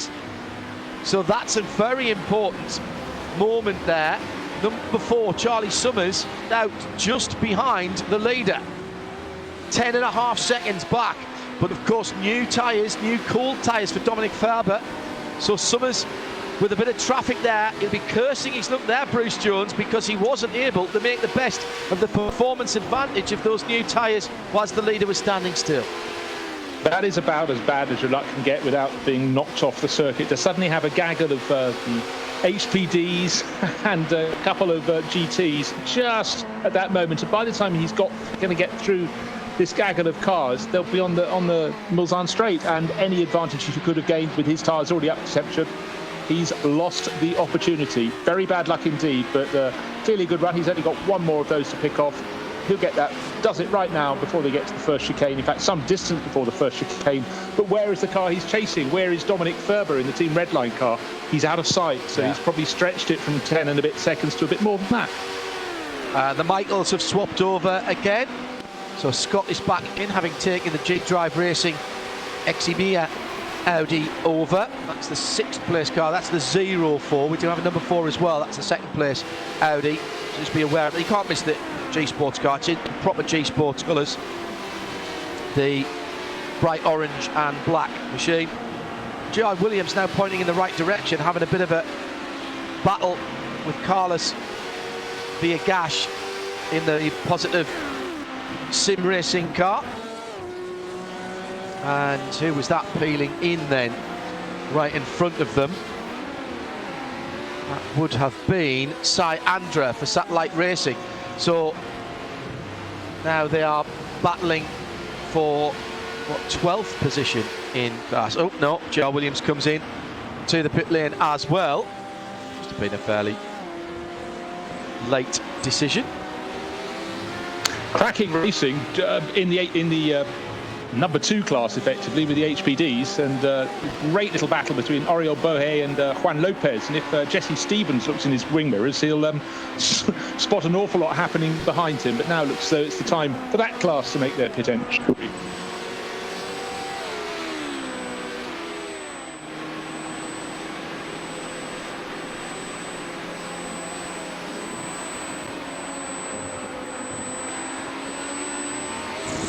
Double 7-3 car, the Nivano Sim Racing LMP2. It's the Arancha version of that car, the orange version. So Jose Maria just losing it there as he came up the hill. Now pointing in the right direction again. Arancho, the orange colours on that car. Now at Mulsanne corner, and the shadows getting very much longer. And about 90 minutes before official sunset in race time. Race time in France would normally be an hour ahead of us, but just the way the game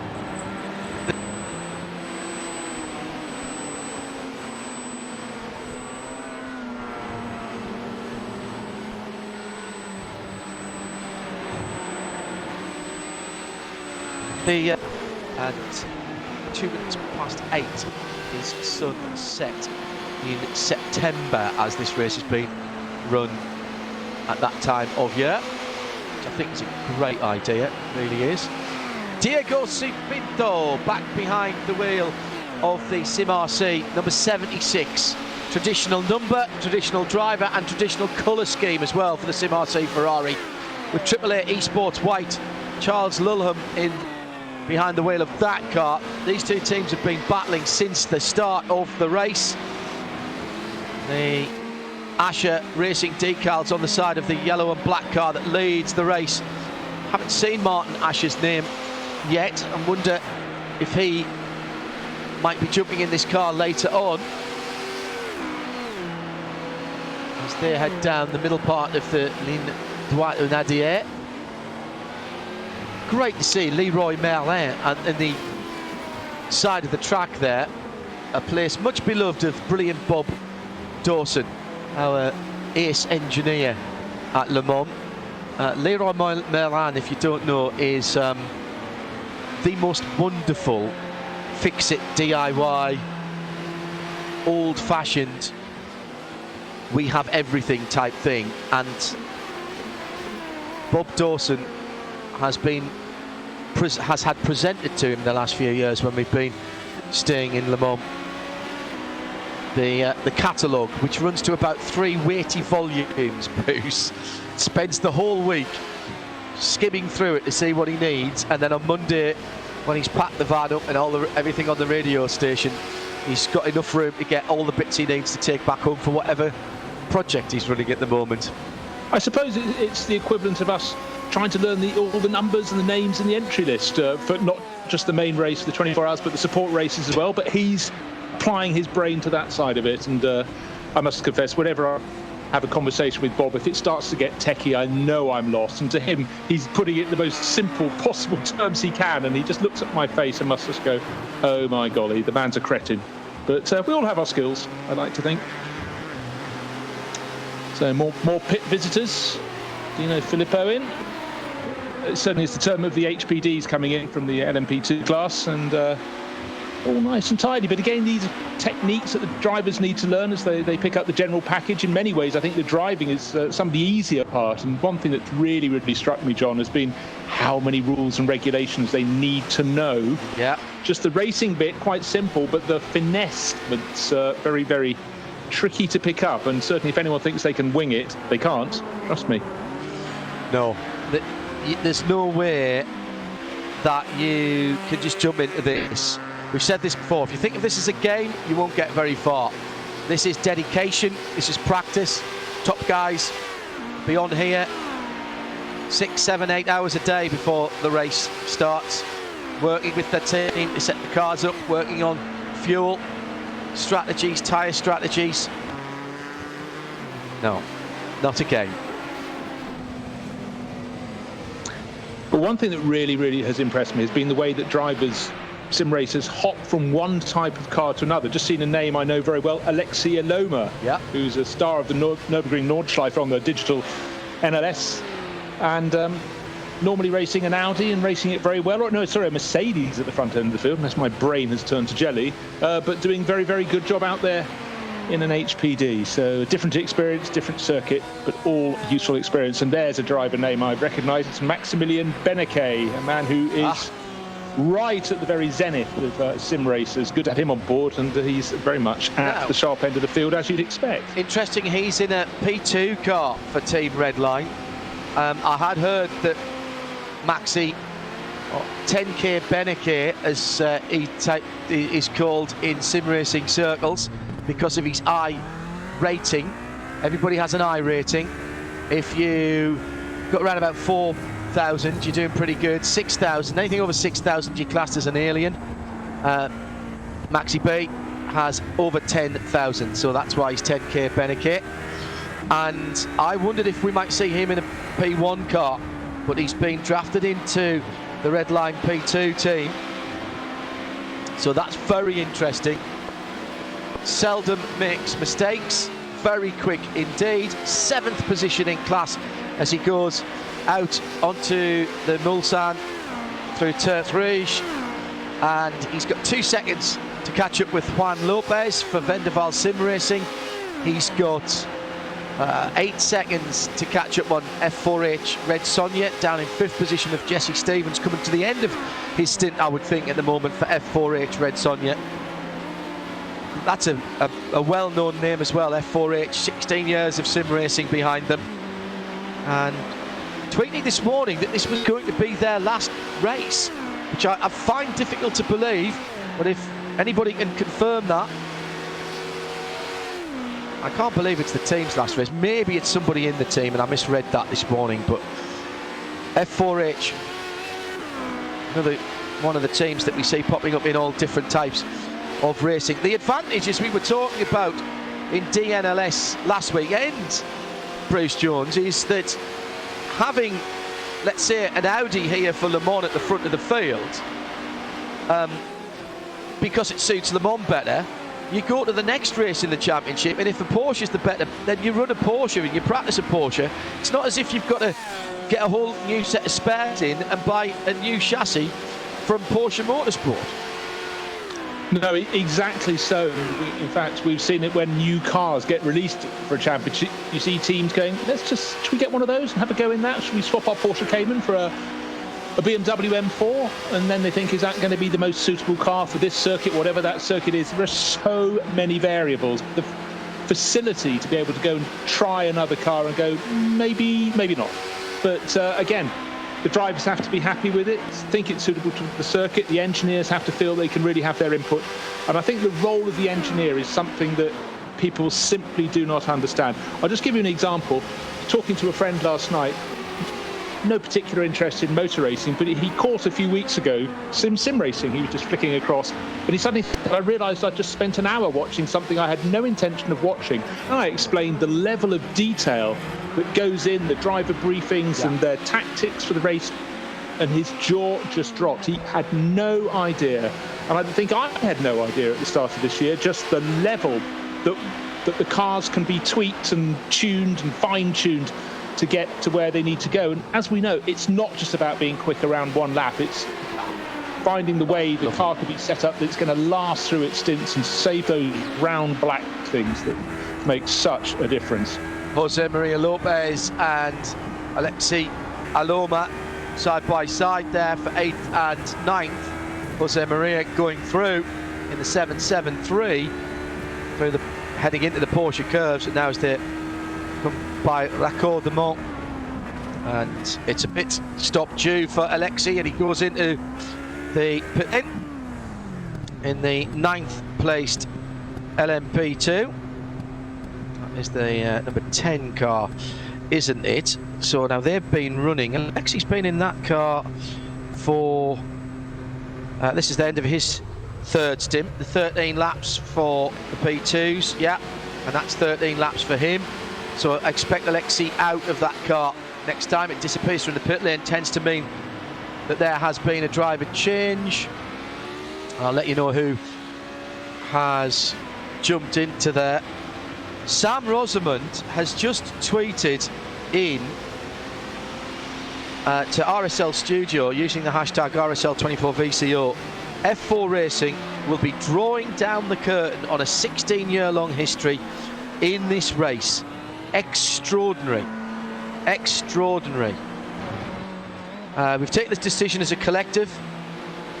Unanimously agreed it's the right thing to do. The seniority in the team, many of whom have been here for 10 years or more, different place in life, and as such the necessary needs and requirements to better the team and take it to where it wants to go on iRacing, we just can't achieve it anymore. We've decided that for F4H, all it stands for, deserve to go out on our own terms and nobody else's. Very good, guys. Very good indeed.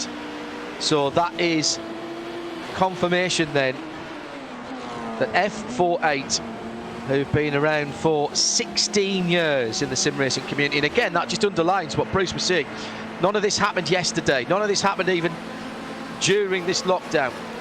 So F4H then, this is the swan song, and at the moment they aren't doing too badly at all.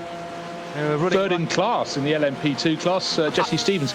But I think 16 years ago, you still had to put coal in the back of the television set. You think the level of graphics that they had when they started, of course, whenever you do it, it is the cutting edge, but they'll look back now and just the things they can do to tweak the cars, tweak the drivers, keep the drivers informed, the crew informed. It's been a quantum leap followed by another one of the same. Quite extraordinary. Oh, end of an era is what I'm saying there. No doubt. Yeah. No doubt. There is Jesse Stevens, who's just coming out of Arnage. I understand though, Bruce, because we are, I mean, we've seen it, I've seen it in real world racing as well, that you get to a stage in life where other things perhaps become more important, or at least take up more of the time. And we've talked about how much time it takes now to be competitive, and all of these people started because they wanted to have a bit of fun, but to be competitive as well. And the days of just rocking up in IMSA or the European Le Mans Series as even as a gentleman driver, doing no testing other than the free practice and being competitive, those days have long gone. And I can't imagine it's anything different in the sim world either. Well, no, whenever I've read interviews and heard drivers interviewed during and after the races, when they own up to how many hours a day they put in, whether it's in the 2 weeks before a big event or whatever. But I tell you what, I can't imagine many will stay married with 16 hours a day, I heard one of them talking about. I know he was building up to an event, but I mean, when you're doing more hours than there are daylight hours, you are putting in probably a little bit too much, if anything, but that is the level of some of them have taken it to be at the top. I wouldn't know how many Maximilian Beneke puts in. He's clearly an exceptional talent, but it's not just turning up. You're absolutely right. It is a massive, massive commitment to be the very best in sim racing. Getting a bit close at the top of the field. Just notice Charlie Summers now he's taken 2.5 seconds out of race leader Dominic Ferber. So Team Redline are being caught by Burst Esport in the battle of the Audis at the front of the field. Keep an eye to see if Dominic Ferber in the race leading number 7 was interrupted. No, his last lap time wasn't brilliant, but it wasn't diabolical. So it might have been a slight blocking from GT class cars, but Charlie Summers closing in, so we'll have to just see how that shapes up in the next few laps. It's come down a bit more, 8 seconds flat now 7.6. Yeah, 2 seconds on the last lap, 3:18.6 to a 3:26. But when you're leading, of course, the first thing your team manager's going to tell you is take no risks. And you know, if you lose, we've had that story many times, and I think I've already said it in this race. If you lose a second and a half because you've got to lift off because there's cars ahead battling and they haven't seen you, far better, Bruce, to do that than to do damage that brings you into the pits, because you can't. There's not very much you can fix in a second and a half. Never mind what you lose coming into the pit lane. Yeah, they haven't found something you can correct in a second and a half in all their years of looking in the pit lane. No, true enough. True enough. Out of Turk Rouge again. Beautiful evening. Late summer, early autumn light, as it will be in September when the Le Mans 24-hour is slated to run, and this iRacing 24 Hours of Le Mans, powered by VCO, running on the same timetable as the Le Mans 24 Hours will in September. So 2:30 local time start, the 19th of September. And at the moment, Dominic Faber leading by just on 7.5 seconds. He's got a bit of clear track ahead of him for a change. Carlos Villegas just losing it. Oh, he's so close to getting that, and then spins it back around. Just a quick flick turn. He's in elegant isolation in the positive Sim Racing P2 car. That was just coming up the hill at Dunlop. We've all had a car sideways there in either virtual reality or indeed real life. Scared myself witless there on a couple of fast laps in an Aston Martin demonstration one year that we were there, I think on test day. I was pretty busy and gave myself a shock, not as much as I gave Graham Tyler, who was in the passenger seat. He stood down after that, didn't he, John? That was his last year, yeah. Or indeed the pace car driver who was in front of us in an Audi R8 Super Plus Plus Plus, who'd been fairly pushing on, and when he saw the whole of the side of the Aston, he backed off a little bit after that. I think we were getting a little bit exuberant. Didn't spin it though, but did have more than one go to get it straight again, shall we say. I think the electronics did more than I did in getting it back together, if I'm honest.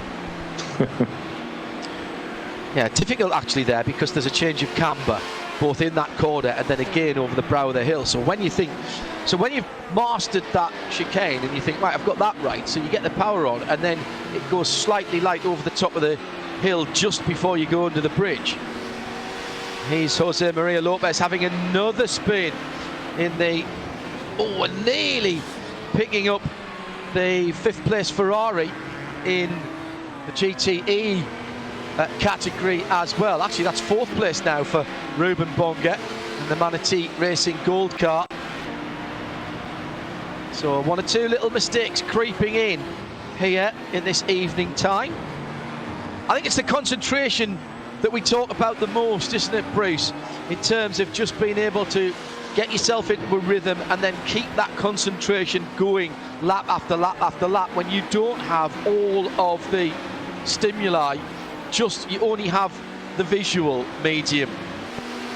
Well, just watching a replay of Jose Maria Lopez's rotation, nothing particularly exciting about it, except when he was rejoining, he put one of the LMP1 cars off into the dirt, who had a face full of sunshine as he arrived at the corner, and then spotted the car not just sitting in the middle of the track, but moving to precisely the place that he was wanting to put his Porsche. Managed to get it back onto the terra firma, but that was again one of those random moments that can just undo all the good that you've been doing.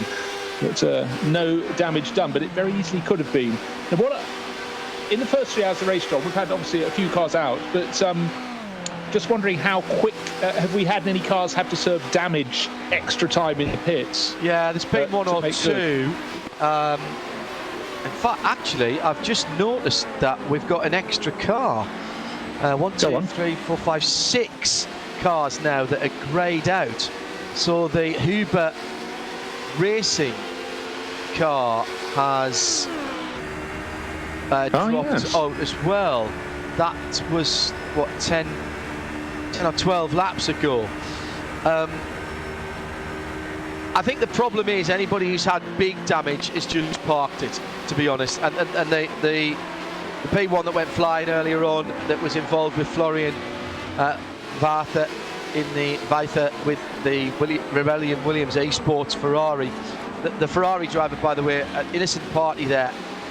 The Audi trying to go around the outside, lost grip, speed across in front of the Williams Esports Ferrari and another Porsche, actually, that they were side by side, and then got picked up by, I think it was the race for Cat Motorsport car, which is back running again, although some laps off the pace, and there was just carnage at that point. Other damage, there are one or two cars that are running around with visible damage, notably the GTEs. You notice, I think probably more than anything else, Bruce, because of the bodywork, if it is a bit crumpled, you notice it straight away, or if the back wing isn't straight. But most of the prototypes that are running at pace seem to be still all in one piece, albeit getting slightly dirty with the rubber pickup, which is accurately modelled here, and of course the rubber marbles offline will be being accurately modelled as well. You know, that was something I was just as you were talking there, I was looking at a close-up at the car, rear view of it, and it's fantastic. You can see the insects literally spattered on the bodywork. So again, something that just makes me shake my head in admiration. And more to come as well from iRacing. They tend to put out a update on a regular basis. We talked about the new M4 GT4, which is racing in the DNLS, which we'll be covering for the rest of this season.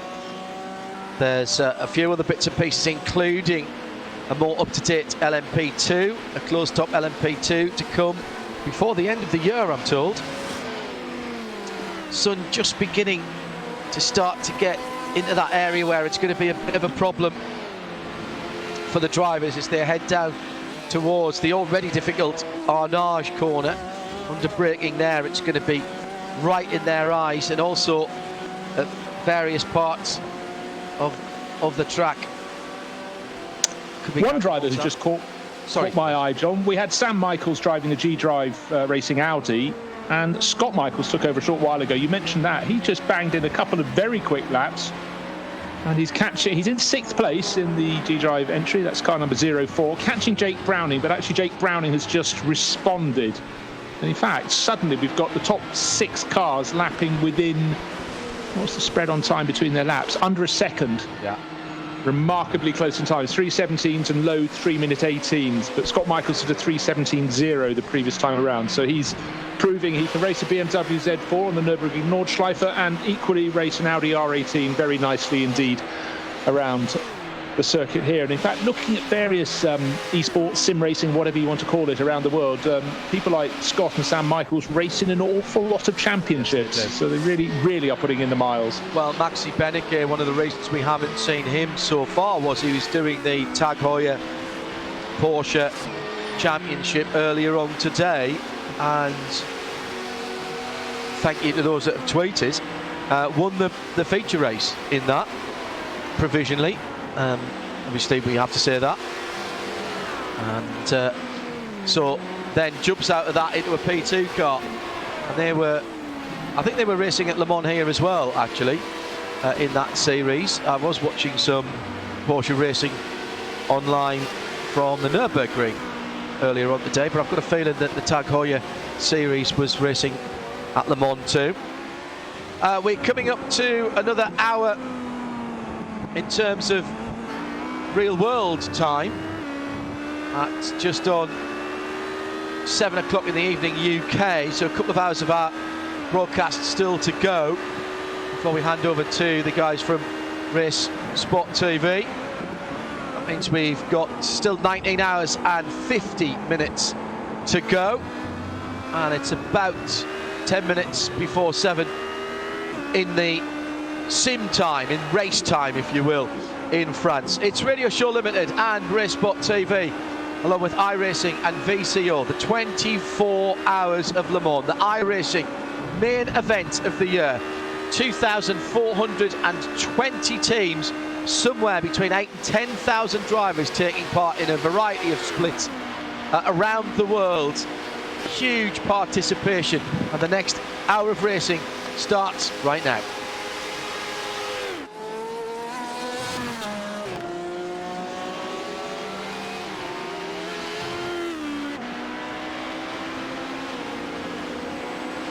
Bruce Jones and John Hindhaugh then, as the super racing continues. Are we now officially in happy hour, Bruce? Is this the sunset happy hour? We're about an hour before, a little bit more than an hour before official sunset here at the Circuit de la Sarthe. And it seems as though we're getting some fast times in at the sharp end of the field. And indeed, I've seen 1 or 2 green times. The Wild Animal Orca LMP1 car has just done its best time of the race at 18.5, 3 minutes 18.5. Is this now officially the golden hour? Is this happy hour? What it's doing, John, yes, is the answer to that question. It's so whetting my appetite for when we go there in the flesh, in the metal in September, because it is a magical, magical time of the day. Still be very hot in the pit lane, because by golly, that pit lane, so much concrete, it's a heat soak, and then it gradually releases. Long after it's dark, it still feels as though the sun is shining sometimes. But of course, it's going to be different in September, and the golden hour might be a golden 45 minutes as the sun goes down that little bit faster. But it is magical, and it's being caught really, really well by VCO for this sim race, the iRacing events at Le Mans. And yeah, it really does. And again, you could just imagine the corners that drivers go round and suddenly they're blinded. Just saw one of the bright orange Porsche, face full of sunshine across the screen.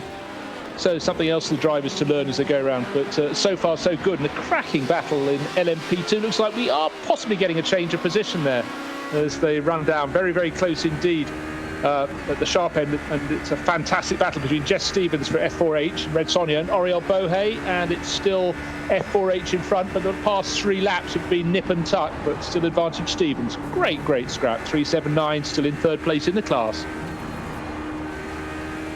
Yeah, and remember, if you're new to this, the only view that you have driving in this simulation iRacing is from the cockpit.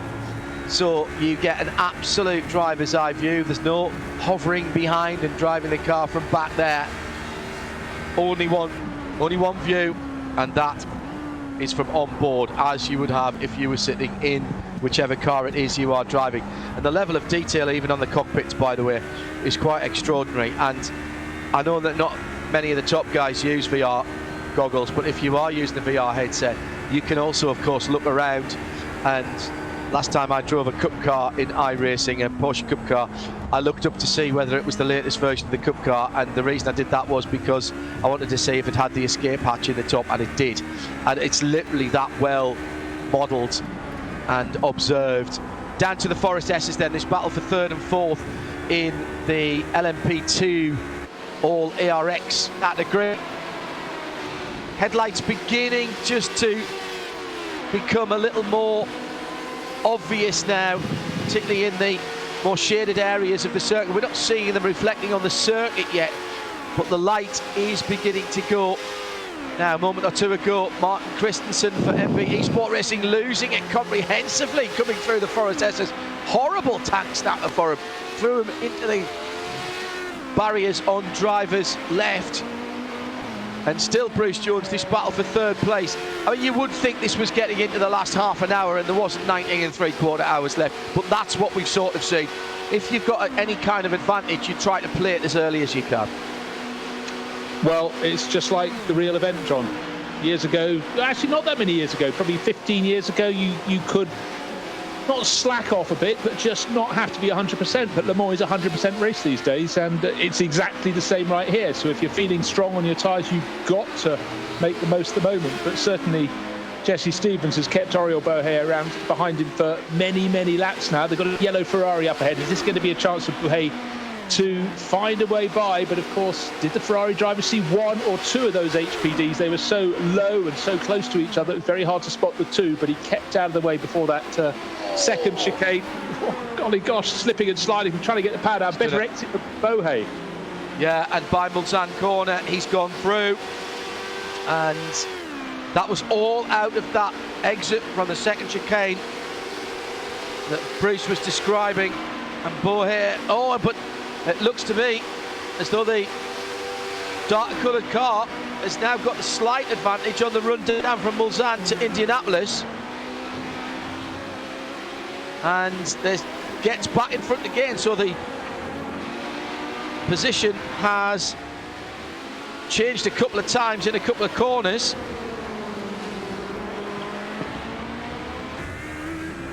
Now out of Arnage, and the run to pusher curves again, and again Oriol Bohe just sitting there, slightly frustrated. He'll be saying to his team, I'm quicker than this guy. If I can't get past him and stay ahead, I can definitely get ahead of him and stay ahead. I just need to get past him in the right place, into Porsche curves, down through the gearbox, fourth gear. Now, he's got flashing red lights on the screen that almost look sort of like as if all of his tyres have got a red flashing light. I'm sure that's not what it is. Shame Nick wasn't here to be able to tell me what that meant. You don't see all of the numbers and the readouts on the screen, of course. Into the Ford chicane. Very quick entry into the first part of the Ford chicane, and then it tightens up considerably. And those who are not too worried about hitting the curbs can make up times there across the start-finish line. And still, it is Jess Stevens in the F4H Red Sonia P2 into third position, or staying in third position.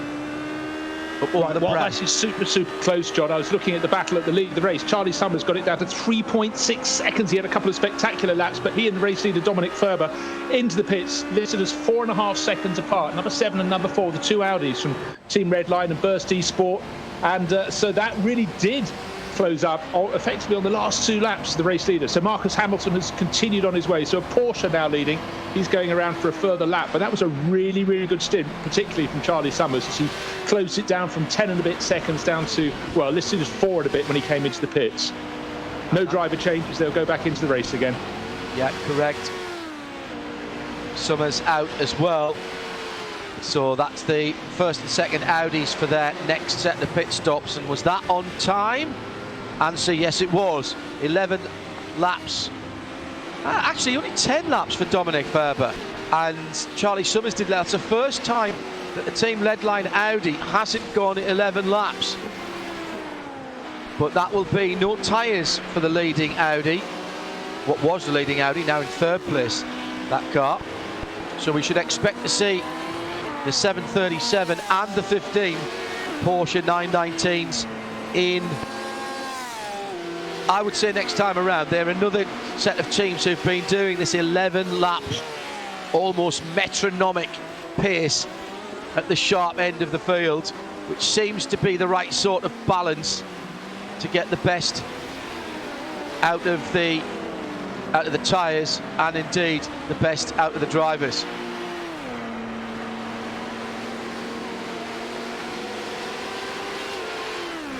It's Bruce Jones and John Hindhoff as we're just on at 7 o'clock game time, race time, should I say, race time in France. Remember, this is the middle weekend in September when the Real Le Mans 24 Hours is at the moment scheduled to run. We await to find out on the 30th of this month what the ACO have to say about whether there will be some, all or no spectators, and indeed what it means for members of the press and the teams and how many people they'll be able to take to Le Mans. One thing that we can say without any fear of contradiction is that if the race happens, we will have coverage for you on RS1, part of the Radio Show Limited network of channels. And thank you very much to Eve Hewitt, our Managing Director, who's been working very hard indeed with our partners and sponsors, some of whom are knotting a great place themselves, of course, working in the automotive industry or supplying them.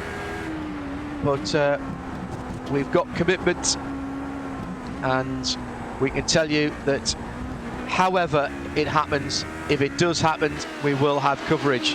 Whether we're trackside or not, doesn't matter. We will still bring you our trademark coverage from the Circuit de la Sarthe if the race goes ahead in September.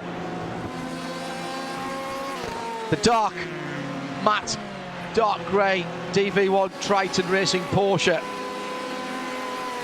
8th position with the only Ford in the race behind it, wearing the number 1, Alexander Wolters, dragging up behind the Porsche on the faster part of the run from Tertre Rouge to the first chicane, and sitting in behind them is the 777 Tertre Rouge Racing Ferrari 488 GTE, just about a second and a half behind, not quite in the tour. Tantalisingly close though, Bruce Jones. These three for 8th, 9th and 10th. You know, when you're the third driver in that train, you know that 2 in front of you will trip themselves up very slightly. So you've just got to be patient and your time will come. In fact, talking time will come, it might be time will come for the Ford. Got a very good slip stream and has made it work. So that's bad news, the driver in third place, because certainly the Ford driver looking a little bit fleeter. He ought to be able to pull away. Had he remained behind, had he remained putting pressure on the black Porsche, I really think that Ferrari would have been in their slipstream before the lap was out. But as it happened, with the Ford going through, maybe that moment has gone away. So good move there by Alexander Wolters for RHG Motorsport. But of course, while you're doing that, a P1 car comes past and just proves that you think you're going fast, but it's all relative. Right Turn Lover has tweeted in at RSL_studio using the hashtag RSL24VCO. Any RSL voices driving in the race? Not in the top split. We've got Alex Brundle in the second split, who's always a welcome visitor to our comms booth and has done a couple of series for us in the past. Nick and Joe are racing with Jem Littman and their usual teammates, the Studio 21, powered by Mofo RSL LMP2 car. I'm not quite sure how far down the splits they were. I'm sure only just away from the first one. Drew Adamson, who's been our contact and producer extraordinaire at iRacing, he's racing as well. Not seen or heard any of those guys in our waiting room for interviews. We'll keep an eye, remember to keep an eye on that through the evening hours as well. And I've got a feeling there's a couple of others that I've missed out there, which if I have, I apologise to them, but there's certainly more than the odd few in that extraordinary, somewhere near 10,000 drivers that are taking part in this event, albeit in parallel universes, if you will, not all on the track at the same time. That would be rather difficult with 2,420. I think we had, that's almost exactly, Bruce, double what we had in the DN24. I seem to remember it was 1,260 something. So 1,265 was the figure thrown out, so yes. So we thought that was big. Last year they had 1,000 teams in this race and 37, nearly 38, 37, nearly 3,800 drivers. So to have more than doubled that from last year shows, doesn't it, just what a big growth sim racing has had. People were asking with the official event last weekend if that was a major turning point for sim racing. I think it was important, but I think this shows the turning point for sim racing and virtual racing with the People's Le Mans 24 and more than double the amount of teams and drivers since last year. If you're looking for a litmus test on where sim racing is right now in terms of competition, surely you could have no better one than what we've seen there. And the growth from this event last year, when it was 5, and this event this year in its 6th year of competition. Yeah, and as you're talking, John, the screen is filled. It looks as though it's almost the second or third lap of the race. 8 cars, 10 cars in shot. Suddenly we're getting gaggles of cars. Now, this is a point where it's very easy to make a mistake. The shadows are getting longer. There are patches that are very dark on the circuit. The sky is still bright, but it's in the shade of the trees. And suddenly you've got headlights coming on. Some drivers about to make their pit stops and others just having made them. Those are the rich pickings for drivers who can keep it on the straight and narrow, and a big embarrassment for those that can't. But actually, everyone's behaving pretty well. Just want to pick up on the very front of the race. Post the pit stops, it's in the LMP1 class. They're now in their 5th stints. Dominic Ferber leading by, 5.7 seconds from Charlie Summers. So he's had a good outlap. But with these big gaggles of cars, you could just as easily lose 1-2 seconds as you're coming up upon them as you can gain them. So it's a time of great change. But Dominic Ferber and Charlie Summers, they've got 15 seconds clear of the best of the rest, which is now Marcus Hamilton for Mivano's Sim Racing. And but I'm just think anybody who dials in, takes a look at this racing will just go, good grief. It is so incredibly accurate, and I defy anybody not to think it's as serious as it is, because it is just clearly something that is just considerable work, considerable planning, and the expertise, and even the logging of the race circuits. You know quite a lot about that, John, don't you? Because you've talked to the people who put these sim racing series together, and the accuracy is mind-boggling. Plus or minus a millimetre anywhere on the track when it was scanned. And we were, I've spoken to people, and we were actually quite close to doing a laser scan of the Nürburgring Nordschleife and making a documentary about it. It didn't happen the way that we'd hoped, unfortunately. But on a track that length, of course, things are incredibly difficult. The Marla Ferrari just going another lap down on this battle for 3rd position in LMP2. They've not really shown at the moment. Sami Matti Trogan still on the lead lap in class, which is the important thing, sitting in 7th position for the Marla Williams Esport Racing team, and that number 86 car then, as I say, 7th in class. Just want to pick up one thing, John. We've suddenly had a big change in had a couple of cars pitting from the front of the HPD class, if you will. Jesse Stevens now leading, but he's got right on his tail Max Beneke, who's probably about to pass him because he's already picked off Oriol Bohe. They were fighting over 3rd and 4th places, but now Jesse Stevens leading, Max Beneke into 2nd place, and really the pace of 10K Beneke, well, you just have to say those positions are going to change all over again. But for now, it's F4H Red Sonja still leading the way, but Beneke is on a massive charge, and just half a second back to the 3rd of that bunch. Oriol Bohe just another 1 second back. Vendaval Sim Racing Yellow, their car is in, so 4 cars covered by 1.8 seconds. Pretty cool.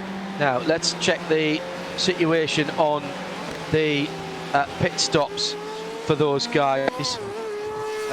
Jess Stevens, need that bit there, I'll close that down. Took that car over at the start. Oh, it's been in there a long time. Took the car over at the start of lap 25 after Dean Woods did a triple. So I think this is a quad stint for Jess Stevens. Yeah, it is a quad stint for Jess Stevens. 10 laps in the books so far, and that's an extraordinary run. Then if that's the case, let me just check that again, and having reset all of my computers, yeah, that's very impressive indeed.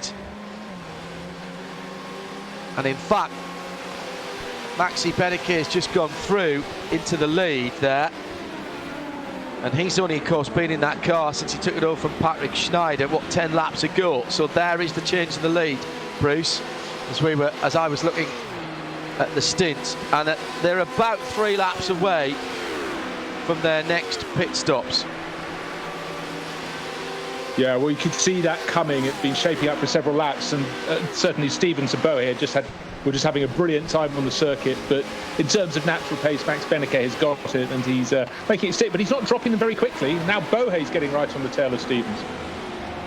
So great racing, of course, going past the GT car that interrupted two of them more than the other. The Porsche trying its best to keep out of the way, but tricky. That was the team Redline Porsche, the white tangerine Porsche. That's Larry Tanvoorde behind the wheel of that, and that's 15th class. So they're coming up now, Bruce, and here's where things start to get difficult. They're coming up to faster cars in the GTE category who may be battling. At the same time, they're being passed by LMP1 cars who are having their own race. And this is multi-class racing at its very best. This is Le Mans at its very best. Real life, full carbon or virtual, doesn't matter. This is what Le Mans is all about.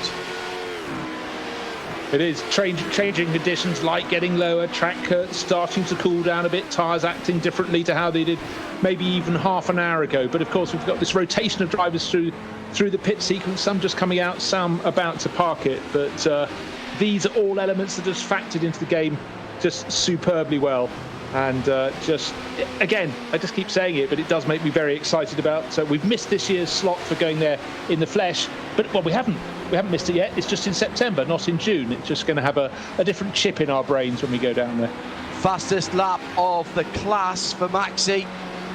Max Beneke has just gone through and improved the best lap time down to a 3:30.1 for LMP2. That team Redline car really coming alive here and has already put 2 seconds into the rest of the team.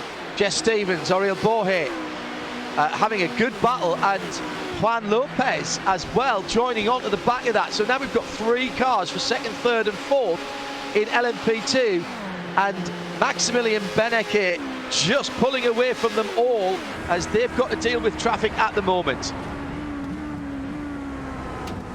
Yeah, certainly Juan Lopez was enjoying the battle in front because they are slightly delaying each other, but the pace with which Max Beneke pulled away was very, very impressive indeed. But he caught them quite easily, so I guess it's no surprise. But they were very firm and fair as Beneke picked his way past them. Certainly at this point of the race, where we've still got 19.5 hours remaining, you don't want to be playing silly fools, and they haven't done that. And again, the shots as the cars go down the straights, who's going to brake latest into the chicanes, into the second chicane at the moment they go, and it's Juan Lopez looking at the 2 rivals in front. He's being nice and clean and tidy out of the chicane, but they're pretty tidy as well, so no gain for Lopez, but there's a GT car up ahead. That could be a factor that gives him a helping hand, and you'll take anything you can get. But right now, just looking at the pace of Beneke, he's just stretching his legs and pulling clear and doing a very, very good job indeed. Just flashing back to the top of the table. Overall, Dominic Faber leading, but still 5 and a bit seconds from Charlie Summers. Very, very even Stevens in that battle for the lead between the 2 Audis. 13 seconds clear of the best of the rest, Marcus Hamilton in his Porsche. But right now, the race settling down, and the quick laps we had when they came out of the pits seem to have dropped away. Maybe there was traffic, but suddenly the top runners are doing 3:19s, 3:20s, rather than the 3:17s and 18s they were doing a short while back. I think it must be traffic. Yeah, I think so. Well, you know, that's the moment. You can never read too much into those times. It looks sometimes as though people have, he must have had it. No, he hasn't. He really hasn't. He just got caught with 3 GT cars that were having their own scrap and decided I'm going to wait till the next bit of straight till I can power by. Hello to everybody at Sacred Coffee, who are a big supporter of us when we're at Le Mans for real. And the Sacred Coffee pod machine is set up in the studio to get me through if I start feeling a bit wobbly towards the end of our shifts here. There's a new website for motorsport fans, sacredpod.com, and if you're going to order anything, they've set up a special discount code for us. Heard us mentioning them earlier on. Le Mans 15, all in capitals. Le Mans, LAMANS 15. When you check out, you'll get yourself a nice little discount, all from our friends at Sacred Coffee Sport. I can heartily recommend. Tubbs and their team were good enough to fix us up with a coffee machine and some pods at Le Mans last year, and I have to say we have bought the coffee. I like the Wellington blend. If anybody is interested, I'll find that very nice indeed. And that pod machine has been a godsend for us. So support them. They're supporting motorsport in a number of different ways, including drivers at Le Mans in the real world as well. Sacred pod.com and LeMans15, LAMANS15, special discount code if you're listening in. I've retweeted that as well on the socials. Thanks to you guys for being part of our hashtag RSL24 VCO, which continues apace. Nothing to slow it down here as well. It's been a while since we've mentioned the lap predictor. Started off down around the 320s. It's up to 390s. It's up to 421 now predicted. The lap distance record was set last year by the VRS Coanda Audi team. My, that Audi was quick in a straight line. There has been a couple of BOPs and a change in the tyre model since then. Fastest race lap last year was an incredible 3:12.6. I'm looking at a 4:21 predicted lap distance at the moment. That will, I think, improve. But as we stand right now, with 19.5 hours remaining, there's 340 laps to go. Don't tell that to anybody who's racing at the moment, because I don't think it'll have the right effect in terms of motivation. 3:12.6 last year. The Audi last year, VRS Coanda, really had that car set up so well in a straight line. Seen some of the videos when I was doing a bit of prep for this. VRS not with us in the top split this year. They've been busy doing other things and didn't feel as though they could probably put a top flight team in who'd done enough prep for the event. Still this battle in LMP2, F4 Ace, MSI, Esports and Vendaval Racing all together. Vendaval just dropped about a second away, but there's less than a tenth. Now, can Vendaval just get a bit of a draft from the out? Oh, spin! Or an off, should I say, half a spin from Ariel Boe, who did well, actually, Bruce Jones, not to end up either in the gravel or the tyre stack at the exit of Arnage Corner. Just King of the drifters. Full on sideways. You thought there's only one place that car's going, but somehow the front snapped away a little bit and then he got it back in line. Another half metre and he'd have had no choice and he'd have put the nose into the tyre wall. That was a heftily good save. I think that was also sun in the face at that point, just when he was right under the rear wing of Jess Stevens. I was just going to ask you about that.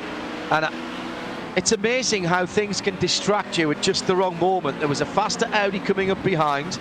There was the sun in the eyes. There was the fact that he was less than a tenth away. It just took a tiny bit too much speed. Was just a little bit too greedy, you'd say, normally. All right, we're getting. And they're all coming into the pits. Yeah, they're all coming to the pits. That's second, third, and fourth in the LMP2 class. Jess Stevens, Maxi Benike's coming as well. Bohe's gone through. So that was first, second, and fourth have come in. So first, second, and third, because of course Bohe just slid into place. Yes, good point. Maybe he's putting it right. Well, he needs a really good lap here, because that was a 3:34 last time around, and he really should be doing 3:30s, 3:31s. Andrew Carron doing 3:30.6 last time around. He's just come into the pits from 6th position in the 3:77. That's pretty good. Fastest lap of the racing P2, 3:30.1 by Max Benecke, who is off and running. No tyres there, so as we expected, doubles and triples on the tyres.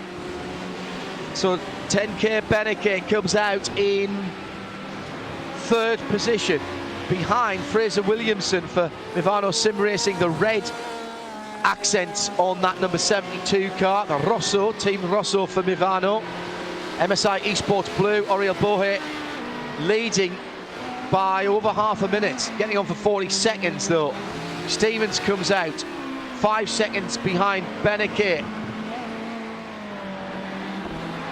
Hayden Burns for Vendaval, another 16 seconds further. So that split that little battle up, and Bohe then, will we see him in next time around? Let's check the stint lengths there from those cars. Because, yeah, 13 laps from Beneke, that's perfect. Stevens 13 laps. And this will be at the end of the 13th lap for Oriol leading. So I'm happy with that, Bruce. Just, you know, I can't just turn to my left and sort of give Trussers a quick look, so I've got to scroll through some pages myself. What we need with a lot of the timing... Sorry, go ahead. What we need with a lot of the screens, John, is wider screens, isn't it? We get so much information. You find yourself switching the box left and right, and easy to miss. But hey, we never complain about having too many things to look at. No. Just have to try and make sure you're looking at the right one. That's our job. Indeed. I'm just taking a look at the pace of Oriol Bohe. He won't have helped his tyres with that big drift. And he's coming in actually quite slowly. It looks slowly because an LMP1 car just blasted past him, but I'm just wondering if the car's going fine. I just wondered if he'd actually squared off his tyres with that manoeuvre. Down. Well, you don't get flat spots in this simulation, but you do take tyre life out of the tyres, and he's coming to the end of this stint, which will be his... Now, is this his second stint in the car for... Bohe? Let me have a quick look. No, it's so he's at the end of his third stint. So I'd expect him to get out here, Bruce. He's in the pit lane now. Just a quick word, by the way. I'd normally look across to my left and sort of shoot a quizzical glance at Trussers. I'm sure Trussers is watching and listening, and we wish you all the best, Paul.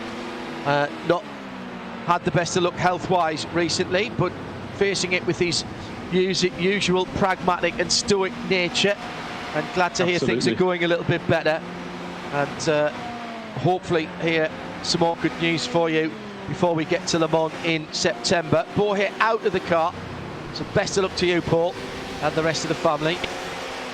And I'll tell you in a moment, it's Salva Talens has got back in to that number 14 car, so that will be taking it out. Through goes Fraser Williamson into second position. In fact, make that first now as he crosses the line. So Fraser Williamson has only just started his stint, actually. Took over from Maxime Briand in the number 72.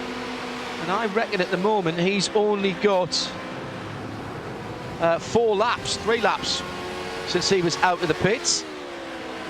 So he might hold on to that lead for a wee while, as he's got 15 seconds on Beneke. And do you know what? Last time around, Fraser Williamson was barely a tenth away from the fastest lap of the race, set by Max Beneke. So Williamson with that 15.5 seconds on a slightly different pit stop. And that's because Maxi Briand did an odd stint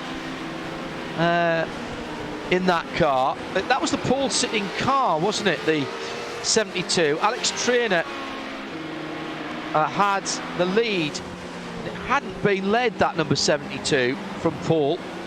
He did 2 stints. Maxime Briand got in and did 3 stints for 37 laps. No, he did 4 stints, excuse me, for 50 laps. Very interesting. And Fraser Williamson's got into that car, as I say, 4 laps ago, and he leads by nearly 16 seconds, 16 seconds at the moment. So he could, if he can keep this pace up on fresher tyres than the chasing Beneke, question is, can he pull away? And that's what we'll have to keep an eye on. Sun so low now, Bruce, that the only part of the run down from Mulsanne to Indianapolis is actually still in sunlight, but that sun's going to be right in the eyes until you get into that avenue of trees. I think it's a feature of Le Mans, John. You think you're coping with the lowering sun, and it just goes down a few more degrees, and suddenly it's straight into your visor, not sort of an oblique angle coming down on you. And you have a couple of killer laps where you've just got to use your memory. Look at the side of the circuit. In fact, just looking at the driver going across our screens at the moment. He's run off the circuit a little bit. I think, again, blinded into that same corner. That's number 72. That's the leader in P2. That was the leader. That was Fraser. Yeah, there we go. So early in his stint. But just getting perhaps just getting himself up the pace. It's the first time he's been in the car. Yeah, his last lap time was a good one, 3:31. That's right in the ballpark for the LMP2 class. But conditions changing all the time, and that ever is the beast that is Le Mans. Wow, that's why we love it, Bruce, isn't it? Because nothing is a given. It's the old thing, they say it about Pikes Peak as well. But you can't buy your way to success at Le Mans. Quite often, if something is going to fail, it is literally the 50p, the €1 piece that costs you the race. Le Mans chooses its victors. You can't necessarily impress yourself on Le Mans. And the race to the clouds at Pikes Peak, the same. Great to see that Pikes Peak will be happening this year, although without spectators. And we'll have some news on that later on in the year. It's an event that I've been to once, and I did take my life in my hands and drove up there. As everybody knows who knows me, I am petrified of heights, and I was quite slow on the way up, even slower on the way down. On the way down you can see all the drops even more. Scariest thing I've ever done. But it's one of those places, I've only ever seen it, but I can just imagine when you go there, the scale of the drops. Jess Stevens drops, it's just dropped the F4. Reds running 4th in class. Well, I think was running 3rd when he spun it. So that'll be annoying. He had Salva Tarlin's right on his tail. Had Salva got ahead? No, Salva's further back. So he was running 4th. So Salva's still in 5th class with Hayden Burns right on his tail. No, I think Ugliottio got past him. Did he not? Or was Ugliottio's up into 3rd place in class. Maxi Beneke 2nd, and Fraser Williamson leading by 16 seconds. But as pointed out, running a different strategy. Strategy to the others. Just going back to Race to the Clouds, the Pikes Peak race. It's an extraordinary thing because you've got to be up there so early. So you actually get up in the middle of the night and drive up from town in the dark, super quiet. You're based at 5,000 feet above sea level. So that's interesting to start. The race starts another 3,000 or 4,000 feet above that and then goes up to 20,000 feet or near enough, 18,000 feet. And of course everything above 12,000 feet, there's no vegetation. So the bottom half of the run is actually quite all right. You've got reference points, you've got trees, and then you get above 12,000 feet and there's nothing. There's rock face and sheer drops and no arm coat barriers.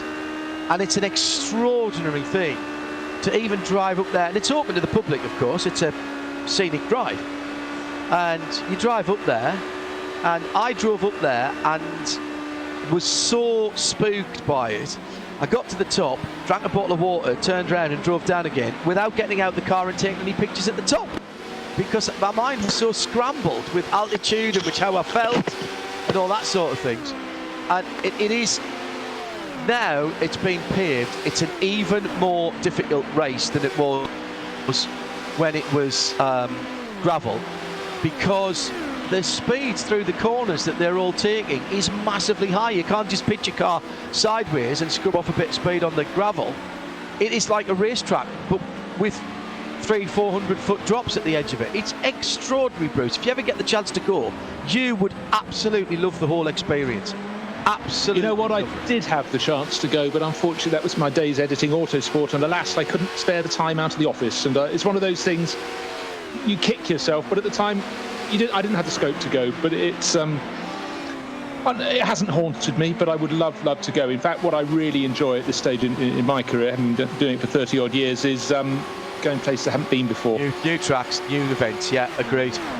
I was fortunate enough last year with some of the Creventic stuff that I jumped into to be able to go to Mugello for the first time, and that may well get a Formula 1 Grand Prix this year as well before the year's out.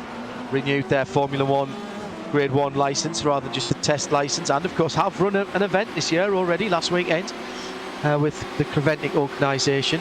and where else? Oh, I went to Brno as well for the first time. So did all the old circuit as well, the old road circuit.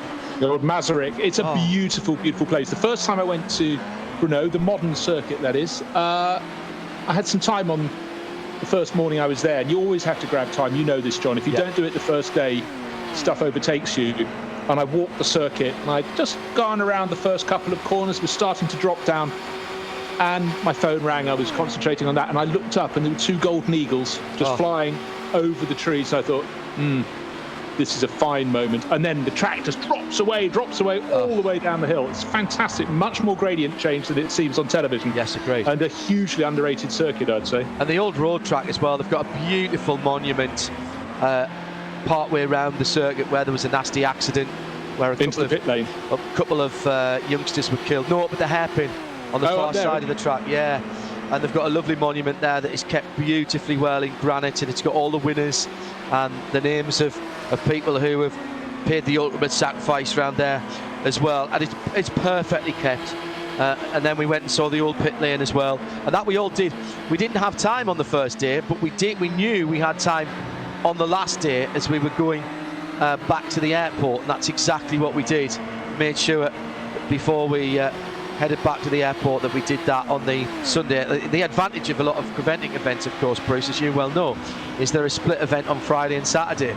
So we stayed Saturday night and then flew out on Sunday.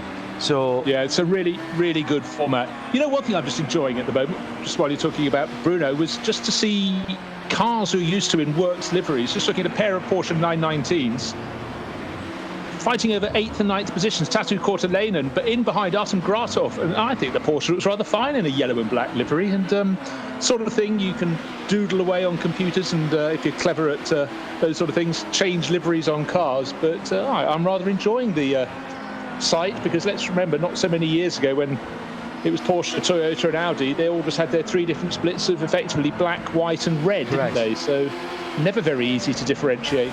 Porsche at least did do that series of cars, of which one is right in front of our camera car at the moment, with the red, almost the Salzburg sort of colours, the black and white colours as well, rather than just the work colours. They had, what was the third of those? There was the black and white, there was the red and white, and was there a normal work? Was there a white and red? I'm just trying to recall. I have to turn around in my office and find the book, but yes, I was. But that was nice. I remember when they.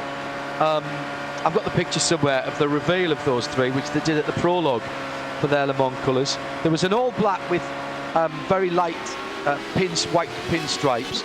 There was the red with the, like I say, the Salzburg colours, as I would call it, the original Salzburg colours, which is mostly red with white stripes. And was there quick alert? I've got to throw out a quick alert. It's down to 1.0 seconds, first to second. Dominic Ferber, the number 7 Audi, being caught by Charlie Summers in number 4. So that has suddenly become really very much in the favour of Charlie Summers. And we've had a bit of a smash out on the circuit. Malakas had a car right in front of him, and he's collected it. And that's the run into the middle of the Porsche curves, isn't it? That's Virage du Pont, I think, where they pushed the wall back and put that new, just before the bridge there, put that new gravel trap in after the big Peugeot accident on the test day a few years ago. So the battle for the lead then. Charlie Summers has got the leader, Dominic Ferber, in sight now, and that's, again, lovely colour for the Audi with the white, gold and black. And oh, how I wish we could have had a few more privateer entered cars with some interesting liveries, even in the LMP2 era. And they're both into the pit lane at the same time, these two. What you need to remember was last time they came in nose to tail, it was 4.5 seconds between them. This time it's 1.1, so advantage Charlie Summers, still in second place in the number 4 car, but that's been a really good stint from him. Well, and that's just a 10-lap stint. Oh, hang on, they're going to cross the line now. Let's see. Charlie Summers last time did an 11, and that, I reckon, is a 10. So they've done 2 consecutive 10s then, have they? Well, Faber's done 2 10s.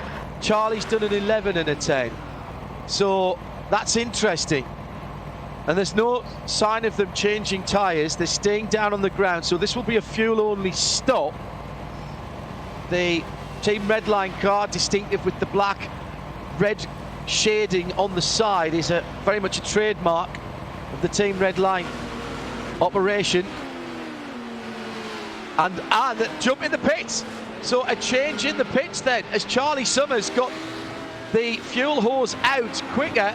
Now I wonder then if they just... and in fact, as he comes out the pits, he had done his full 11 laps. He had done his full 11 laps. That's just reset on my timing screen. So a slightly shorter run. Now let me see, I'm going to have to check that again there because we've just had a reset. Yes. So Charlie and Dominic had both done 10 laps in that stint, Bruce. Apologies, it hadn't quite clicked over whilst they were sitting in the pit lane. And Charlie, literally, what, a second and a half? How did he do that is my question, because again, it's about reading the rule book and trying to get it absolutely spot on, but they were doing exactly the same thing, and yet we've had the reversal of position. Marcus Hamilton leading the race in his Porsche from Balázs Reményik, but Charlie Summers out into third, Dominic Ferber into fourth. Expect the first two cars to make their pit stops. Battle rejoined, but with order reversed. So Charlie Summers, brilliant stint to gain 3 and a bit seconds on race leader Dominic Ferber, but he's not only just got out ahead, he's pulling away. Well, and as you said, Bruce, that effectively in the pits was the pass for the lead, because Marcus Hamilton and Balázs Reményik both due to stop next time around for Mivano and Race Clutch, respectively. The 737 and the 15 cars will be on their in-lap now, slightly further round the lap, and so that effectively was the pass for the lead. I wonder if they've worked out that they can't really do 12 or 13 lap stints, therefore there's no point in brim filling it every time if you think you can get track position. And I think you've nailed it there, John. I think that is absolutely what it is. They've worked out what they can do on their tyres. No point putting that extra bit of fuel on just in case. Now let's see how Dominic Ferber settles down to chasing after the effective new race leader. Still Marcus Hamilton leading from Balázs Reményik, but they owe us a pit stop. Should be in probably at the end of this lap, but correct. First to second, it's still only a second. Yeah. Less than that, actually. Definitely needs to be in at the end of this lap, those first two, as we come down towards another race hour completed. Coming up to 5 hours completed. Just starting to lose the light in the sky now, round about 20 minutes to official sunset here at Le Mans. Remember, the simulation is running on the weekend that the real race will run on the 19th and 20th of September. Here comes Marcus Hamilton out of the lead of the race. He's in the pit lane now at the end of his 11-lap stint. This is the end of the middle stint of his 3 in the 737. So he should stay in the car. It should be fuel only for the Audi. For the Porsche, excuse me. 919. Parked in behind the Porsche safety car. At the end of pit lane. And just sitting patiently waiting, headlights left on, already dropped into third position. So through then has gone the Burst Esport car. I expected that car in as well. No, that's Charlie. Charlie's gone through, that's correct. Our Race Clutch came in as well, Bruce. 737 and 15 both came into the pits there. So red line. Dominic Farber's got back past Charlie.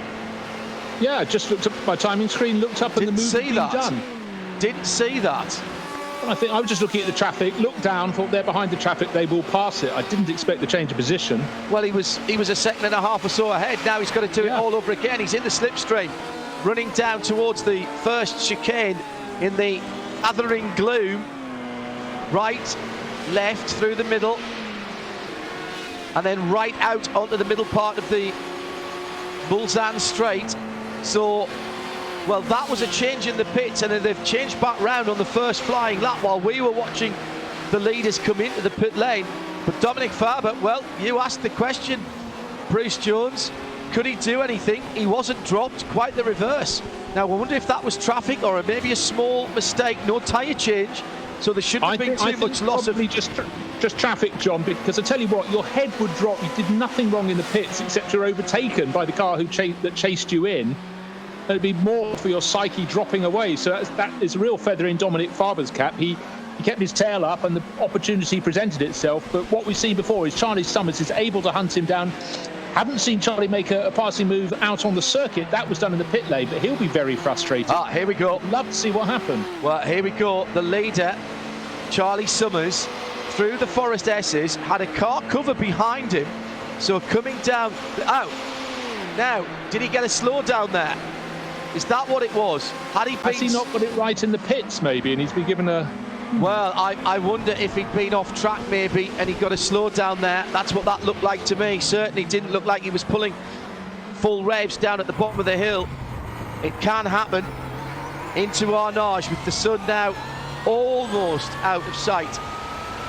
And I noticed, well, thank you very much indeed, RSL_studio, using the hashtag RSL24VCO from Dexter Castro. He says, I'm really enjoying watching the iRacing broadcast with the real voices as the real races. Well, thank you very much to Race Spot and the VCO, particularly to Race Spot, who have allowed us into their area of operation as the leader goes wide just a tiny bit through the Porsche curves, coming to the end of the Porsche curves and through to Corvette corner. Still nothing between first and second. Charlie Summers keeping an eye on the leader at the moment. So there's a note about fuel efficiency. In iRacing, as in the real world, the track will cool, which means fuel consumption will go up, more grip, more time on throttle and a bit more power because of the cooler temperatures.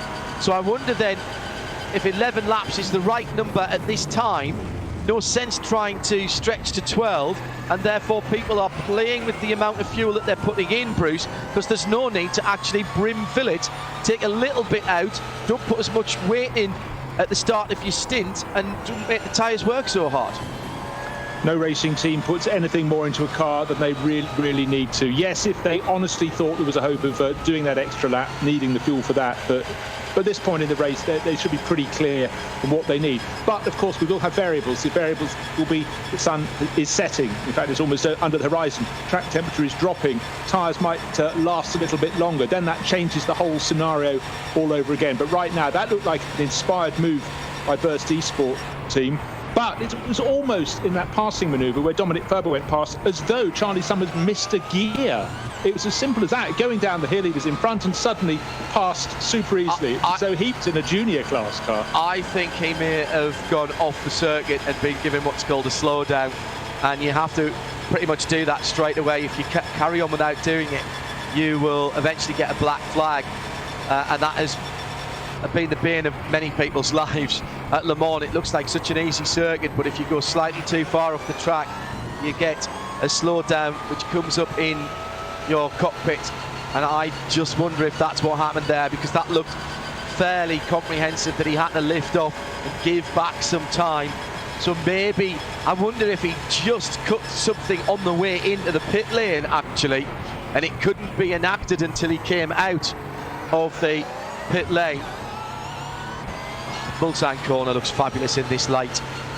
Now down towards, this is my favourite part of the the whole circuit's my favourite part of the circuit, but the run down from Mulsanne, even with that new tarmac on the outside of the circuit, which opens it up a little bit, the grass used to come much closer to the edge, just to the right, heading into that fast right-hander, and then at the left of Indianapolis.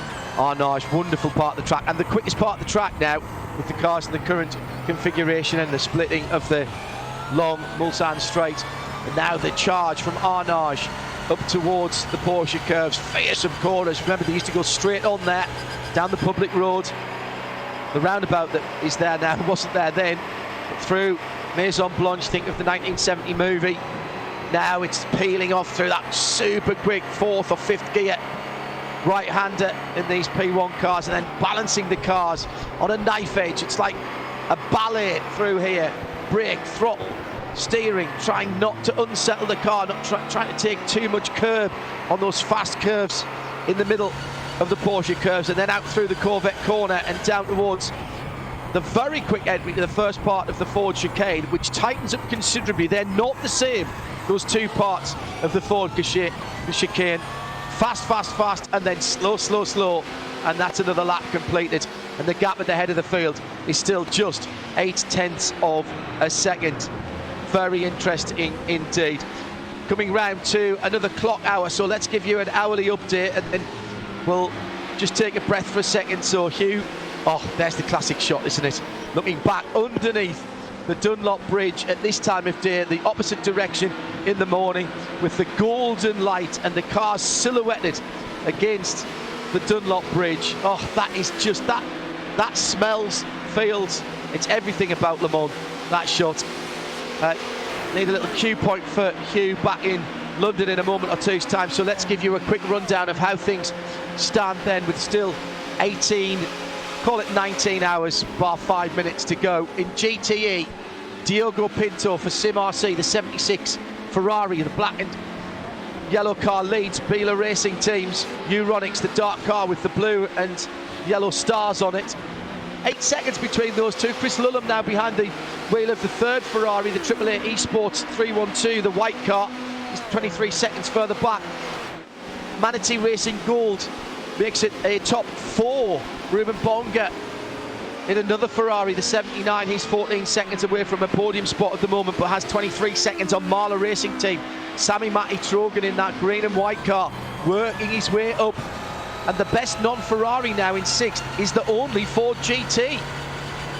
Problems for, so that's Alexander Voltas in the RAG, so problems for what was the leading Porsche, which was the red line car. It's dropped down to 10th position now, and has Gianni Vecchio at the wheel, who started that car. So there's been an issue for the, what was that top Porsche for a while.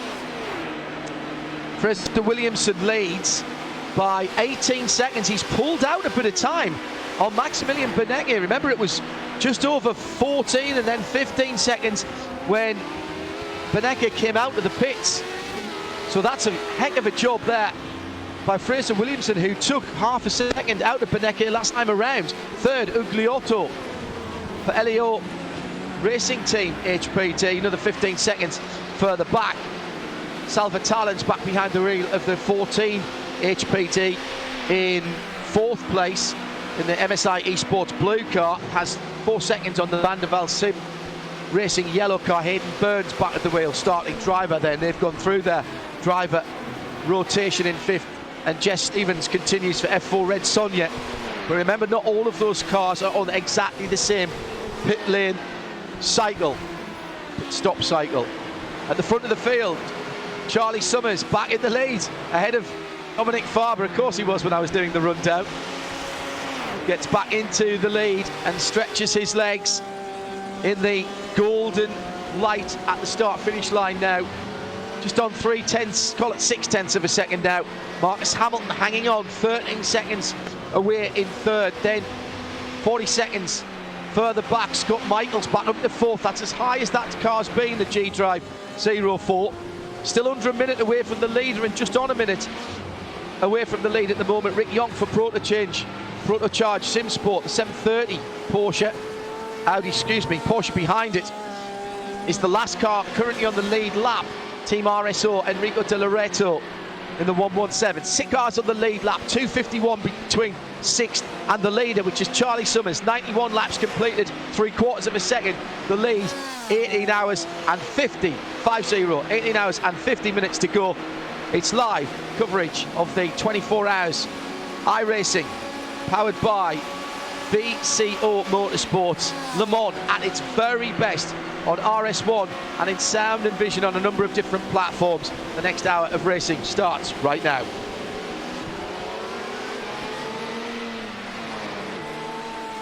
Well, Bruce Jones is with me for another 60 minutes. Meantime, our experts are getting ready as the leader just gets held up for a wee moment. That's where the lead changed. Good pick up from Hugo, who's on the pictures at the moment. So it was traffic, Bruce Jones, that saw Dominic Farber just held up a tiny bit in the red line car, and Charlie Summers, needing no second invitation, has gone by and stretched out half a second since the end of that lap. Since the start of this lap, rather, should I say.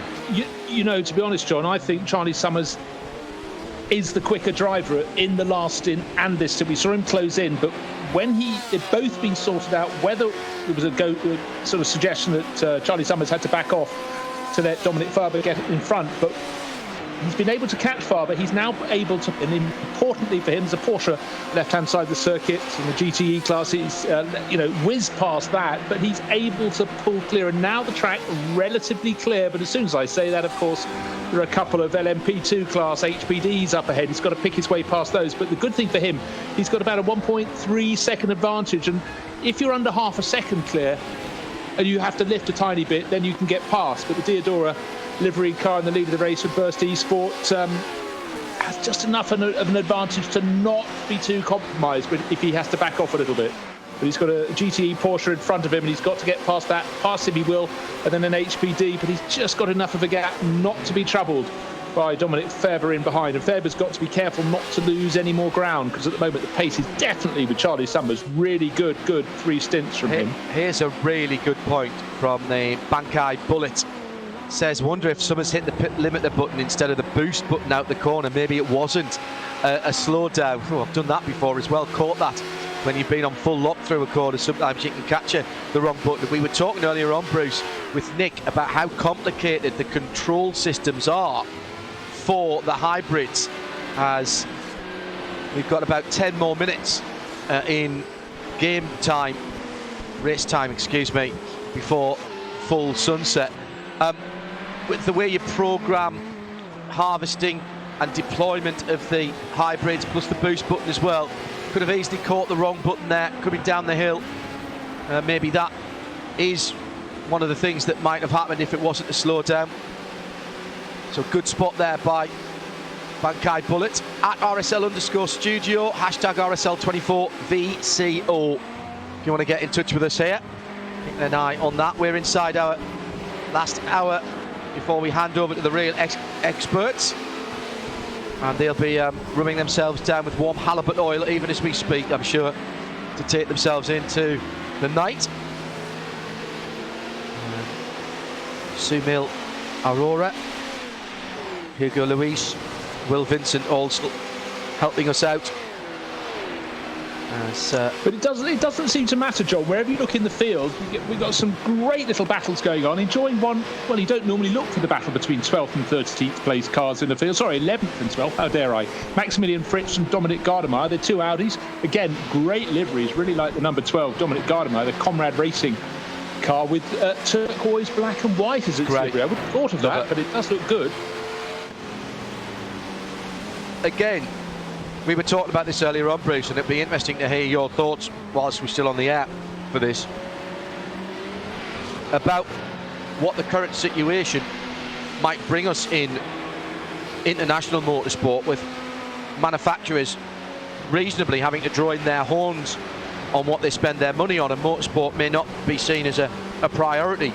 But with the introduction of the new LMDH, very much aimed at a privateer's style of budget, and that being able to race in the WEC, could we be looking at another golden age of privateer top-line endurance racing?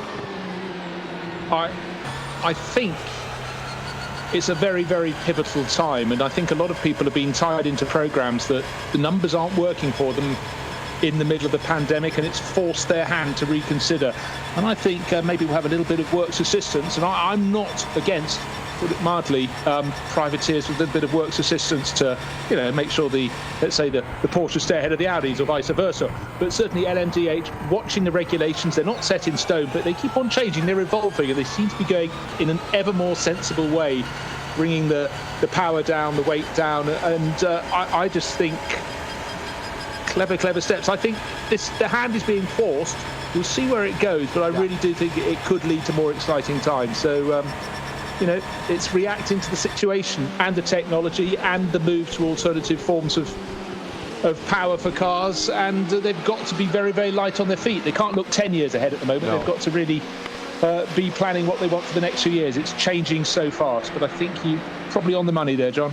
And as recently as Friday, and all electronically held World Motorsport Council, which I think is the first time in the FIA's history they've done that, agreed the new regulations, or some tweaks, shall we say, to the regulations of Formula One, including some sporting tweaks to take account of measures required for coronavirus.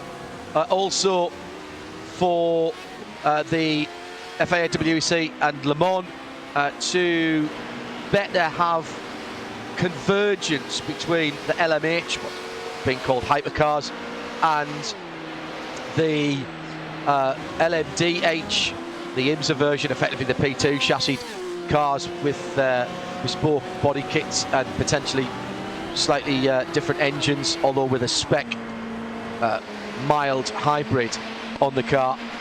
And speaking to some of the teams, not in the States interestingly, in Europe, who've been looking at the LMDH, they're saying that they reckon you could run an LMDH in the WEC for probably less money than it currently costs to run a GTE, and that could be an overall winning car at Le Mans. That's got to make sense, Bruce, hasn't it, for the privateers?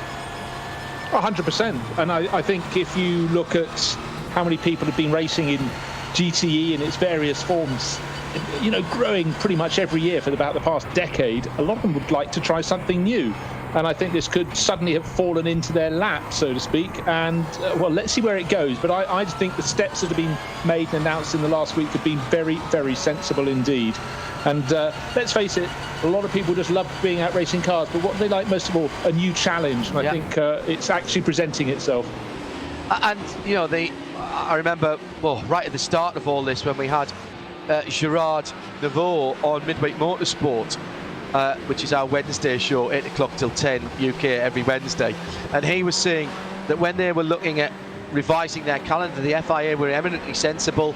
There was no question of them having to fulfil the continent's rule to stay as a World Championship. Formula One have had the same dispensation this year as had the World Rally Championship. So it's about people having a bit of common sense and looking with what they have to work and making the best of it. And quite often common sense and pragmatism are not words, and Gerard making a joke about that. He said, I know, sensible, common sense, pragmatism, not things you would normally hear me talk about with the FIA. But that's got to be right as well, Bruce, if we're going to keep motorsport going at a meaningful level that's going to continue to provide top-level racing and top-level entertainment. Absolutely. I mean, there've been many a year, maybe many a decade, where pragmatism is told it doesn't have a paddock pass, effectively, and it's just refreshing. You know, we know these are difficult times, but actually sometimes you can end up shaping something far better than what you had before. And you know, they're prescient times, and if you can make it work, well, people respect you all the more. And I think there's some pretty good stuff out there ahead of us. We are just a couple of minutes away from, in fact, no, we've just gone by official sunset here, have we? No, we're a couple of minutes away from it. 2 minutes past 8 race time, and we're just a couple of minutes away from that. The golden glow in the sky over the airport, effectively behind the VCO tribune to drivers left across the start-finish line. Magical time of the evening, and particularly in the summer months. Remember, we should have been racing at Le Mans last weekend. Well, it doesn't cool down very much, and the light will stay in the sky getting on towards midnight, to be honest.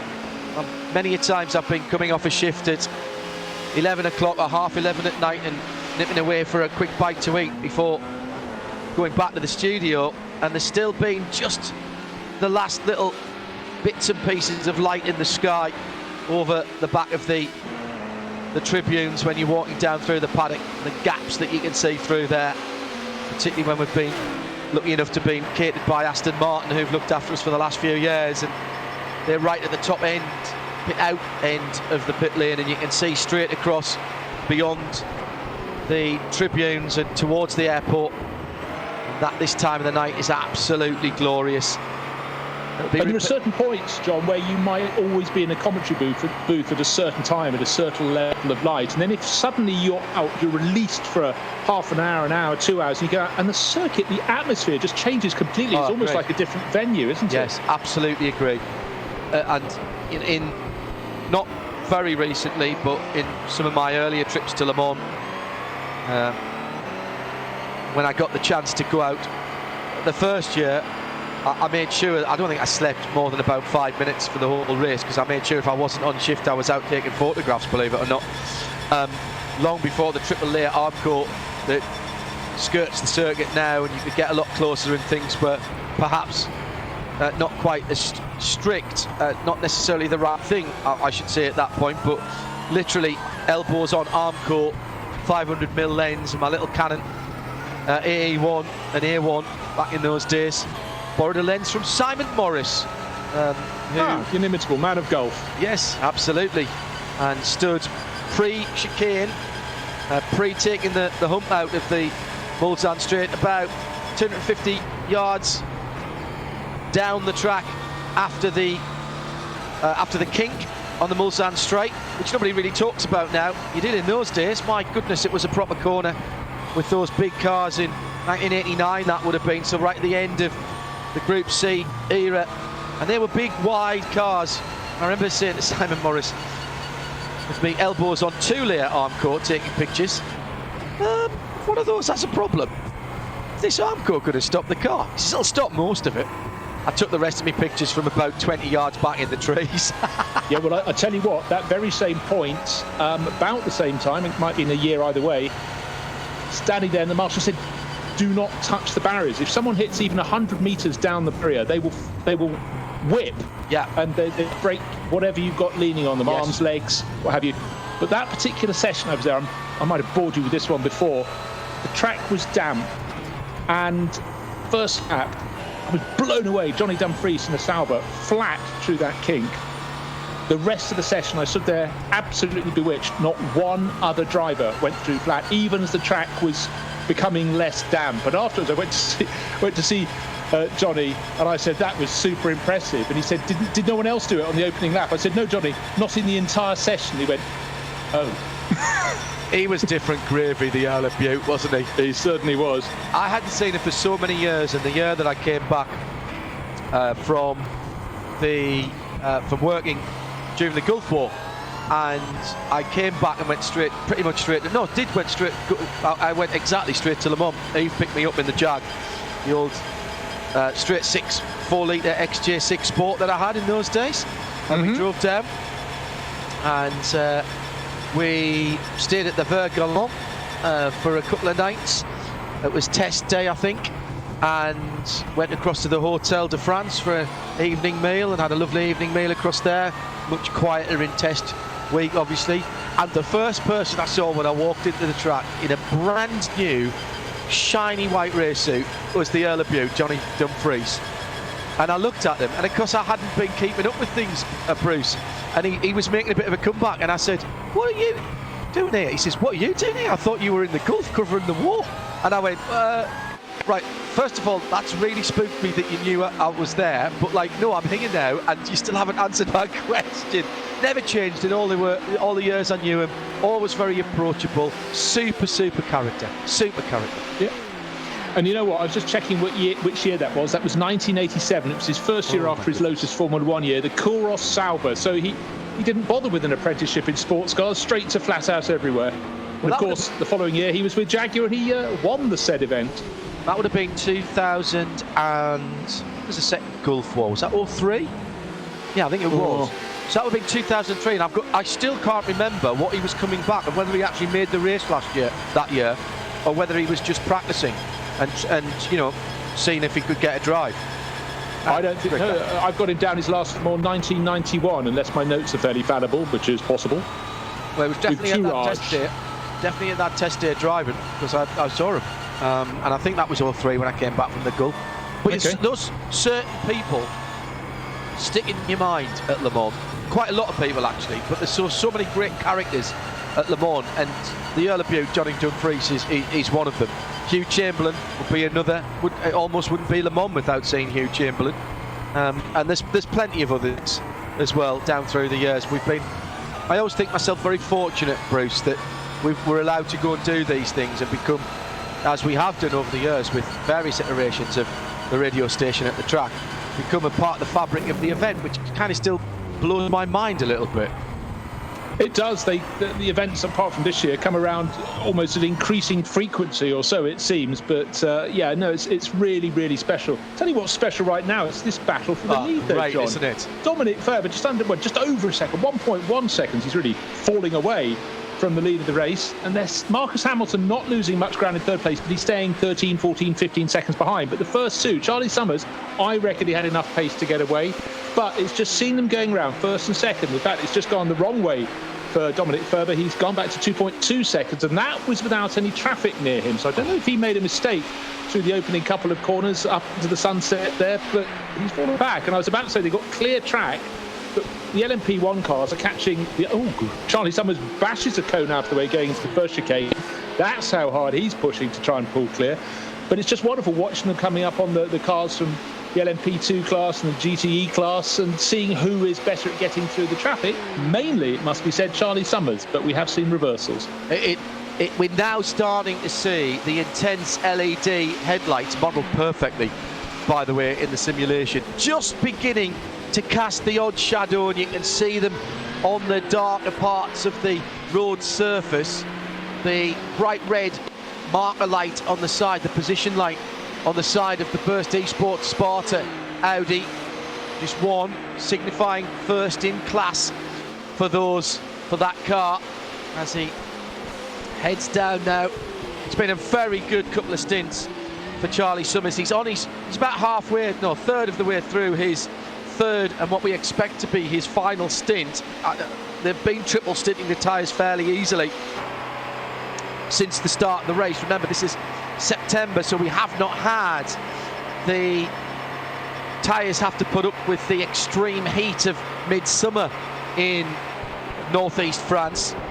And remember, there is only one tyre compound as well.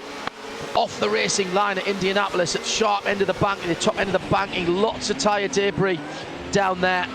Same just offline at Arnage as well. As you turn through that right-hander, I always think, right, that's it, you're heading for home at that point, aren't you? But just like we've talked about at the Nürburgring, where after the long Dottinger you've got that tricky section at the end of the lap. Well, Le Mans' sting in the tail is the Porsche curves. And you need a car that handles well. You need a driver that is at one and has full confidence in the car and the tyres, because it's almost like a street circuit in parts through the Porsche curves. There's no runoff at all. We've seen some monstrous accidents down through the years, and the ACO have done fine work to try and extend some of the runoff there, but there's just no ground at various points there. There's a bridge that they've got to go over that goes across the road, of course, that runs through under the Porsche curve, alongside the Porsche curve's campsite and down towards Beausejour. Fabulous evening in the real world. There'll be people drifting away from the circuit now. It's just after 8 o'clock race time in the evening. The lights beginning to come on in the control unit, what I always want to call the Starship Enterprise, at the end of pit lane, and people beginning to drift away, maybe being tempted by a spin on the big wheel or a run to one of the food concessions, or perhaps even buying some memorabilia at one of the many shops behind the tribunes on driver's left going up the start-finish straight, or into the village. Driver's right, just as you head up past the Dunlop Bridge.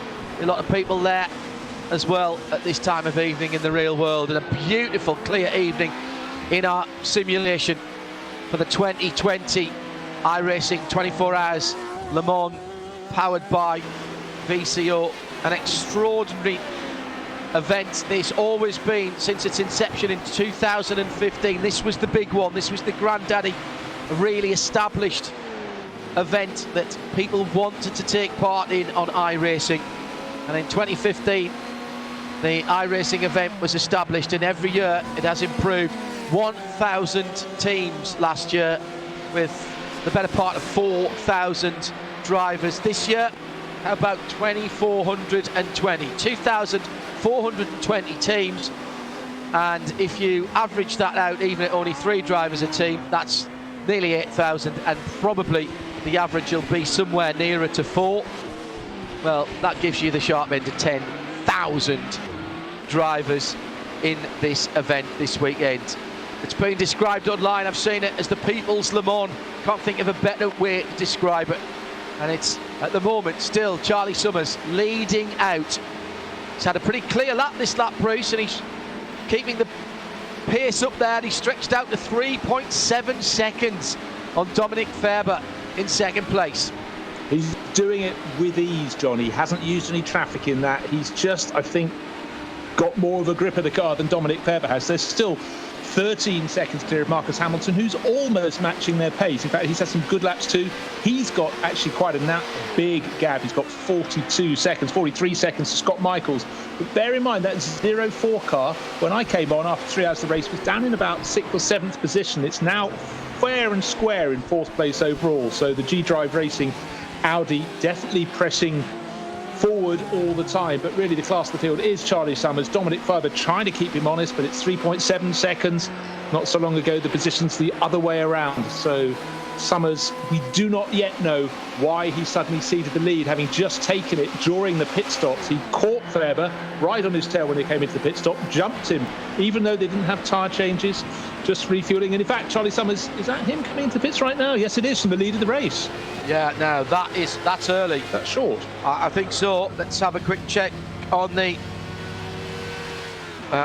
technology. No, do you know what? Well, it's 11 laps. It's 11 laps. Okay, so they did 10, so they've stretched that to 11, so it's not short. It's just my imagination. Well, 4.3 seconds between them. The red line car has done 11 laps all the way through.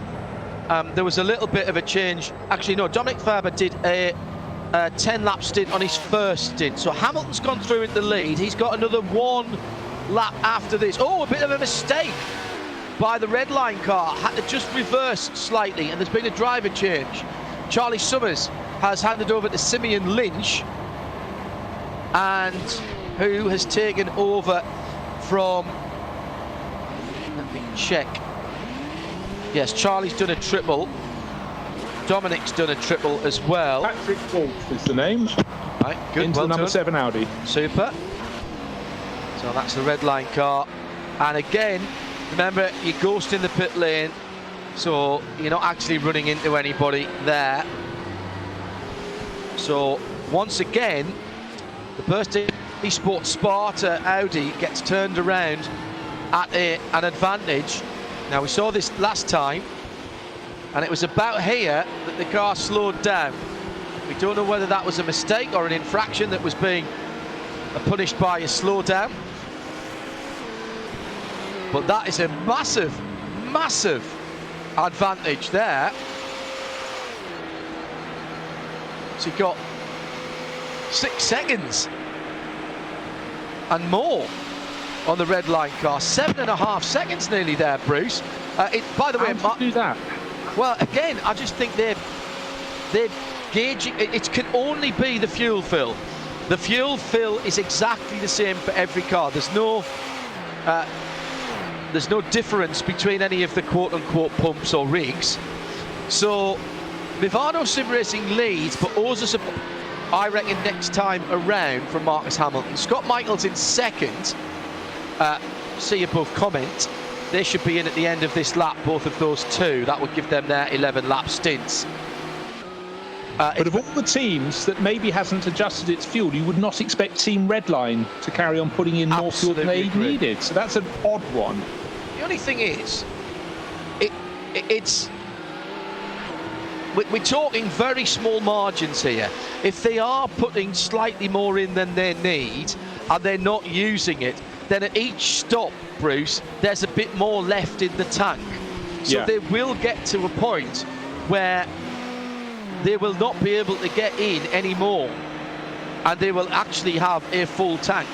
Now, how long will that take? I don't know. I think it's very interesting And will that coincide with where they can get an extra lap and do 12 laps, for example? I don't know. I expected to see more 12-lap stints. We haven't seen, let me have a quick skim through, have we seen any 12-lap stints?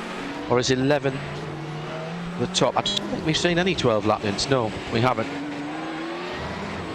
I tell you, he's done a mighty run. Finally, Andrew is out of the number 64 HPD. As far as I can recall, he's been in from the start of the race, unless they did a very quick shuffle while I wasn't on in the first 3 hours. What number is that? Number 64 in the LMP2 class, the HPDs. Right, I can easily set that up by scrolling down here and having a look. Driver stints.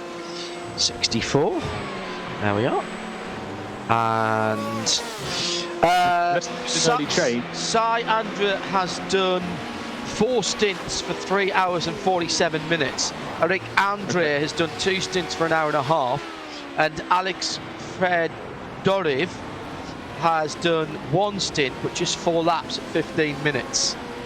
Okay, I missed the first one. That makes sense. But he's done 70% of all the running so far, has Andrea. So it went Enric Andre, so 2 12-lap stints, then Sai. So he did 4 stints off the back, so he did 64 laps consistently. And then Alex has been in for the last 4 laps. Trustwell would be noting that one down as the Ironman stint already, wouldn't he? No, 100%, yeah. No doubt about that whatsoever. Extraordinary stuff.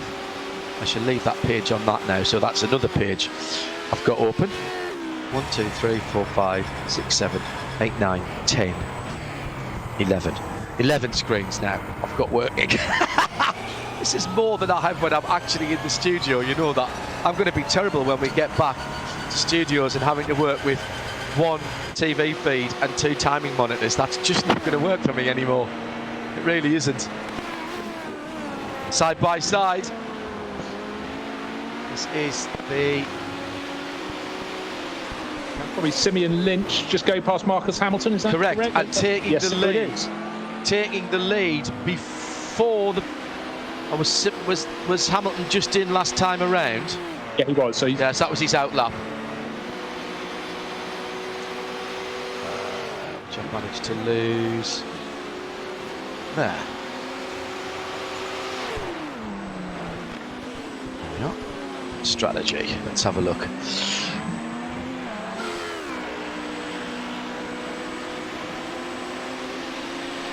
Number of comments on different engine sounds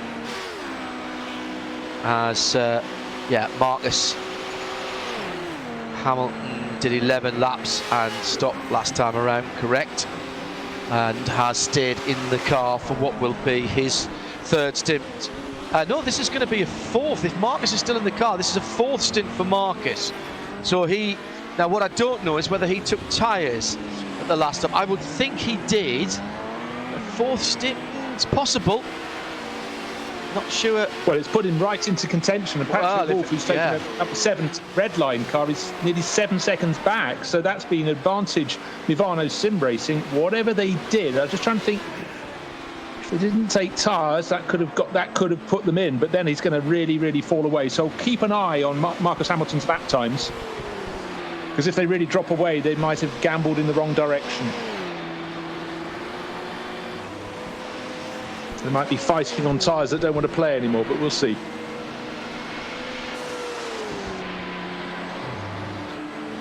At RSL_studio, we've got about half an hour left before we hand over to the real experts.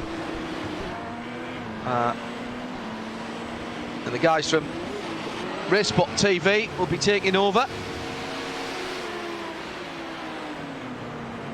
And take you through till 9 o'clock tomorrow morning. Sound and Vision, live strategy, all still on radio-show.co.uk. As in comes R10 Grab Out, the Wild Animals Orca Porsche from what was 8th. He's already dropped to 9th. Just saw him coming in the background. Tatu Korolainen as well for Law Esports coming in that Porsche. They're a lap off the lead, still only the top 6 down to Team RSO with Enrico De Loreto in the 117 car on the lead lap overall.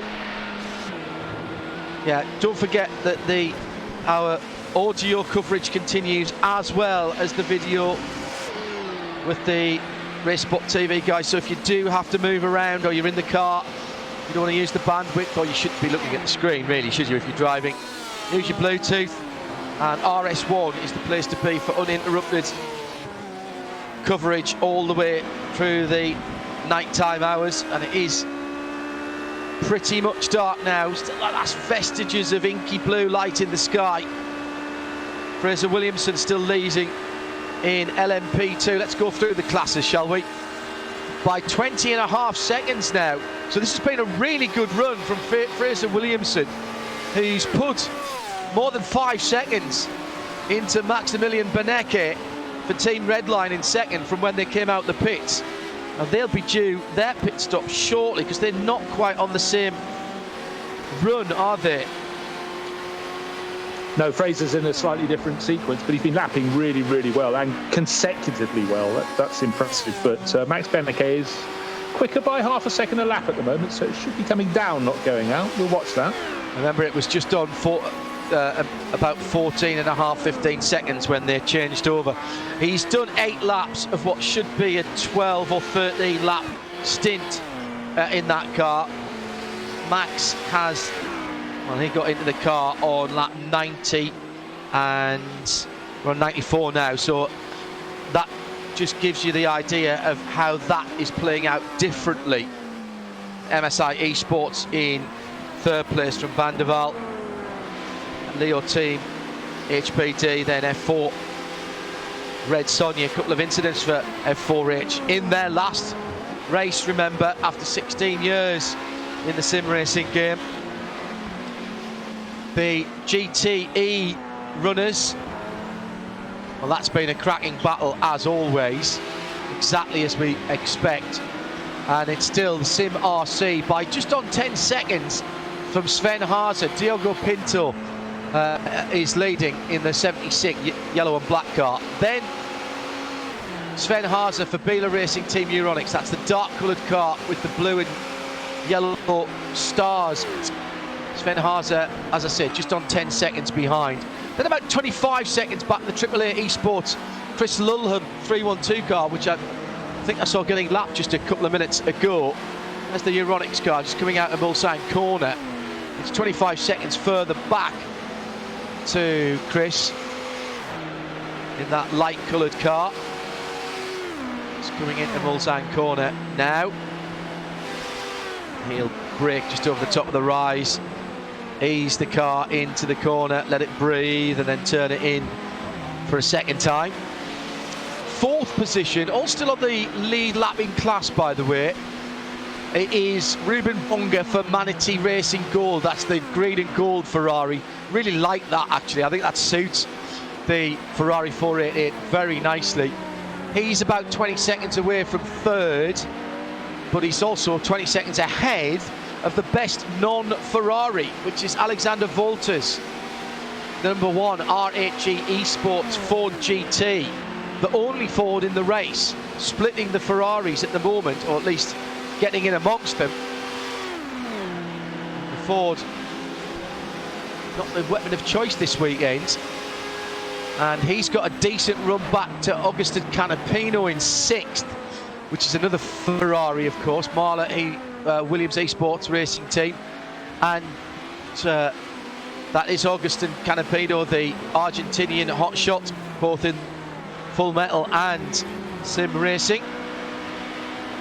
Couple of wins under their belts in the DNLS this season.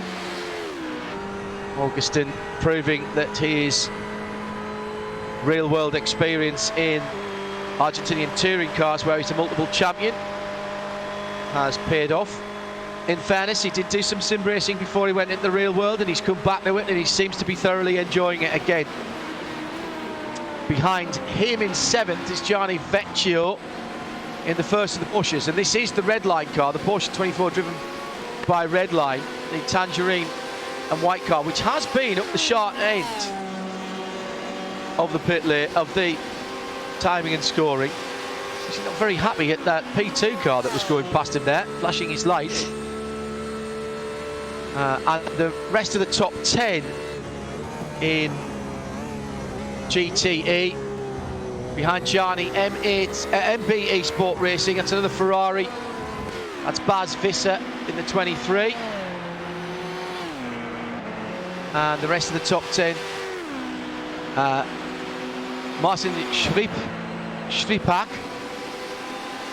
in the matte black Porsche, or is it really dark red? I haven't decided yet, and you'll never tell in this light. It's the DV1 Triton 01 car, and Dirt Rouge, the blue Ferrari, is in 10th position, and at the moment that's Fabien Laverne driving that car. I do like that matte Porsche. It's great stuff. It does look fab. Just been keeping an eye on the very, very sharp end of the field, John, as you were running down through the classes. Simeon Lynch leading by 4.1 seconds, but bit by bit, Patrick Wolff in 3rd place is, I was going to say he's within a second of Marcus Hamilton in 2nd. Scrap that, he's 0.65 of a second down, but he's just that bit quicker than Simeon Lynch. Overall, the 3rd, 4.3 seconds, but Patrick Wolff is the man on the move in 3rd place, so we'll see how that pans out. But no challenges from behind. He's a minute up on Sam Michaels, who's just taken over from Scott Michaels, but looking very, very impressive for Patrick Wolff in number 7. So Team Redline will be very pleased with him indeed. Yeah, the front of the field, just remind you, 4.3 seconds now. Simeon Lynch, Audi ahead of Porsche, First Esports ahead of Milvano Sim Racing, then Redline. So they really have done a cracking job in that 2nd place Porsche, using the pit stop strategy, Bruce, to get themselves into a better position and split the 2 cars that were leading before, with Marcus Hamilton now on his 4th stint. Now, what happened with Team Redline? Did they do an extra pit stop? I've got a very short stint. I've got a 1-lap stint by Patrick. So did they have to put back in? Yes. No, I think that might be a glitch, because when they came into their previous runs and Simeon Lynch took over, it was the same time as Patrick took over.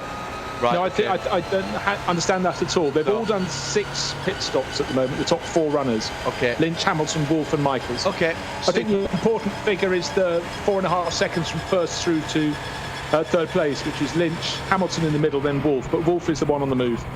Right, catching up with Hamilton at the moment. The Audi chasing down the Milvano Sim Racing Porsche, looking for the place, looking for the moment, getting into the slipstream at the moment as the last vestiges of light just about lead us as they get down to the Mulsanne corner.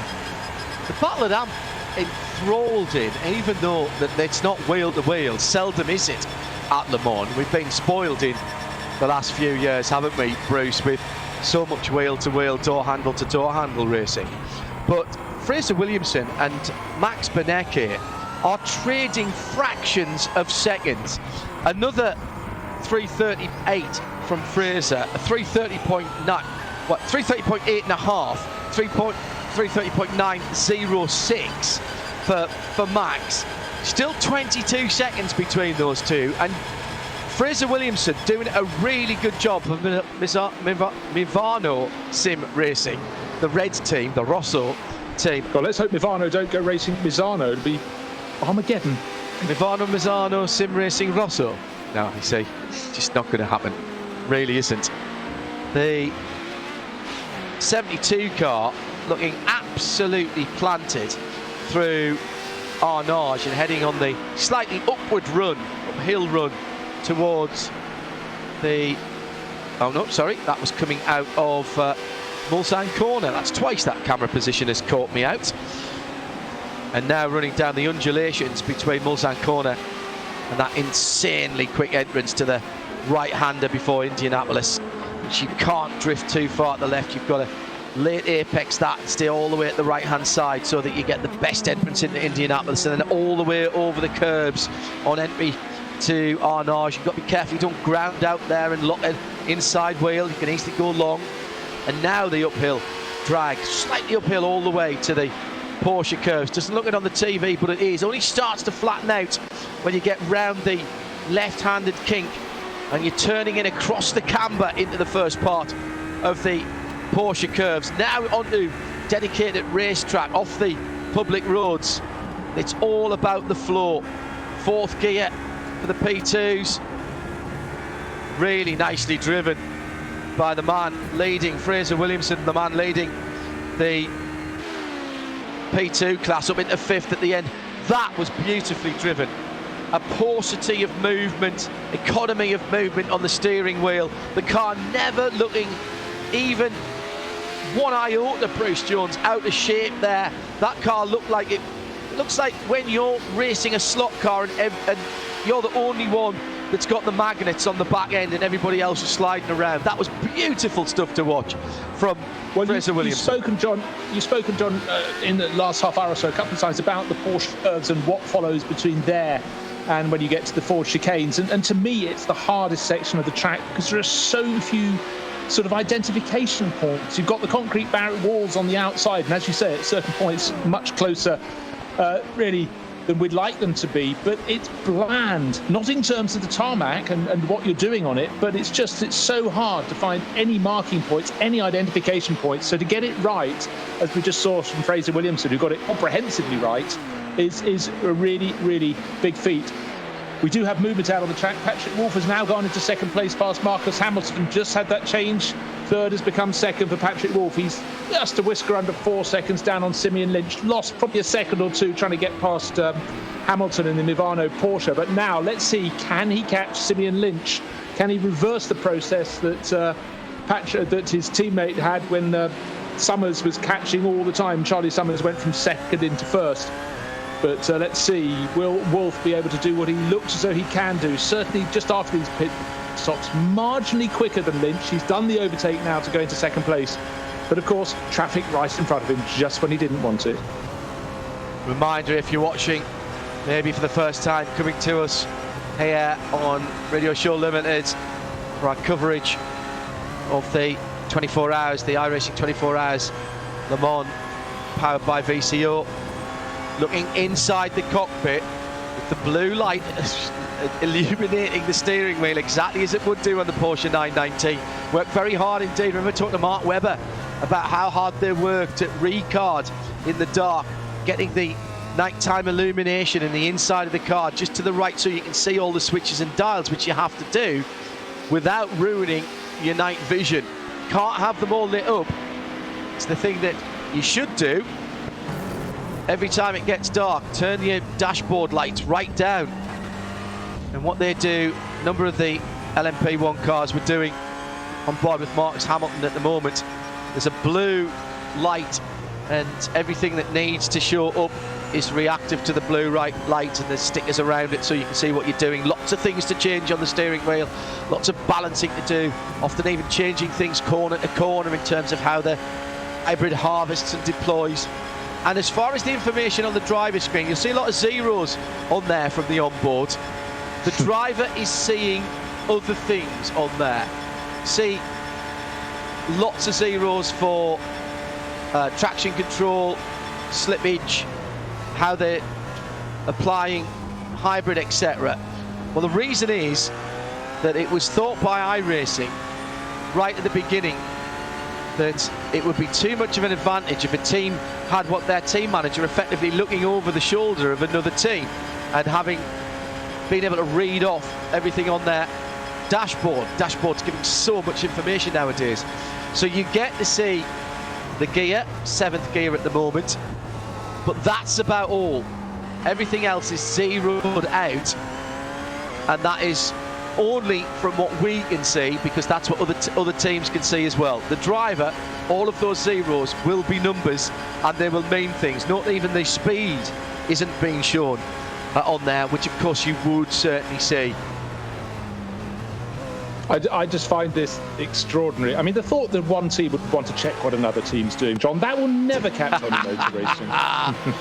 Yes, indeed. Coming to the end of another racing hour, 6 minutes away, and we're about 15 minutes away from handing off to the real experts.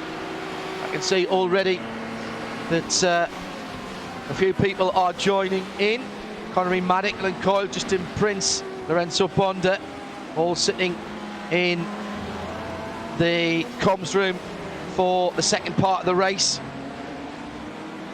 I wonder if we can just pull one of the guys over and have a quick chat. We should say, by the way, thanks to our production team, Arunya, Chenworth, Hugo, Sumil and Will, by the way, as well.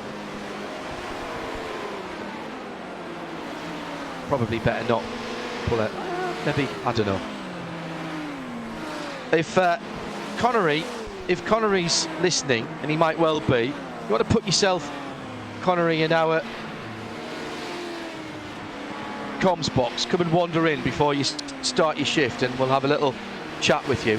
Maybe that he's already busy, but if we can, it'd be nice to have a chat with you guys. Yoga.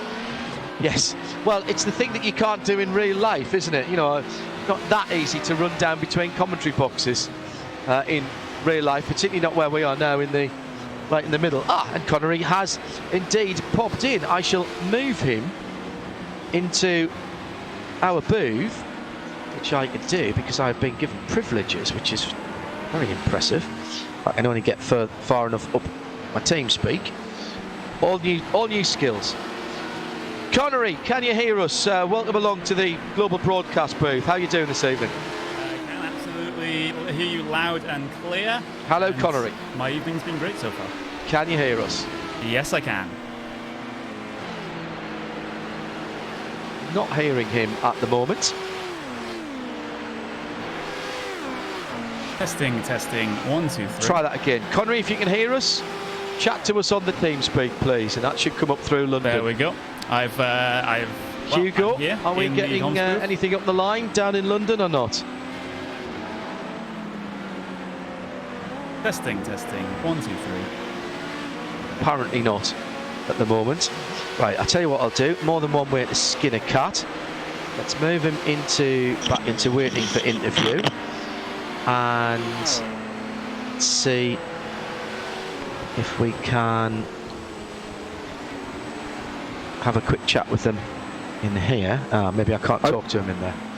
I'll tell you while you're doing that, the race lead came down to 1.9 seconds. Patrick Wolf hunting down to Simeon Lynch. It's gone out to 2.4 seconds, but definitely the momentum is with the driver in second place. So by the time you get Connery, you might have a new race leader.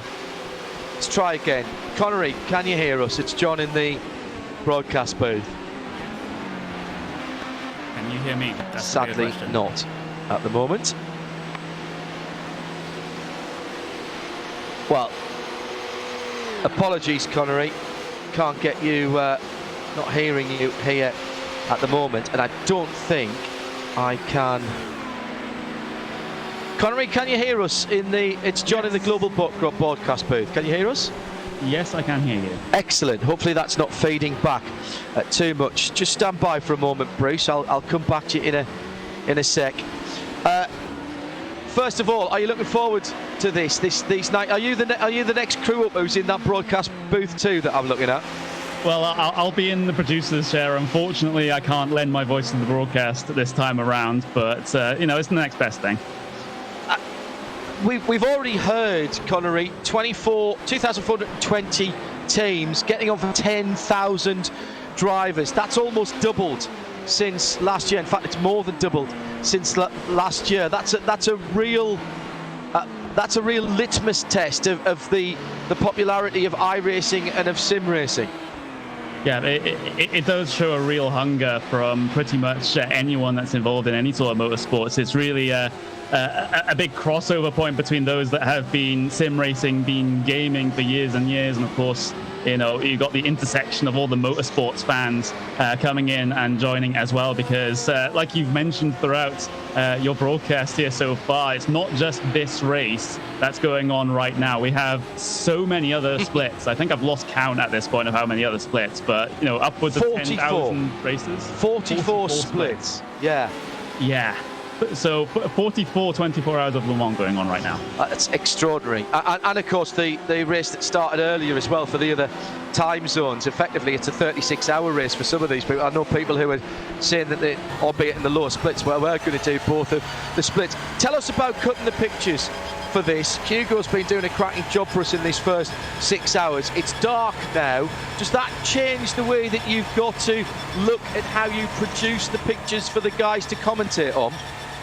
Well, it really does, because you know, you got a little bit of light still left in the sky here, so at least you're seeing something, at least on the standard TV cameras that we've got here. But as we get into sort of the pitch blackness, you won't be able to see too much out of the TV cams other than headlights. So we'll be doing exactly what they do in the real world and going with more onboard shots for the night portion. So there's a little bit of a change.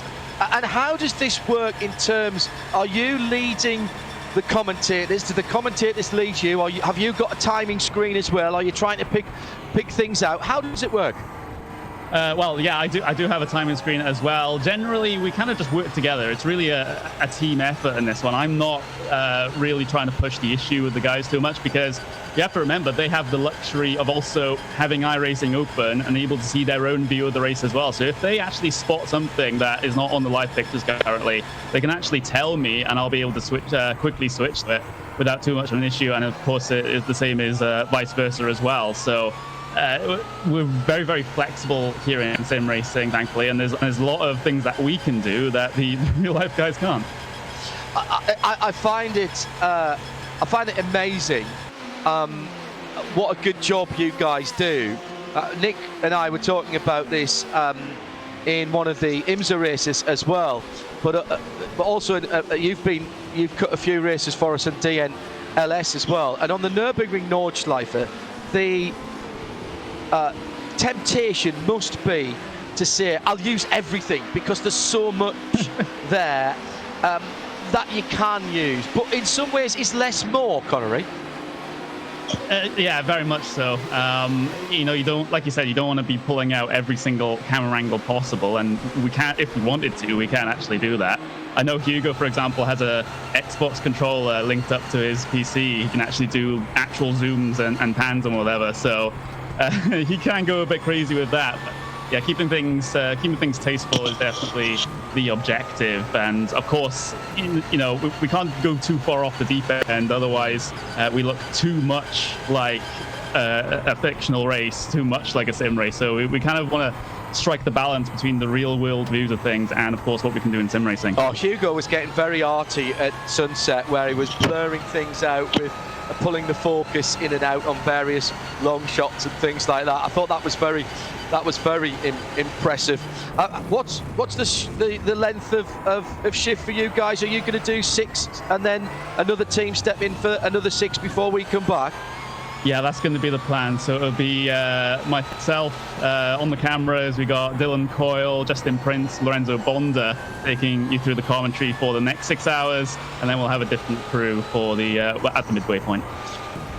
It's brilliant. Listen, I'm talking to you, so I'll ask you on behalf of us as RSL, and indeed all of our audience who perhaps didn't know anything about sim racing and particularly iRacing before this. Thank you very much indeed for letting us be a part of these big events that we have done in the last few months, and also helping to educate us on what we do. Sim racing's changed an awful lot in a very short time, and we've had to play a little bit of catch up, and you guys have been very gracious in the way you've let us be a part of this. It's really been an honour, particularly on this race this weekend. This is the one, isn't it? I mean, just huge. Thank you very much indeed for letting us be a part of this, Connery. Yeah, absolutely. It is an absolute honour, because I've been watching and listening to you guys for years on the real life side of things. So to welcome you to our side is quite an experience. So thank you for doing this for us. No, and good luck for the rest of the evening. Hope you've got a fair bit of coffee lined up for the next shift. Yeah, I'll get on to that. Thank you, guys. Cheers, Connery. Connery Manick then talking to us in the getting ready to go to work on TV effectively in the next portion of the race. Bruce Jones and John Hindhaugh just wrapping things up in the next 5 minutes or so. really interesting to hear, and again, I'm sure people probably don't realise the kind of work that's going on even behind the scenes, never mind the dedication of the drivers and the teams here as we're watching this battle for the lead still going on. Simeon Lynch and Patrick Wolf almost runs into the back of the leader at Indianapolis, but the work that's going on behind the scenes is no less frantic or planned logistically than it would be in the TV compound at the end of the Bugatti circuit here at Le Mans. No, but in many ways, you said is more less, or less more, whichever way you want to look at it. But the thing is, they have infinite camera angles. How do you choose the best of those? You know, sometimes being limited in what you can show, there's a story to be told, but it presents us with camera angles we've never seen. They don't exist in real life, which confuses us from time to time. But the fact, every shot you're showing on screen, you could probably show from 4 or 5 more angles from a drone, whatever they choose. It really is for the director to keep a cool, calm head. Right now, the action is talking for itself, but the onboard footage from Patrick Wolf's Team Redline Audi as it hunts down Simeon Lynch is just fabulous. Completely dark now at the circuit, and half a second between them. But yeah, I think less sometimes can be more. It's Bruce Jones.